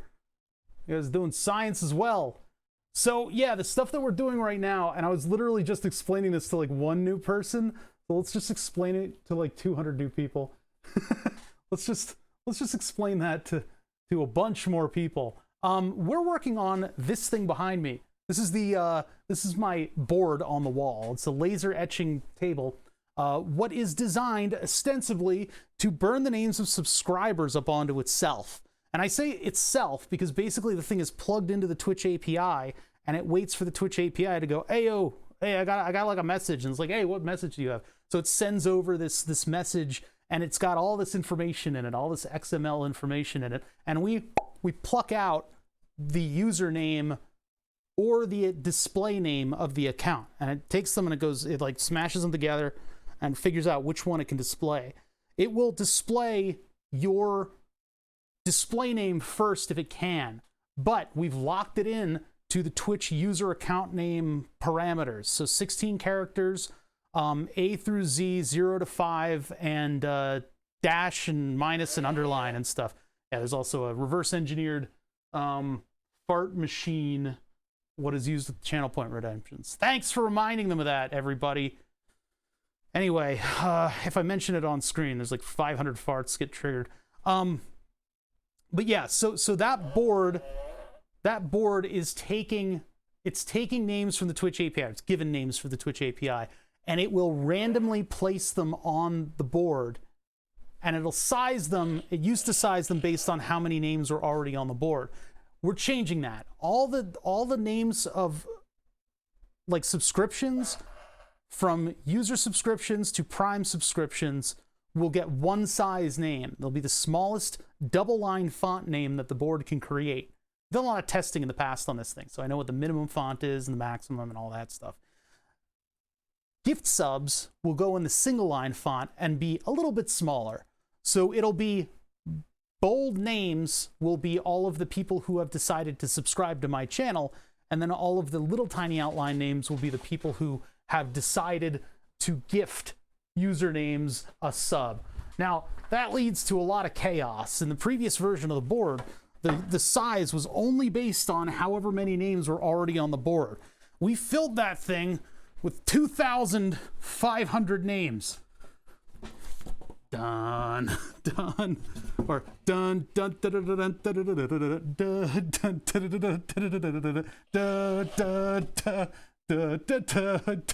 dun. Oh god, I got turned because I'm hitting the ceiling.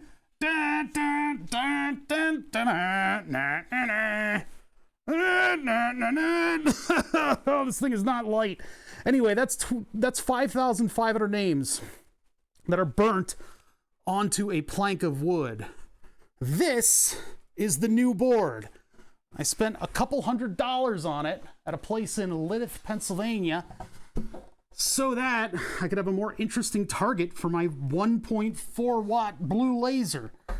It's getting hot in here. I've had the window closed for quite a while because there are lawnmowers outside. This is art. Yes, this is art. I am making robots that make art themselves based on your contributions. That's what's so cool about this project. That's what I really love about this project. And this project came about when I was sitting here just farting into my chair going, what if I did a whiteboard with usernames on it? Well, yeah, we already do that, and I don't have much of an ass to shake. That's been a criticism throughout my life, that I just don't have an ass, which I guess is fine, not having an ass. I got to kind of move on with my life. But that means that I can't whiteboard subnames, which is fairly less permanent. And it's like, well, what can I do in the more permanent kind of sphere of things? I was thinking about doing like EDM, electro discharge machining, and so I had a little bit some like mechanical stuff sitting around, and I was like, what if I do a subs board with like that laser pointer that I have? And that's how I came up with burn the subs. I was like, what if I burn the names of users onto a material? I'm like, well, it's got to be like classy, and so we used maple, and so we had names like Butthole Princess burnt up onto a maple plank on my wall, which was fun to explain to like people visiting the house, like my nieces and nephews and stuff. What does this mean? I'm like, hey, let's not worry about that until you're older. There are some whack usernames on Twitch, and people were seeking them out and gifting them subs so that they would end up on the board. So this is the third board, the one sitting on the wall. I'm gonna level up the technology in the future, but for right now, we're working on the laser cart itself. And so while working on the laser cart itself, I'm looking at stuff on Amazon, trying to make some of the parts that I have sitting around work, and supplementing that with parts that I am eventually going to 3D print. So we're just starting to build the plastic form for what will be the axis cart, the actual thing that holds the laser up in place. And that'll be an adapter of several different systems. We actually spent most of the day today making this stupid thing, which is a heatsink for an M2 drive that I bought on Amazon, and I just really like the look of this heatsink. To be fair, I probably could have just bought something for like less than $30 that performed that task, but we modeled this heatsink in Fusion because what I'd like to do is have this sitting over top of the axis. It'll look cool, and it'll provide maybe a pithy amount of cooling to everything else, because this laser does get rather warm. The laser diode lets off, it uses up energy, and it lets out light, but it also lets out a lot of heat. And so heat can be pretty disastrous to the operation of your laser. So I would like to position this thing at least semi-intelligently. I might just drill holes in this plate. Maybe not up here. It would be better if it was up here. It would look cooler. Maybe down here I'll drill 2 holes and just throw this in there. There's no flame. There's no fire. It is literally just a scorching of the wood. It's probably related to the Maynard reaction, the one that creates toast, that creates sweet carbohydrates out of toasting energy. But it basically just scorches the surface of the wood and creates the lines to the names. If you have the laser focused badly, it'll create too much smoke. You want low smoke and you want good scorching, and I want a small dot. So that's going to be difficult. And that's one of the considerations that I've been thinking about when I'm talking about buying these and gutting them in order to move the brass stuff into the, move the brass inner workings of this laser driver onto this bracket so that I can have a nice simple way to mount it. I just need to make sure that mechanically everything is in the right position so that I can get the focus on the wood. Because if I don't, it's going to be different. It's going to be kind of difficult to, electric. Yeah, I'm not burning. I don't have like a coal furnace that I'm trying to like create steam with, you know? But, yeah, I got to make sure that the focus optics on this thing are able to focus in on that wood plank. If they're not, then I'm going to have to do something crazy with my 3D modeling. Tomorrow, we are not going to be working on Burn the Subs. Yeah, no steam. I could run a little steam engine. I think we still have an old steam engine somewhere. My dad loved that thing. You get the little thing, the little like slow burning puck, and you put that in the little steam engine, you start getting it going. We did that as kids. That was a lot of fun. Old brass toys. Mount your soldering iron to it and call it done. That's not gonna work. That's too hard to get consistency out of. If you want that, go watch ADHD Generate, because he's the one who actually does pyrography. I'll add myself to the pyrography category, and it's somewhat a joke. I mean, I guess I am burning wood, but there's a whole pyrography category on Twitch. What was I gonna show you guys? Yeah, the Phantom Lav adapter. I should have all the parts for this thing, but I did a little bit of 3D modeling for my microphone pack. The reason that I sound so good right now is that I've got a circuit board sitting inside something that looks a lot like this. something that'll look exactly like this in the future. How do you focus the beam? So with a diode laser, things are a little different. Laser, light amplification of simulated electromagnetic radiation, some kind of irradiation. Laser, L-A-S-E-R. There's no Z in that word. There's no Z in that word. Yeah, stimulated, sorry. Not simulated, stimulated. Anyway, the way a laser traditionally worked is you would have something that represents like basically a fluorescent tube with a bunch of gases in it, a bunch of noble gases that will fluoresce in a certain frequency, right? So if you do helium and neon together, you get 650 nanometers of electron radiation coming out of it, right? So these electrons are going in every which direction. They just emit from this thing because it's a fluorescent tube. So if you put a mirror on either side, thanks for the follows, guys, by the way. Thank you for the raid, too. I hope you guys did some cool stuff. It looked a little bit like programming over there in Cassidoo's channel, and I really appreciate the big raid. So anyway, I'm talking about lasers right now. So how do you focus the diode laser? Why do you need to focus it? Traditionally, how am I supposed to pronounce it? Cassidoo, Cassidoo. I pronounce stuff really weird whenever I get these in because I'm never gonna get it right. So I'm never gonna get it right. So I just have fun. I just have fun. So traditionally in a laser, this is for all the people who don't know, you have something like a fluorescent tube light. Cassidy with the O at the at the end. Okay. Cassidy. Okay, anyway. My brain hurts. Going back again, high voltage fluorescent tube, lights coming out of it in every direction. You've got a specific wavelength of light because you've mixed your noble gases just right. So you have this plasma beam letting out just the right radiation of light in every direction. If you put one mirror on one end and you bounce that into the other mirror on the other, you'll get an infinite bouncing image. Oh my God. But all of the frequencies of light that are slightly misaligned are going to cascade off in a direction and get lost.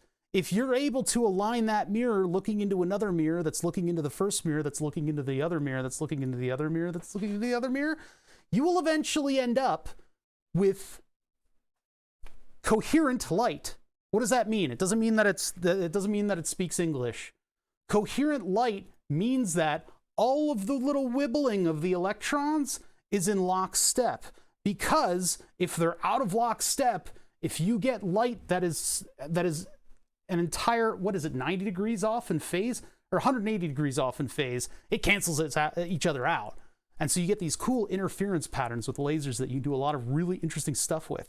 So if your electrons are coherent and they are in lockstep, they don't cancel each other out. And that light will exit that double mirror system, because you've partially mirrored the one on the front. That light will exit that system and be totally aligned in wavelengths. It's a particle, it's a wave, it doesn't matter. So that light is in lockstep. See, like this, like that, it's in lockstep. And so if you do stuff to it, you can actually get weird interference patterns. You can do a double slit experiment and you can see that light is both acting as a wave and a particle. Very weird stuff. And it's sparkly. It's sparkly because when it hits a surface, the roughness of that surface will cause interference patterns and for the electrons to scatter in individual directions in kind of an interesting, weird way. What does that mean for diode lasers? Well, diode lasers are a slightly different technology. We've had LEDs for a long time, and we're getting better and better at making them. LEDs are just a sandwich of silicon. And in the boundary layers of that sandwich of silicon, if you get the voltage high enough, you end up allowing current to pass through that piece of silicon. And in some cases, actually in all cases, when you get current to pass through that silicon, it will emit light. LEDs are tuned with gallium arsenic and all kinds of other weird doping materials in order to make them emit more light. So they have a larger voltage drop through the diode. When you get it to actually diode, you have current limiting on it so that it doesn't blow itself up. And then you get a shitload of emitted light. And so somebody went, those are cool. What if we layered it weird? And so what they end up doing, what they do is they end up sandwiching a couple layers and then mirroring the front surface. We've gotten really good at cutting out chips. And creating, you know, that kind of structure. So what we do is we etch it in just the right way so that there is a space for that sort of bounce effect to occur within the diode, and then out the front comes the laser. But it's not quite the same as with the two lasers that are facing one another with a partially mirrored end. In fact, outside of the diode, you get coherent light, but it's spreading out in sort of like a cone pattern. And so in front of that light, in front of that coherent light, what you're doing is you are actually placing a columnating lens, because it's coming out at a very predictable angle. You can put a concave, I forget. You put some kind of a lens in front of it, and you focus it just right. You can make a parallel output and have something like a distance laser pointer with the diode. However, if you're off by a couple microns, after a few meters of distance, that dot is going to start spreading out more and more. So if you want a more coherent beam, you can look towards tube lasers. They're fragile, you know, all that stuff. Or if you want something that's small, compact, a little bit stronger, you can have a diode laser. That needs a columnating lens. Otherwise, you're just making a circle. Like, otherwise, it's just a flashlight. It's just a flashlight that has really strong shadows. So that's the purpose behind the columnating lens. And I need to make sure that that columnating lens is actually able to focus that beam in itself so that all the energy coming out of that front of the laser is focused on a very small point. And a very small point will be where all of the heat from that 1 watt, I'm like hiccuping because I'm explaining so hard. All the heat from that 1 watt laser is focused on one tiny sub-millimeter dot. And one tiny sub-millimeter dot is going to turn, it's going to turn that wood into carbon. It's going to scorch it. It's going to cook it. Yeah, I'm aggressively, let me explain this to you. Hold on. It's going to create carbon. That's what creates the black line. Now, we've done a couple little tests to see how small the font can go before it starts to get fuzzy. We have examples of that on the board. It's in the code for Burn the Subs, which is publicly available. You can see it on my GitHub if you want. Here. Okay, there. So there's you know, oh, there's my GitHub. The chat window is new as of like 2 streams ago, so I'm still getting used to it.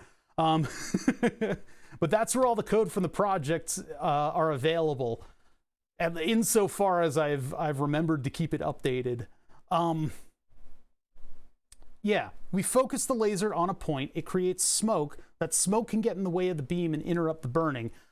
Traditionally, in the past, we had something called the Tentacle of Respiratory Health, which was a piece of lock line tubing that we got real close to the thing, and we had something that sucked smoke out of the whole system. The problem with that is that the smoke has an element of creosote to it. It's Mr. Creosote.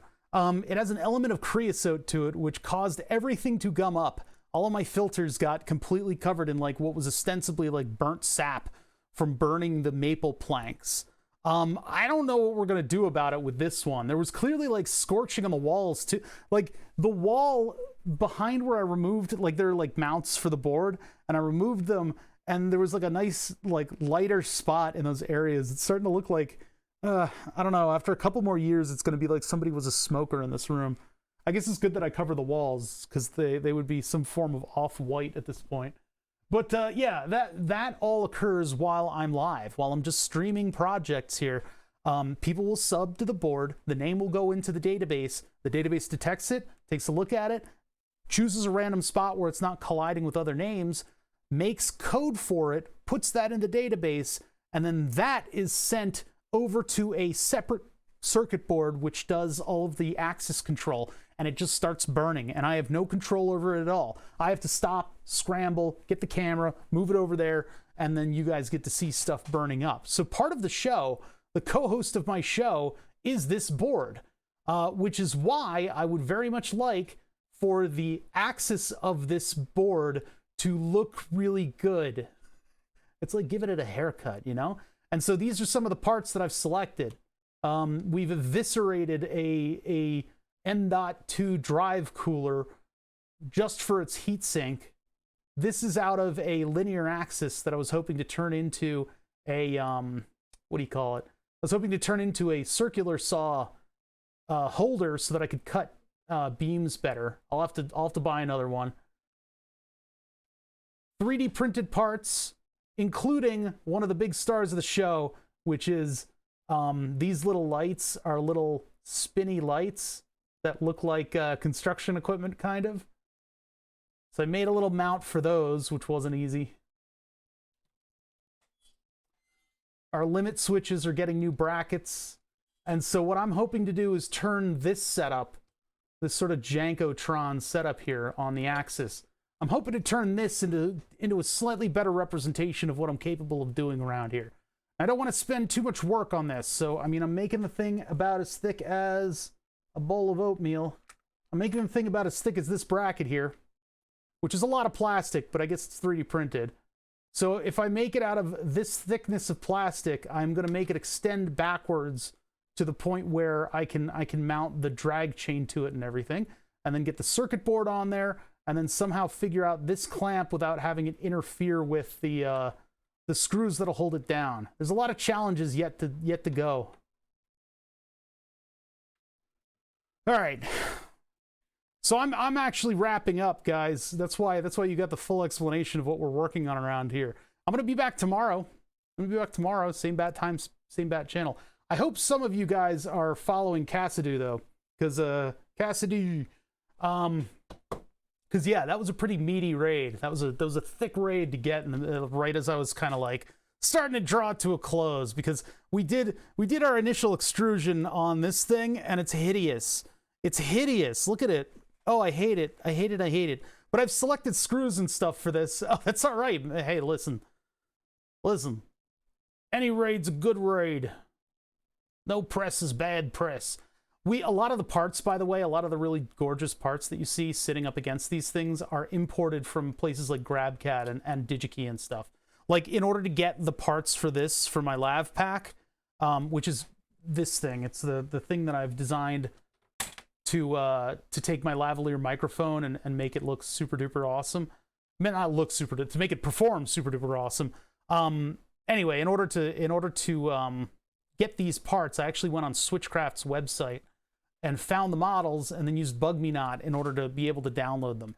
And then when they came in, there were no definition of like what color or material things should be.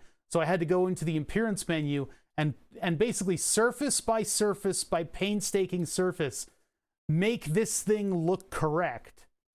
It pays in dividends though, because when you actually show people stuff like this, especially if you're doing media, then, you know, hey, it looks good and I feel more professional for it, even though I didn't do anything smart.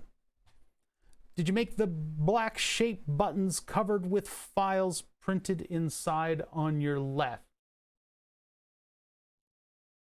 Hold on a sec. Black shape buttons covered with files printed inside on your left? What are you talking about? I don't know what you said.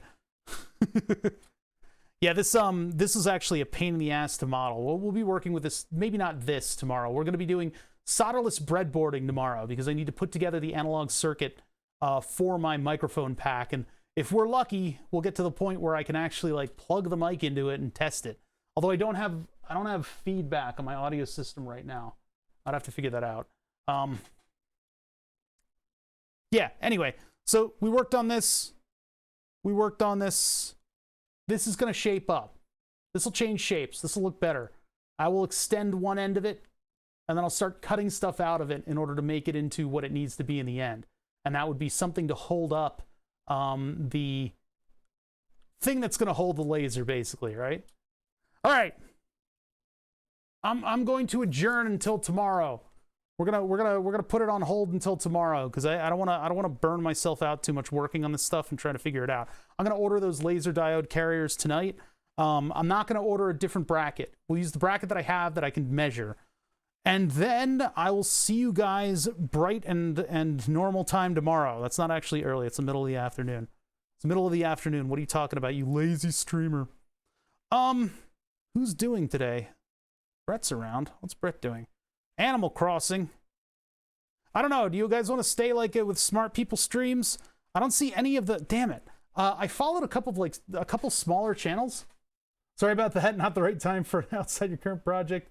I'll let you play now. Good evening. All right, man. Well, hey, thanks for coming over with the raid, everybody. Do you have a website or anything where you keep track of your projects? No, I don't. No, I absolutely do not. Yeah, closest thing you get is by hanging out with in the Discord, or oh man, I was gonna make a website with all my projects on it, and I really should get to that. I did write-ups for like a bunch of my old projects, and I left it on like Squarespace because I was like, I don't want to pay for it. I don't know what to do. So yeah, Discord is the most organized thing that I have. I've got a GitHub with a bunch of the code. I don't have a lot of 3D models in stuff yet, and I was thinking about whether or not I wanted to make like a section of the GitHub just for the 3D models, and that way you'd have access to them, and you could download them or import them with Fusion 360 and actually use some of these models for these weird parts that I've been creating. Oh God, have I not touched YouTube in a long time. I apologize about my YouTube. Chat's up on screen right now, which means that maybe I could just like throw these VODs onto YouTube and then people could see them that way. But that also means that I need to like organize them into playlists for each project. I need to get stuff done. I haven't finished a project in a while. That's what I do. Yeah, I'm gonna have to figure that out. I'm gonna have to figure that out. Until then, yeah, I guess we're just gonna adjourn. I don't know. Hold on, let me see. Are any smaller channels around here that I can actually check out? What's going on here? No. Oh well, my Twitch is getting a little weird. You true? Yeah, let's do it. Let's do it. You brought a bunch of people over. We'll just we'll shuffle them over to the next thing. All right. You guys watch Mew True? I've been told she's great. I forget where I heard that though. And we'll end there, and I'm gonna be back tomorrow at 12:30 Eastern Standard Time. If we're in Standard Time right now. I'm going to be back at 12:30 EST. And we're going to be working on audio. We'll be putting together a circuit. All right, I get it. I get it. I'll see you guys then. Here, wait. First of all, there you go. All right, I'll see you guys later.